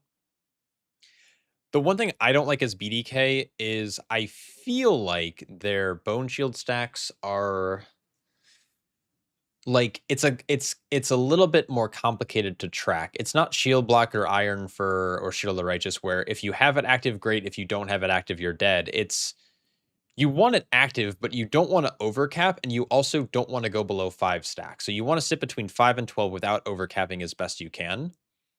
And that is like to me a little complicated, and I'm a little dumb. But I feel like once you get practice, you kind of get into the ebb and flow of like how often your shields break and like when you should refresh and like when you need to spend your runes on Mirror Rend or Death's Caress to get those bone shield stacks back. And then, so what I like about Deathbringer is it makes it so I don't have to think about that at all. You just always have like between 6 and 12. Yeah, you overcap so much that it just doesn't matter. Sand Lane, you kind of need to pay attention where it's like, it's based on like, okay, I have more than 5 stacks, or if I'm exactly at 5 stacks and I have only one rune, I can't Mirror Rend, so I have to Death's Caress, or maybe I have 3 runes, but if I Mirror Rend, maybe I don't have enough runes to spam Heart Strike because I'll be low on runic power, so I can't Death Strike. And so it's like, you have to kind of like play this like little mini thinking game in your head when you're playing Sand Lane. Where Deathbringer, you just like Zug. You just rotate between your Dancing Weapon and your Exterminate or your Reaper's Mark, which gives you Exterminate, and then you always have stacks, and your Tears that also gives you stacks. You don't like BDK seasons because the difference between a good BDK and a bad one is so much more obvious than other tanks? Yeah. That is true, but I feel like that's the way with like Paladins too, or VDHs or Prot Warriors. Like I've literally watched Prot Warriors not hit shield block or not ignore pain and they die, and they're like, I don't know why I died. It's like, well, because you literally weren't using mitigation. I feel like, yeah, I don't know. I don't know. Do you think tanks will be equal enough to be to meta be decided between utility instead of damage durability? Uh, so tank metas often come down to one factor, and that is can tank live? I think the utility department can always be solved later with other classes. And if tank can live, then you start like contemplating utility. So in this season, like I don't think Bear has a great kit in season 1 for utility. Like Ursol's is kind of weird. Typhoon's not that great. You really don't want to like knock mobs around. To death grip or to group mobs up quickly as Bear, you have to use 2 globals. You have to Ursol's in a clump and then typhoon all the mobs out. And then what happens when mobs can't be knocked, or maybe they weren't hit by the Ursols? It's like disorienting roar, not that great. They don't normally play Mighty Bash, and it's like then you only have a single target stun. So like the reason why Bear is meta this season in season one is it brings Mark of the Wild and it can live big pulls. And as soon as it can meet, like the utility is always a bonus. Like you're never going to bring a prop paladin because it has bop if you can't live big pulls. So I think normally it's going to come down to that. And if they can live, then it's like, okay, well, maybe BDK and Prop Paladin are both two tanks that can live the highest level of keys. So then you can maybe decide like which one do we bring, but it's rarely ever what decides what's meta. Like Brew wasn't meta because Brew wasn't meta at the start of the season because it was like had a good utility. I mean, it has a good utility kit for the season, I believe, but it wasn't it. It was like it did more damage than every other tank and it lived the highest keys better than any other tank. It feels so much like BDK every gets hyped down, then they turn out to be ass. Yeah, no, it does. It does feel a little different this time around, though. The thing about DK normally on PTR and beta is that more often than not, a tank that is so like self sufficient in dungeons that people have not seen before is really good, right? Because they just live, and then the healer can just focus on like the 3 DPS and not have to worry about the tank at all. This season, though, it does feel just diffy, dude. And I think what makes them diffy is like the strength really helps. And I think their class, like the dungeon design, helps them stay alive better. As someone who doesn't play BDK like religiously at all, like the last few weeks on beta, I've been doing like 17s and 18s like without really knowing what I'm doing, and it feels great. And I hope that translates. I hope I'm not wrong. Like I hope it does end up being really strong in higher keys, and like they scale well with the content. And I think it'll help. I think the season, like the set bonus is really good.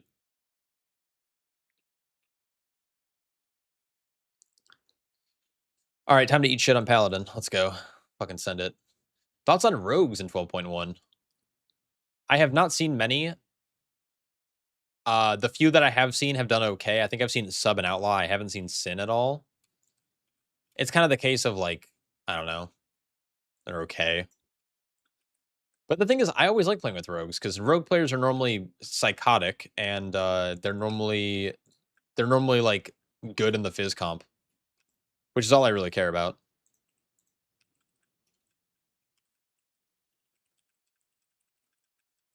Get our ornament out. So my paladin's damage is going to look a little bit lower because I'm not playing with other people who can benefit from my weapons. But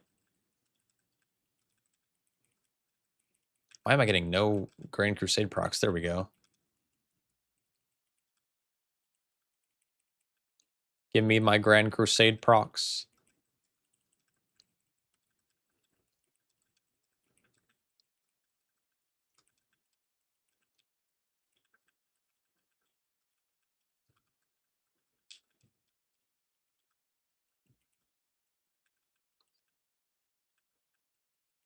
It's like this weird thing where I kind of want to like make sure I'm always keeping up my Blessed Hammer so I can keep up Seal of Appraisal, but I'm not sure if that's actually what I'm supposed to be doing. Colossus looks to be really good. I think it's going to be a little bit better than Thane, but who the fuck knows? I'm just a guy. We'll get our Seal of Appraisal out. I'm getting so many resets on Judgment. It's like kind of crazy. Once I have wings again, I'm going to feel a lot safer. It's like living the 30 seconds between sentinels is like where it gets a little sussy wussy.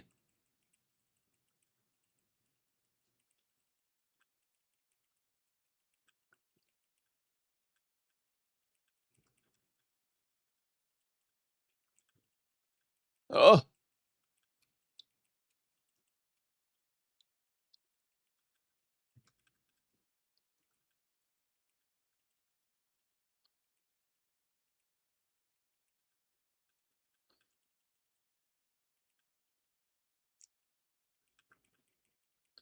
I feel like sometimes like mobs just like straight up don't get hit by Seal of Appraisal, and I don't know if that's like a me issue or if that's a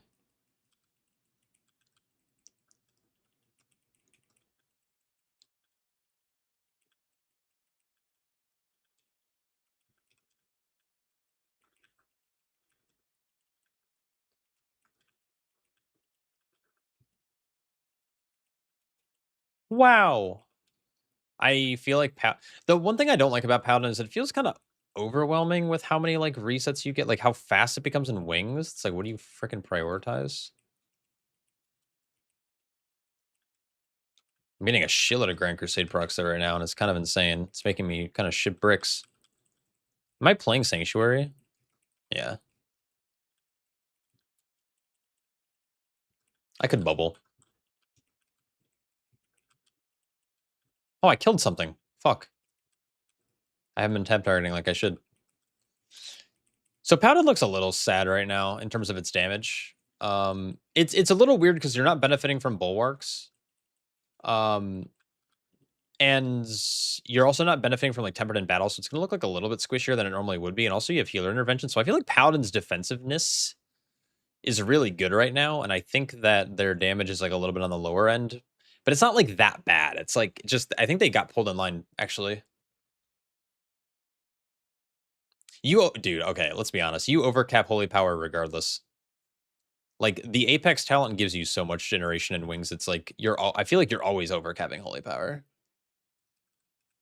That UI is gorgeous. Oh, thank you. It's literally base UI, which is kinda crazy. Have you always played with Blizzard nameplates? Yeah. No. I don't color code nameplates. I need to stop being lazy, but all the way like, literally, even today on live servers, I still play with base nameplates.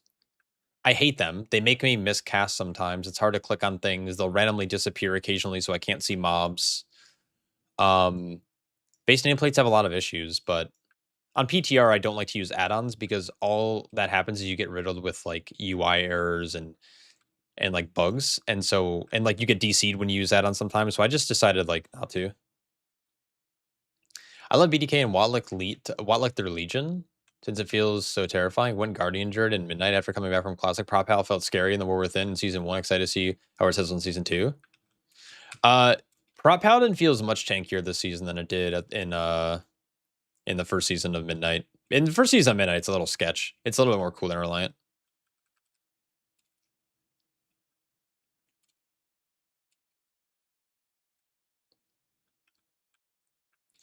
For PTR, I get it, but I see you use them on live, so just curious. Yeah, I'm lazy. That's all it is. After the add-on Apocalypse, aka Weak Ore is getting removed, and a couple of different nameplate add-ons that I used to like. What did I used to use? Threat plates, I believe it was called. Like threat plates discontinued, and like I've used threat plates for so long that I was just like, I don't want to like figure out which nameplates to use.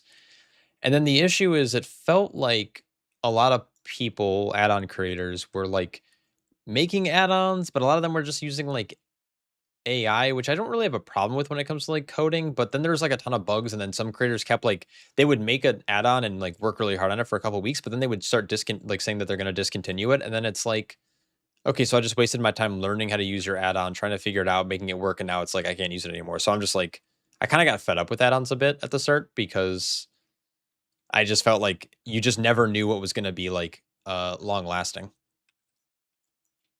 Just like on picking a main for season 2, it sucks. Yeah. Yeah, picking a main sucks if you're not like super, super tied to a single class. Like I'm tied to Brewmaster. I'm not going to stop playing Brewmaster, but I am trying to look for like other classes to play. But it definitely is difficult to make that decision.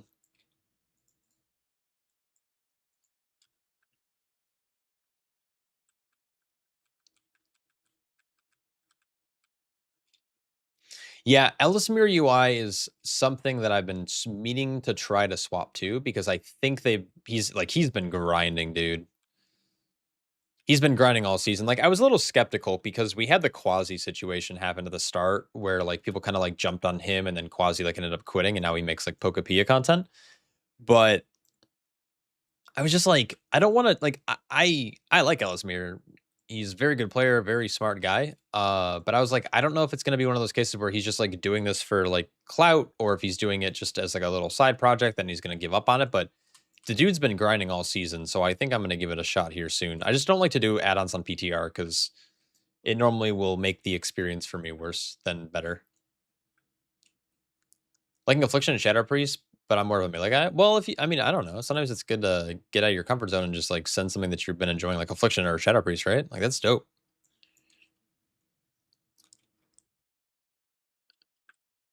Yeah, no, I've seen like people setting up both of them and they look really easy. So I just gotta like I gotta sit down and take the time to do it. It's just I'm kind of lazy when it comes to that stuff.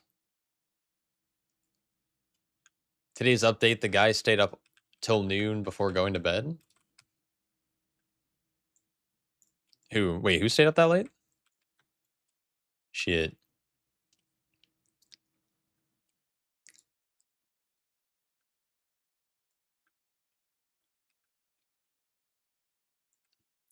Yeah, I was skeptical too, and have used LVUI for years. But holy moly, it's the best add-on you've had ever experienced. That's crazy. Oh, Ellismere, yeah, yeah, that guy, yeah, insane. Yeah, it's just one of those things where, like, with the add-on landscape change, I just wanted to like kind of wait and see. I'll probably be doing like a pretty heavy UI shift. Another reason that's prevented me from like changing my UI a lot is like we had been pushing keys, and changing a UI kind of takes you some time to get used to, depending on how drastic the change is. And since we were still pushing keys, I didn't really want to like change anything yet. So I'll probably start looking at UI stuff come like end of July, maybe. We'll see though.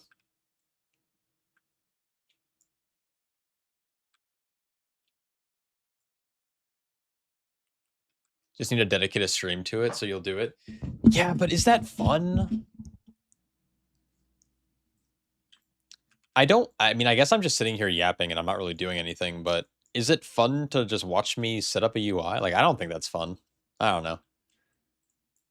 I need to get into the habit of like just streaming more when I'm just doing things that just because I'm doing something that I might enjoy or might need to do. But a lot of times I'll like sit there, I'm like, I could stream, but I'm like kind of just sitting here, like either working on my house or I'm sitting here like figuring out what my best items are for next season, and I'm like compiling lists or I'm like making notes for my boss guy videos. Like, I feel like I should just stream that stuff though, shouldn't I? Or no?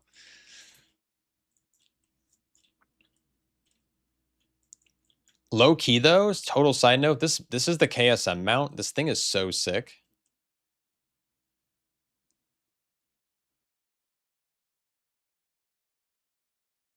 Yeah, I mean Jack did that I think a couple weeks ago or something, like where he or a week ago, and he just like set up a UI during stream, and like that's all he did for like 3 hours or something.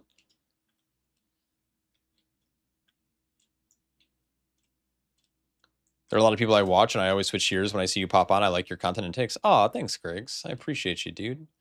Uh, yeah, it's just something I need to do more. I'm like really, I'm always, I don't want to say like self conscious about it, but it's like in the back of my mind, I'm like, well, I don't think people would enjoy me just doing this like kind of probably boring thing, but I like to rant. Ranting is fun. Tanking season 1 was fun. The idea of learning new routes for season 2 sounds stressful. How do you get re-hyped to go through the route learning? Mechanic process all over again. So tempted for brain dead DPS. I don't think there's anything that so I have a little special thing in my brain called autism, which makes me really enjoy progressing like bosses, which is weird because I hate rating, but like Mythic Plus, I just get really excited for like learning how to optimize.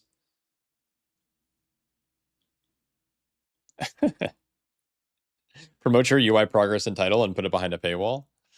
I definitely put my UI behind a paywall normally. Like my base UI, I don't, but my like in-game UI that I create with the HUD, I definitely do. But in terms of like getting hyped for a season, oh god. Yeah, I mean, so first off, season 2 routes are going to be super hold W, probably more hold W than we've ever seen. And so learning new routes won't be that stressful. I think it's what it's going to come down to is learning how much to pull is really what's going to be the what's like going to be the biggest learning curve for people. It's like yes, you're holding W, but do you pull the first 2 packs, the first 3 packs? Do you go to the freaking boss? Like, do you just run it? Do you line a sight somewhere? I think that's where people will probably have to spend time learning a little bit. What I do to prepare comes down to just like running PTR keys a bunch. A lot of people probably know that I do boss guides and route guides at the start of the season, and so that's something that I started doing before I was a content creator.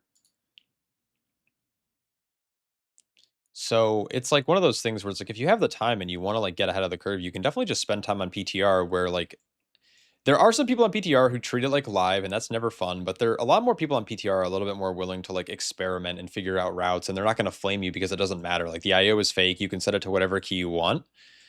And so you can run a +2, a +12, a +20, and you can just like send it down mid and like just learn and figure it out. You can pull a pack at a time just to see what it does. That's a really good way to learn, but a lot of people don't like spoiling the expansion for themselves, which is fine. Like that makes sense. Like, right? Like you don't want to spoil the game you're paying for. And the biggest thing for learning routes and tanking though is like just play in the first week of the season and tank in the first week of the season.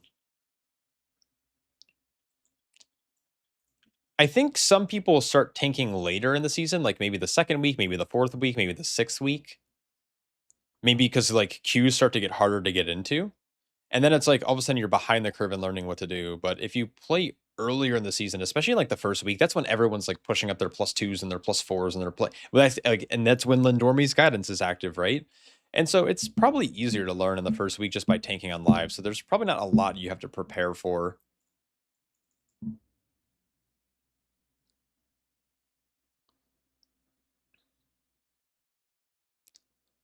After testing every dungeon, I feel like the only potential routing is Blinding Veil and Murder Row. Murder Row has a little bit. Blinding Veil has the potential to have a lot. Like a lot, actually. Like there's a lot of count in that dungeon. There's like a couple of little side streets you can go down in Blinding Veil. I think there's gonna be some like create. There might be some. I dude, out of every dungeon for the MDI, I think Blinding Veil is gonna be like a banger. Most of the you can pull trash on it. A lot of the bosses. It's gonna just be so good. I think Den of Nalarak has some interesting routing choices early. Yeah, Sky like, some of the dungeons are like Skyreach, though, like King's Rest, like, unironically, you can literally just pull everything in King's Rest, and that's 100% count, like, you can't skip anything. If you skip anything, you have to go back and pull it. Oh, there's the Keystone Hero mount, by the way, it's this dope-ass dragon-looking thing. I actually have it too, but, uh, Keystone with the Ruin.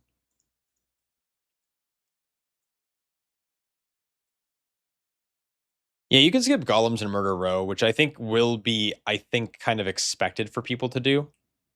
You just pull a little bit of extra casters earlier. It's not a big deal. It's like really easy to do. KR last boss is going to be a goddamn or is a goddamn demon now? Yeah. They're gonna change that fight if they haven't already. I actually read I didn't read all the notes yesterday. I read the notes on like just Blinding Veil today. Um Temple of Sethralis is also very hold W. You go left or right at the start of the dungeon and you just pull everything and then you'll be at 100%. Ruby Life Pools is also the same. You either skip one dragon or you skip 6 men downstairs. You just pray it's not a VDH season. I doubt it's VDH season.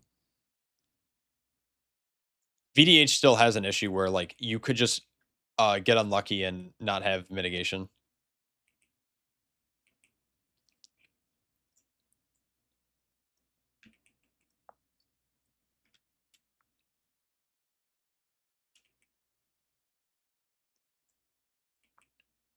I'm a little nervous with some of the dungeons with their boss design philosophy. There's a lot of bosses that are just straight up boring now. And I hate as a tank, like I want to be stimulated, but I don't need to be stimulated via like big tank buster. Like that's not what I like. I don't like when bosses hit the tank really hard. I like when bosses have something for the tank to do. Some of the bosses are really good, but some of them are like Mashimba the Embalmer. Holy fuck, man, that boss is terrible.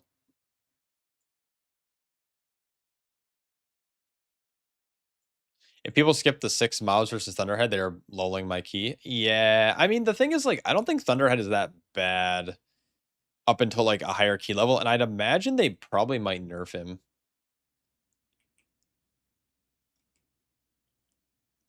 I don't know. Yeah, Thunderhead is sketchy, but actually, they might not nerf him because I think they buffed Fire Maw. Didn't they? Zol at the Zol changes were really good. Shadow of Zol is, like, actually a decent mini boss now. I don't mind him. You love the squid boss and MT for tanking? Yeah, that's what I mean. Like, that's such a good tank encounter because it's about making sure the mobs are stacked. There's no tank busters. There's nothing to do. Like, your job is to make sure the boss is positioned to maximize your DPS. Blinding Veil has a lot of good bosses. I think every fight in Blinding Veil, I'm like actually like a massive fan of. Altar of Fangs also has really good bosses. I like all of the bosses in here. Den has all really good bosses as well. Murder Row, I don't like Kistia Manaheart, but every other fight in here is a banger. Uh, Blinding Veil is good and Void Scar is good. Like, I think all the new Midnight dungeons actually have good boss fight design. I think the old dungeons that are returning are like missing pretty hard. Gold Serpent is super boring. Council of Tribes is really slowed down and really boring now. There's nothing really crazy for the tanks, especially because you can parry the tank buster. Mashimba does nothing.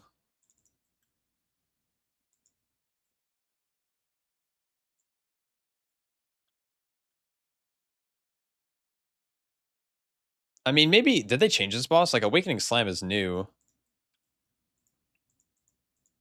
right? It seems new.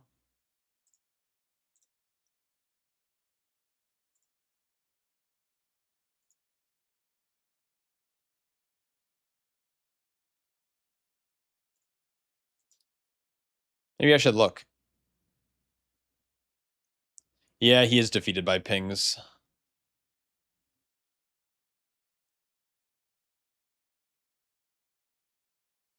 Oh, they. Oh yeah, they did. They did nerf Thunderhead,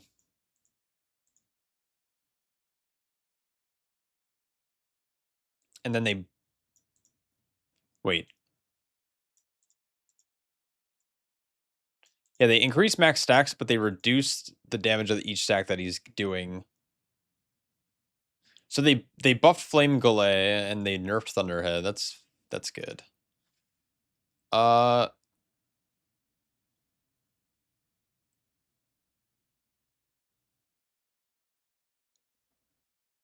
I'm like trying to like look at these because like the issue with like Temple is and King's Rest is that the boss fights were just so slow.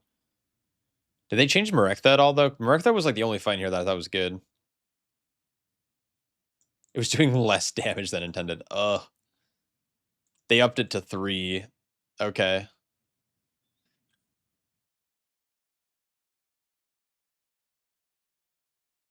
Into Westing.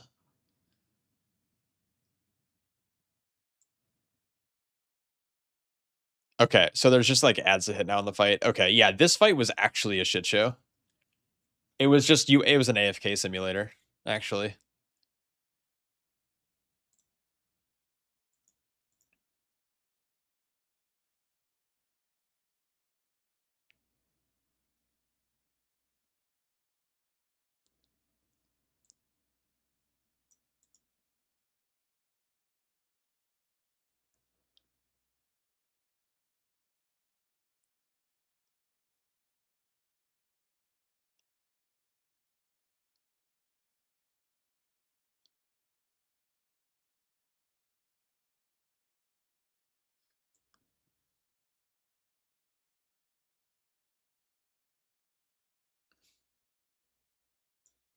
Okay, they slowed down Desire. Yeah, the Desire nerfs are actually good. The oh, they sped up the RP. Actually, these are all good changes. Like actually looking over them, this is good. I gotta actually run all the dungeons and talk about these because these are all like this is actually these are crazy notes by the way. Blinding Veil is like the only dungeon that really saw no changes. That's crazy to me.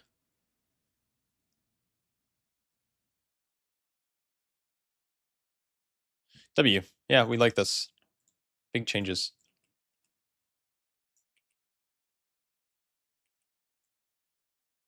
Oh, you said you love the changes to Void Scar? What were they?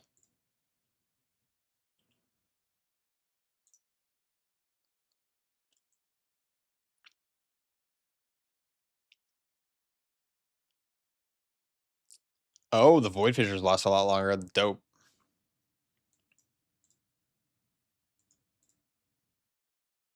Hulking Claw's periodic damage reduced by 21%. That's fine. I'm just surprised they didn't make it like do fizz dam or something.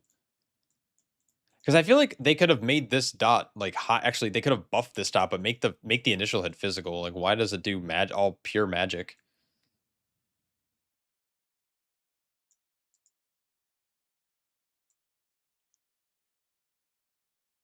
Okay, so now Coronis has a tank thing. Okay, thank God. Dude, I made a comment. I did a video like doing my first look at this boss, and I literally said this fight's boring for tanks, and someone was like, "Why are you advocating for them to add mechanics to a boss?" It's like, dude, it's 'cause are you not bored? Like, do you want to just AFK on a boss fight? Like that's not fun at all. I don't want bosses to be hard. I want them to be fun. I don't think that's a crazy philosophy. It's like my favorite part about Fellowship is that the boss fights aren't necessarily hard per se. They're actually really fun. Like those are the people that want vault keys. Yeah, but like why do you even want vault keys? Yo shot title is Rezil 24 chop chop. Char, you don't play with me anymore. I can't get 24 Rezil. You don't even log in.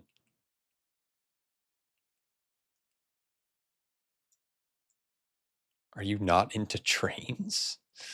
Um it's like I can't even believe people who just want vault keys want fights that are so boring that you don't have to do any mechanics. Like, I don't know. I hit you up all the time and you're like, I can't. I'm playing with people who are better than you, Shaw. And like I'm like, dude, what the heck? I'm trying out for the physical god comp. Dude, I need a new rogue player. I need a new rogue to play with. I prefer you over Fizz. You can even clip it and ship it. I'm tired of I'm tired of playing with South Americans. My fucking full team is South. I need people who have normal ping. I don't know. Are you 23 Rizzle yet, buddy? Did Walks feed you yet? Little baby bird, mama bird, baby bird style. You want free loot as quickly as possible so I can play their games for a few months? That's fair. Need Skyreach. Really? Skyreach is the key you need?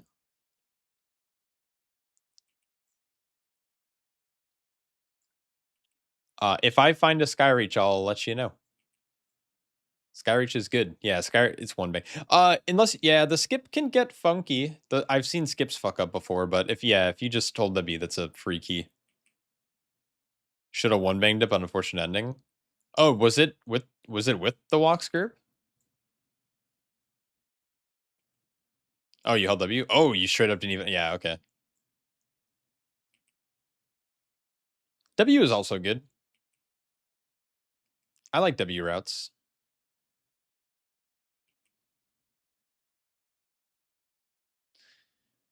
Actually, I wonder if that would just be better. I'm kinda curious.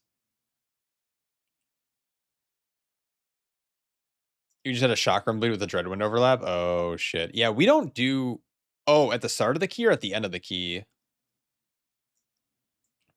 We never pull bird. We pull bird like super early at the end.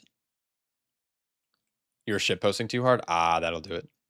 Yeah, we pull bird really early at the end, and then it's never up with the chakra master. You can like tag the bird mid in like while it's in the air and it'll like leap to the tank and then it won't pull anything else and we just like pull it into the pack that's like guarding the entrance of the room. And then we just cleave it down, then we walk it to the elemental and we continue killing it, and then once it's dead, we chain into the blade master, blade talon. Yeah, that's a tough overlap. The chakram plus just bird boy. Actually, they're all bird boys, so that doesn't really make sense, but it is what it is.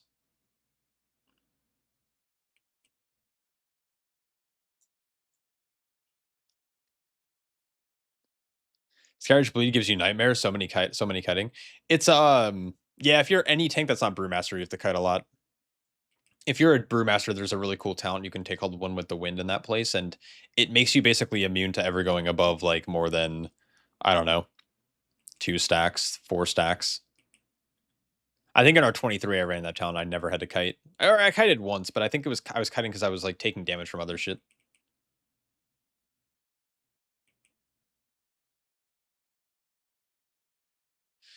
Any outlaws looking a bit like the spec next season, depending on some number tuning? Uh, yeah. I mean, the outlaws I've played with have not been that great on PTR.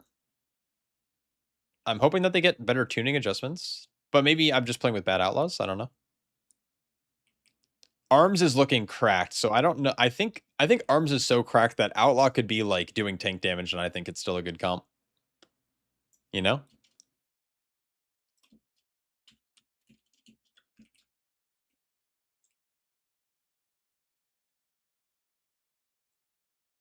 Killing Spree strongest button now. Yeah, wasn't the changing to it like the change to it that they did like crazy good? They made it like based on combo points and it's scales with haste and shit. Like it's like kind of crazy.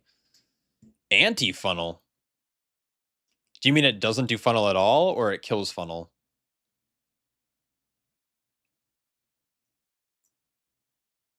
We love Killing Spree though.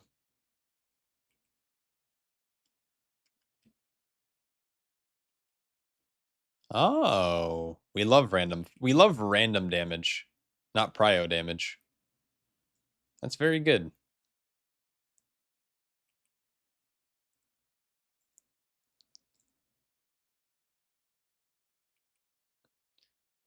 Armors War has been fud, but I got fed. But you got to be fed mobs like a baby bird. Yeah. Uh, it seems to be the case in this first season, but in season 2, I don't think that's the case anymore. There's a lot of times I've been playing with Arms Warrior where I'm not pulling anything on the boss, and they're still just like doing really good damage.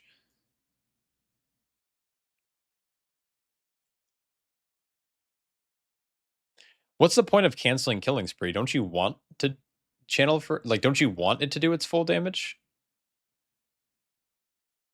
Does it give you like buffs? I have no idea how Outlaw works. Does it give you buffs and shit? Made it to rank 1 brew for break the meta. Or sorry, rank 1 tank for break the meta. It ain't much work, but it's honest work. That's fucking awesome, dude. What are you playing? What are you? What warrior? Prot warrior? I love the break the meta event, man. It's just so weird. This is the first time ever that I'm not able to participate on my main tank because brew for the first time ever is like considered meta. Prot war, hell yeah. That's what I thought. That's awesome, dude. What IO is it for break the meta there right now? When is the break the meta stream event? Is it this weekend? You gotta stream it. You gotta stream so the Raider AO team features you.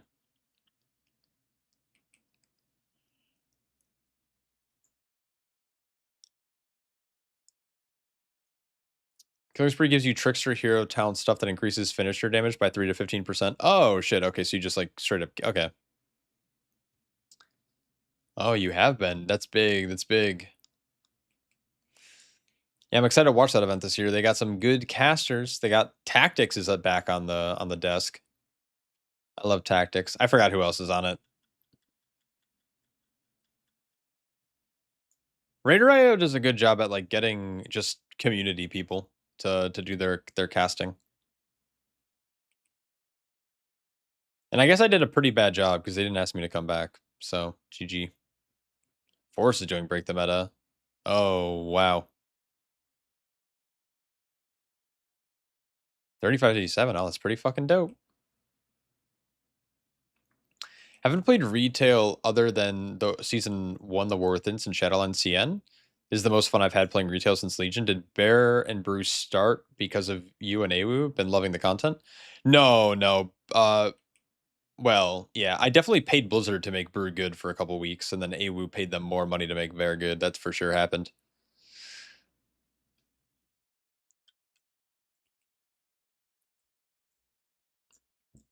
Oh, yo, I definitely misinterpreted what you just said. You've been playing those 2 tanks because of us. Yeah, that's awesome. Yeah, he was a cool guy.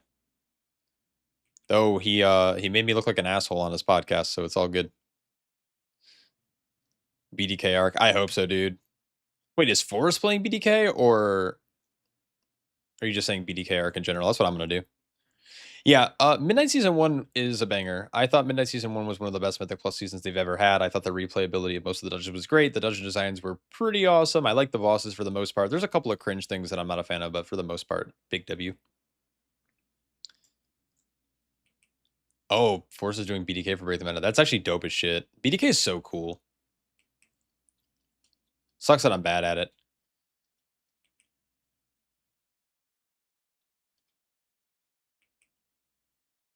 I'm sure Forrest will fucking pump. And there's a lot of reasons why Midnight was really good. Midnight Season 1 at least. I'm hoping Midnight Season 2 can become also fun.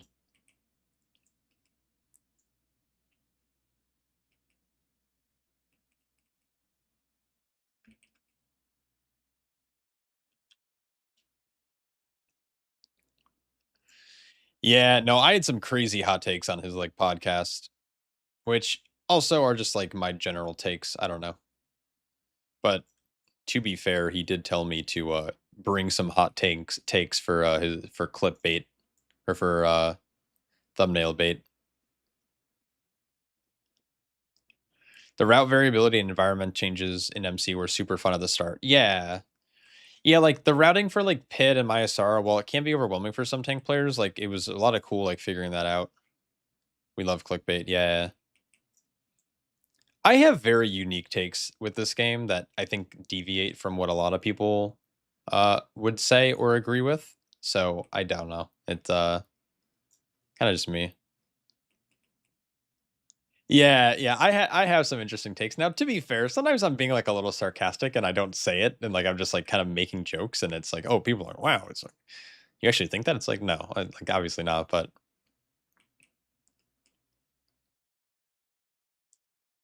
we had a really good conversation. Like we ended up staying in Discord. We talked for about 30 minutes before the pod, like recording that episode.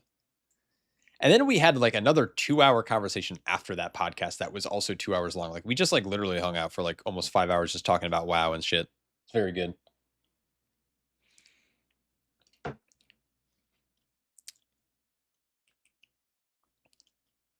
I Yeah, I have some hot takes, but I really want this game to feel like an MMO again. And I wish people would stop being so angry about this game all the time. This game is so fun.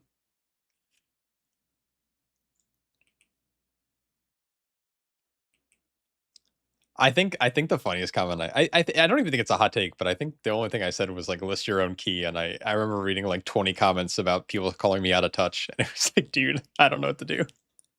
That was such a funny com.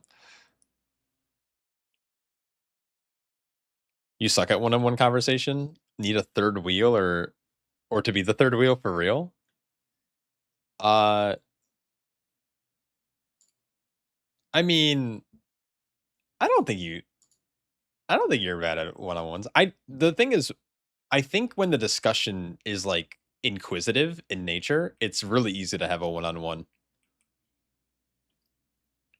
But if we were like sitting in Discord and we're like, "Ah, how was your weekend?" "Good."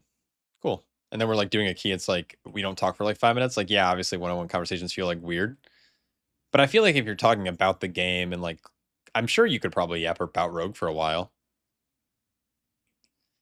What's more funny is people treating 12s like it's a rank 1 key. Yeah. I feel like most people think they're better than they are, myself included. And it makes the game not fun. People manufacture the anger to drive them to their private server. Yes, join my private server called Sha Wow, where you can only play Brewmaster and you one-shot everything. Easy. It's filled with AI bots, so whenever you list, you can just instantly invite 5 other people or 4 other people. You don't never have to wait in queue. You get instant invites. You actually like full tweak out it with dead air? Hell yeah. We love dead air.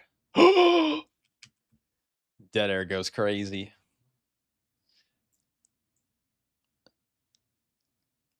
I don't know. I find one-on-one. It depends on the person, right? Like if I'm out in the wild, if I'm out in like the real life and someone's like talking to me about life, I don't. I normally will like not. I like I'm really bad at conversations too. But if we're talking like wow, It's holy like my Uncle shit, Kagi once said, with great power comes great big booty bitches. yo, dot x e get x exe. Holy shit, I'm having a stroke. Thanks so much for the prime, dude. I appreciate you. Low key Ascension is cooking with some new classes. I have no I know what Ascension is, but it's like, I don't even care, man. I like the natty game. I do miss the server community, of the Wrather, and Dungeon Finder was, like, all the same server. So if we run into the same people over and over, clearly opening up groupings has made it helpful, but, like, less MMO.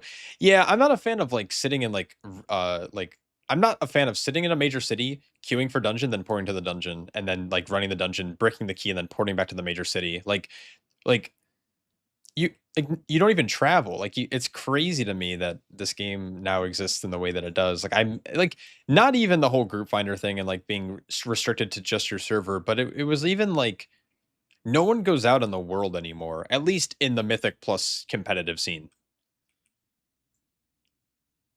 I think opening up the game to be able to play with, like, anyone and any faction on any server is, like, a good thing overall, and probably an easier solution than it would be to merge servers, but it's like the game is so expansive and it's massive. Like I'm gonna just fly around Azeroth for a bit. But it's crazy that no one just goes to dungeons anymore like Natty. I just straight up don't take ports anymore.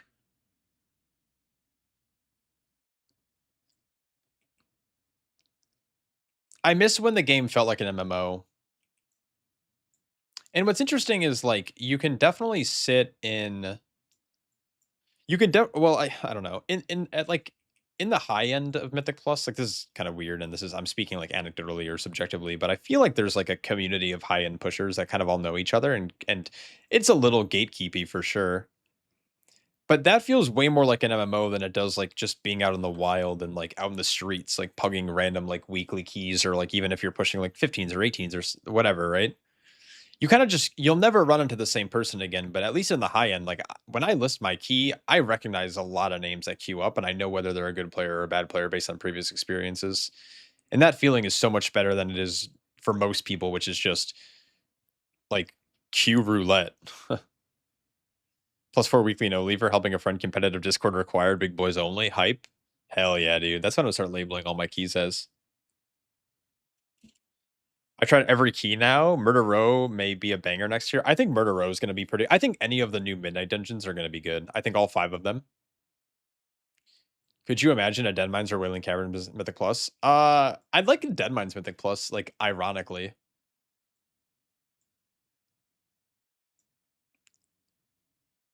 Yeah, sadly, I always either play Classic or other MMOs to get my actual MMORPG feeling. Mythic Plus became like a lobby game over time. It definitely is like a lobby game, and it really sucks.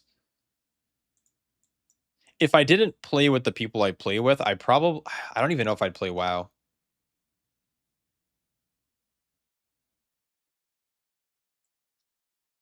Which is a really shitty thing to say, but it's, like, kinda true.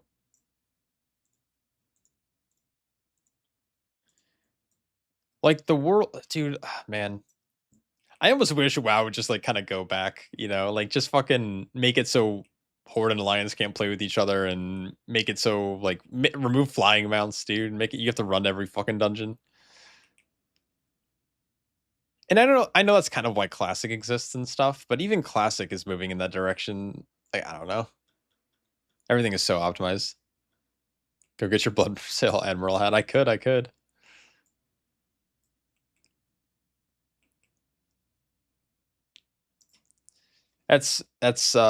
Then that's the issue. People stop caring about making friends in game. Usually when I push, especially mid 18s or 16s and 19s, if I find a decent healer or DPS, I add them and we play more. By the team we reach 2022, we have a solid foundation. I mean that's kind of how I don't know. That's how I kind of I maybe it's a little different, but Mythic Plus teams that I had in the plus kind of started like that, and like my networking started like that, where you just kind of have to add people you meet along the way and like build the network and friends, but no one really wants to do that anymore. A lot of people just want Blizzard to do it for you, which is why people advocate for the solo queue system, which we've already kind of ranted about earlier tonight. But It's like, I don't know if people really want solo queue. I think they just want their problem solved, and their problem solved is like, you know, give me quick group that will carry me to high IO. Or I don't want to like I want to play off meta, but I don't want to like put in the work in finding a group that will play with off meta. Biggest issue with WoW is having to pretend to like people in your guild. Yeah. I fucking hate it. Oh, I didn't my DC'd. I can't hit anything.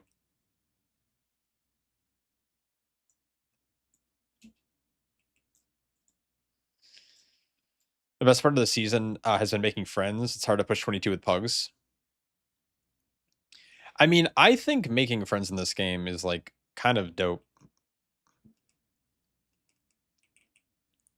And I say that as someone who like doesn't have a lot of in real life friends anymore, just because as I've gotten older, my friends have moved on and I've moved on. Like we stay in touch, but I'm not like going out every fucking night or every weekend to hang out with like the boys. Like we're all fucking old now. Some of them have kids, some of them have family, some of them moved away.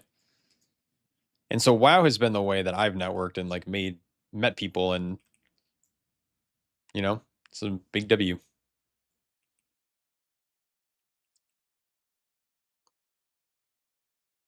Since I played as a healer this season, and this is coming in this coming season, there are just really no reason to add people as meta healer. Wait, I'm sorry, I'm confused.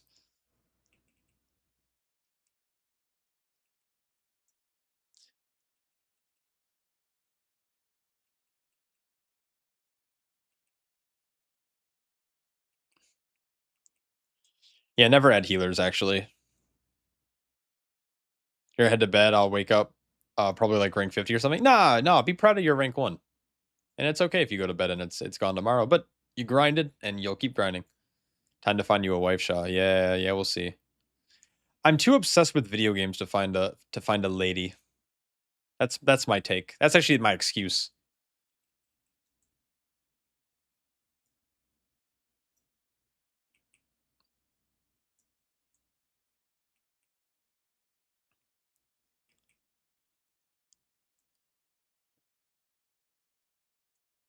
It's a power fantasy game.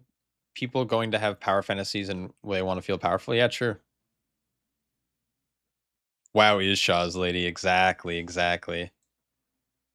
Find a gamer one. I don't want to generalize here, but whenever I like picture like a gamer girl, I it's not the best picture. You know?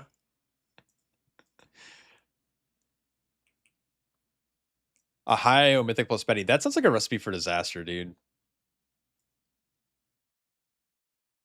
Yeah, exactly. Keys are the love of my life. I don't think like I've thought about this in my like little head fantasies. I don't think I could I don't if I was to date someone, I don't think I could date someone who I also push keys with, cuz like while keys are generally a vibe, there's times I'm tilted, there's times my team might get tilted or not in the greatest mood, and I don't want to be angrily making dinner cuz we and like well because we failed a fucking key. It would be it would be so bad. No.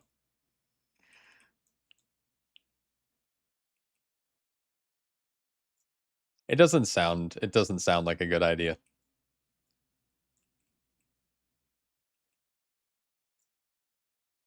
In reality, you made sure to marry someone that didn't game. I like my worlds being separate.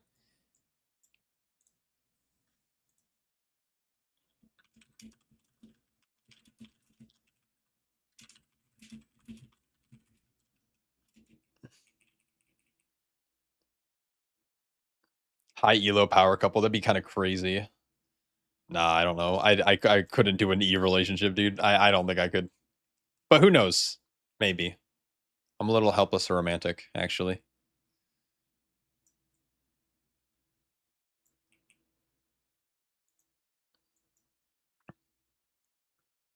Yeah, it's, like, kinda nice to have your own hobby, except, I don't know. I've gone on lots I shouldn't say lots, I've gone on a handful of dates over, like, the last couple years, and normally when I mention that I play video games, whether they play video games or not, it's normally a turn off.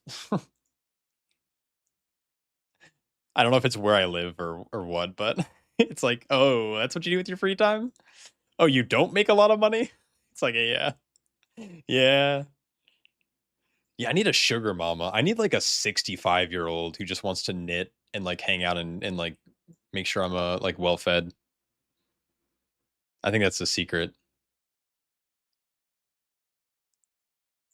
Stream ends abruptly while you yell at each other.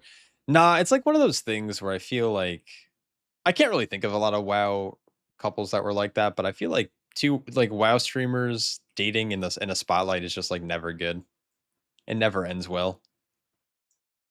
That's crazy.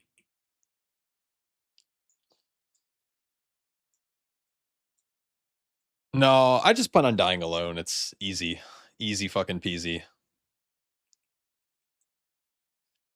I'm hoping I live long enough that, like, the Sword Art Online kind of VR virtual shit becomes a reality, and I can just live in a video game the rest of my life and let my body wither away. That's the dream. I can then just live as a nice, strong brewmaster main in World of Warcraft's 95th expansion. I'll hook you up with my mom, dude. Family outings would go crazy. Does your family make good barbecue?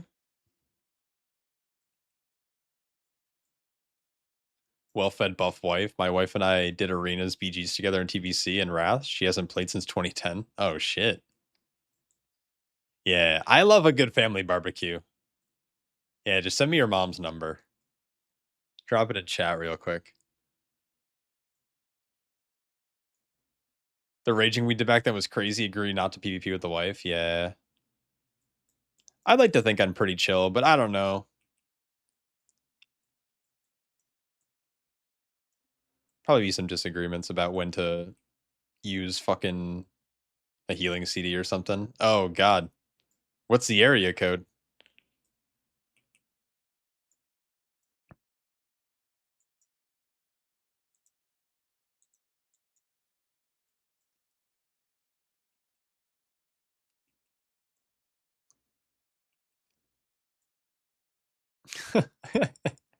Someone who's off to play bingo goes kind of crazy. The thing is, I like bingo, dude. Bingo's fun. It's just the issue is, I sometimes get a little nervous when I have to yell bingo out. The area code is just one. That's crazy.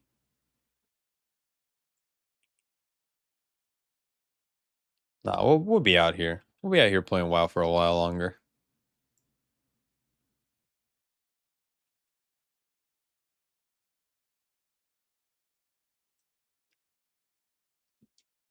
Dude, why is the WoW's dude? I've flown like all the way up and down Azeroth or Eastern Kingdoms at least. The world is so fucking big. Yeah, doxing is crazy. Dox it up.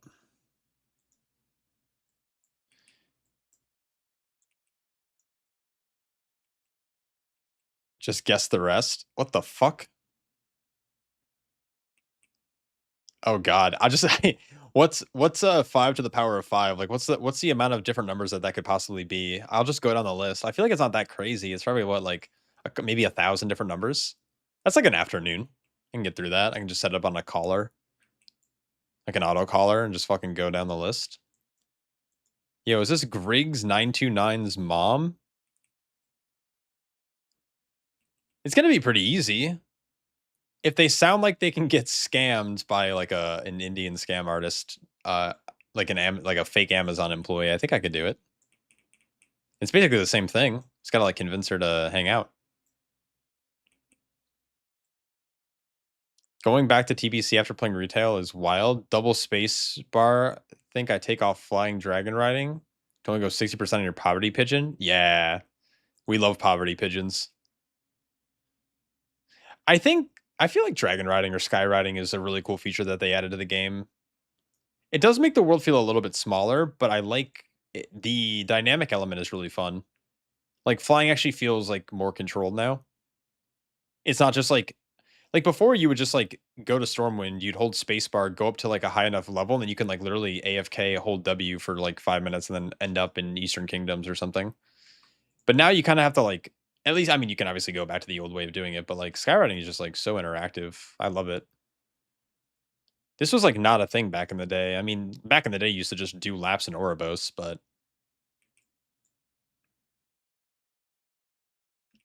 Nowadays, it's a little diffy.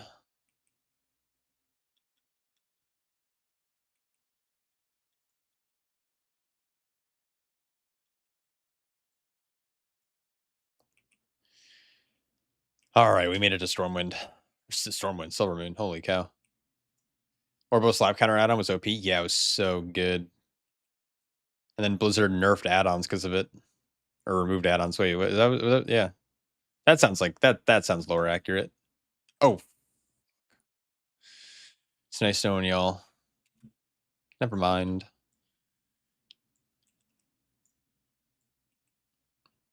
If they were to end WoW, what's a good way for it to go out? It's like my Uncle Kagi Oh once my said, lord. with great power comes great big booty bitches. Yo, Samdad, thanks so much for the tier 3 sub. Holy cow, dude. Hope you're having a great night or great day. I'm not sure where you're at in the world, but thank you so much. I don't know. I'm not a big lore guy. I feel like they'd have to do something where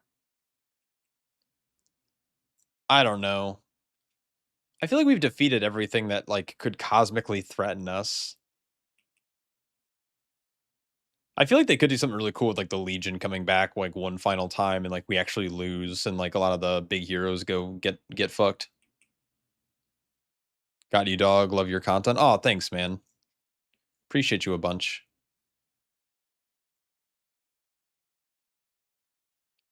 You never tested jumping in Silvermoon as DH. I know everything in New Dalaran while waiting. Oh, never tested jumping in Silvermoon as DH. Oh. Hmm. DH jumping is kind of pog, low key. Oh shit. We met a little follower goal. Thanks for all the follows, guys. I normally don't call out follows or anything because I don't track it, but that's cool. I think it's now going to automatically set to the next one.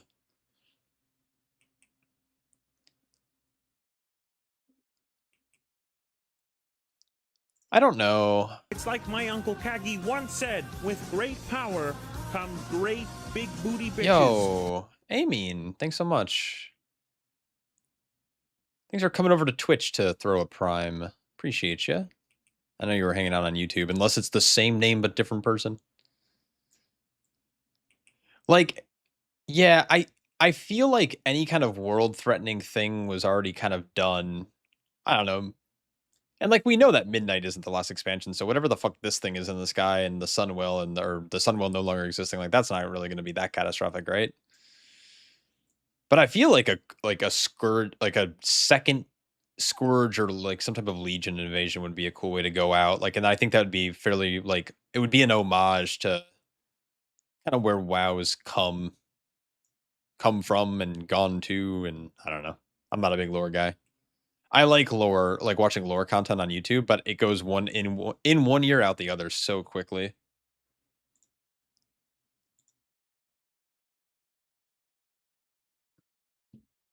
The only thing that stays in my head is tank stuff, aka brewmaster stuff.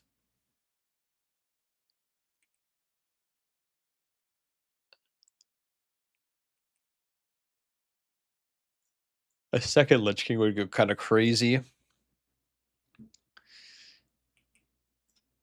But when they released like the Midnight cinematics with like the Liadrin stuff, I kind of went back. I never really looked at like I never really understood what like Wrath of the Lich King was all about, like that expansion and like the story there, but holy shit was WoW dark. Holy fuck was it dark. And I would like that seems like a world-ending threat. And that in that sense, like the bad guy could win and he could kill heroes and like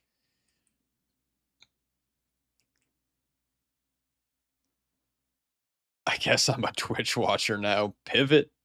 Yeah. I mean, I think YouTube's OP if you pay for premium. But I know some people prefer being on Twitch because that's where like, I don't know, a lot of WoW streamers tend to stream. I stream on both because I like to hashtag fan service. I have a question on your bar. When you perform your rotation, you have Tiger Palm icon twice and it turns into Blackout Kick. Why is it set up like that? So back in the day, I have like an issue with keybinds. Like I have limited keybinds that I can press that feels comfortable and natural to do in combat. And so back in the day, we had too many keybinds where that wasn't really possible. Nowadays, I kind of just keep playing the macro. Because what ends up happening is especially I feel like most gamers do this, but I start to like spam my abilities and you can see how the ability keeps lighting up whenever I press it. And so if I'm in the moment where I'm like trying to click on a nameplate, I don't have to worry about clicking one then two. It'll just I can spam one and it'll always cast this sequence of spells. So all it is a cast sequence macro, which allows me to kind of like mix up the buttons I hit as well. So I can go 1, 2, or I can go just 1 into 1. Is it that useful? No. It's not useful anymore, but I still play with it because I like it. Shouts out to the peasants or people. Yeah. I'd like to think so, but I've been very recently called very out of touch, so I don't know if I'm a man of the people anymore. That is a good question, though. Had premium long enough to forget that there are ads on YouTube until I try to watch something at my parents. Yeah, yeah. And then you realize that it's like littered with ads, but that's just how you pay. I am a cheater. My repeat rate is insane. Yeah. Love cheating.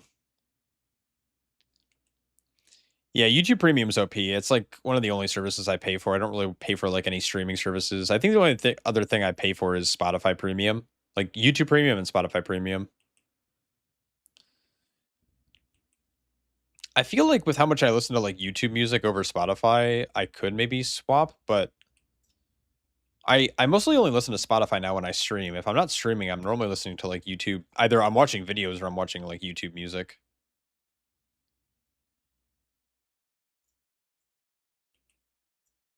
Spotify is just like so convenient for like making playlists and organizing. Oh, God, I'm so fucking tired.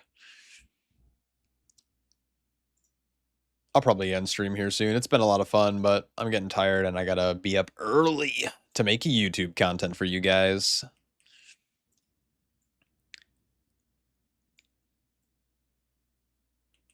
I waste my money and have Twitch Turbo, YouTube Premium, and Spotify just because I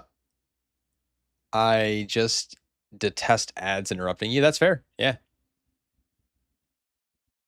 If you don't play classic at 1080p, you're out of touch. Oh, true. True, true, true. It's okay. I mean, I feel like it's okay to pay for multiple services if you use them. I mean, I think okay. This is a weird take, and this is my last rant before I go to bed. Ads are good, and I think watching ads are fine. I like ads a lot, because I know that it is what allows people to like make content, right? Like advertisers are paying for you to be able to watch the content at the price of you having to watch an ad. And if you want to pay for those services to remove the ads, I think that's also good because you are basically saying, "No, I'd rather pay you," which is generally probably more than what they're getting from the ad agencies, but it's like allowing like creators, for example, to like earn money or artists to earn money. Like I think it's very good. Now it's kind of exploitative in some type of way, but it is what it is, but big fan of ads.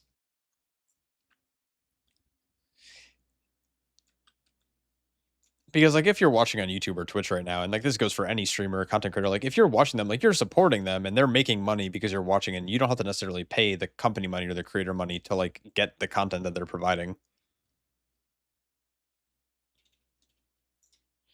Premium can download videos and watch in the background with the screen off, definitely best. Yeah, for YouTube, it's so good. I watch it, like, I'll do it when I, like, work out and stuff. I'll basically put on a video that's, like, more and treat it like a podcast, and I'll just, like, listen to a video while working out or something. I think, yeah, ads are definitely not positive. Yeah, it's a little intrusive for sure. Um, but it is what it is. It's like pick your poison. Do you want to pay little? Do you want to pay? Do you want to pay money to have intrusive ads, or ads at all, or deal with the intrusion and get it for free? Yeah, it's like funny because people are like, "Why don't you use an ad blocker on Wowhead when you're doing videos?" It's like, man, because I want Wowhead to make money.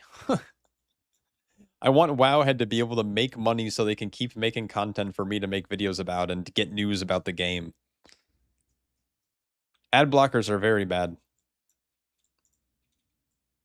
I mean, they're fine, like, if you're selfish piece of shit, but yeah.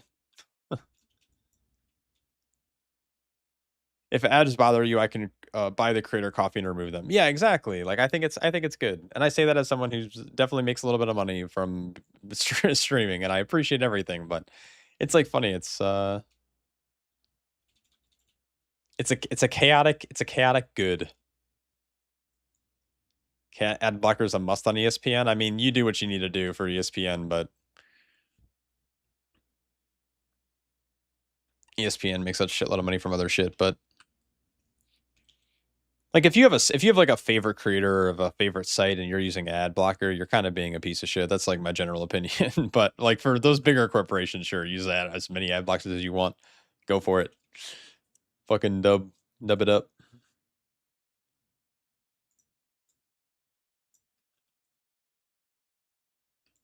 Oh, is this the dungeon? Am I dumb? Oh, I didn't realize the dungeon's actually just this area. For some reason, I thought, oh, interesting. Okay, that's kinda cool. Alright, anyways, guys, I have to go to bed because it's super fucking late, and I'm gonna fall asleep soon. So, thanks for watching, and, thanks for all the subs and shit. I will catch y'all, later. Have a good night or a good day.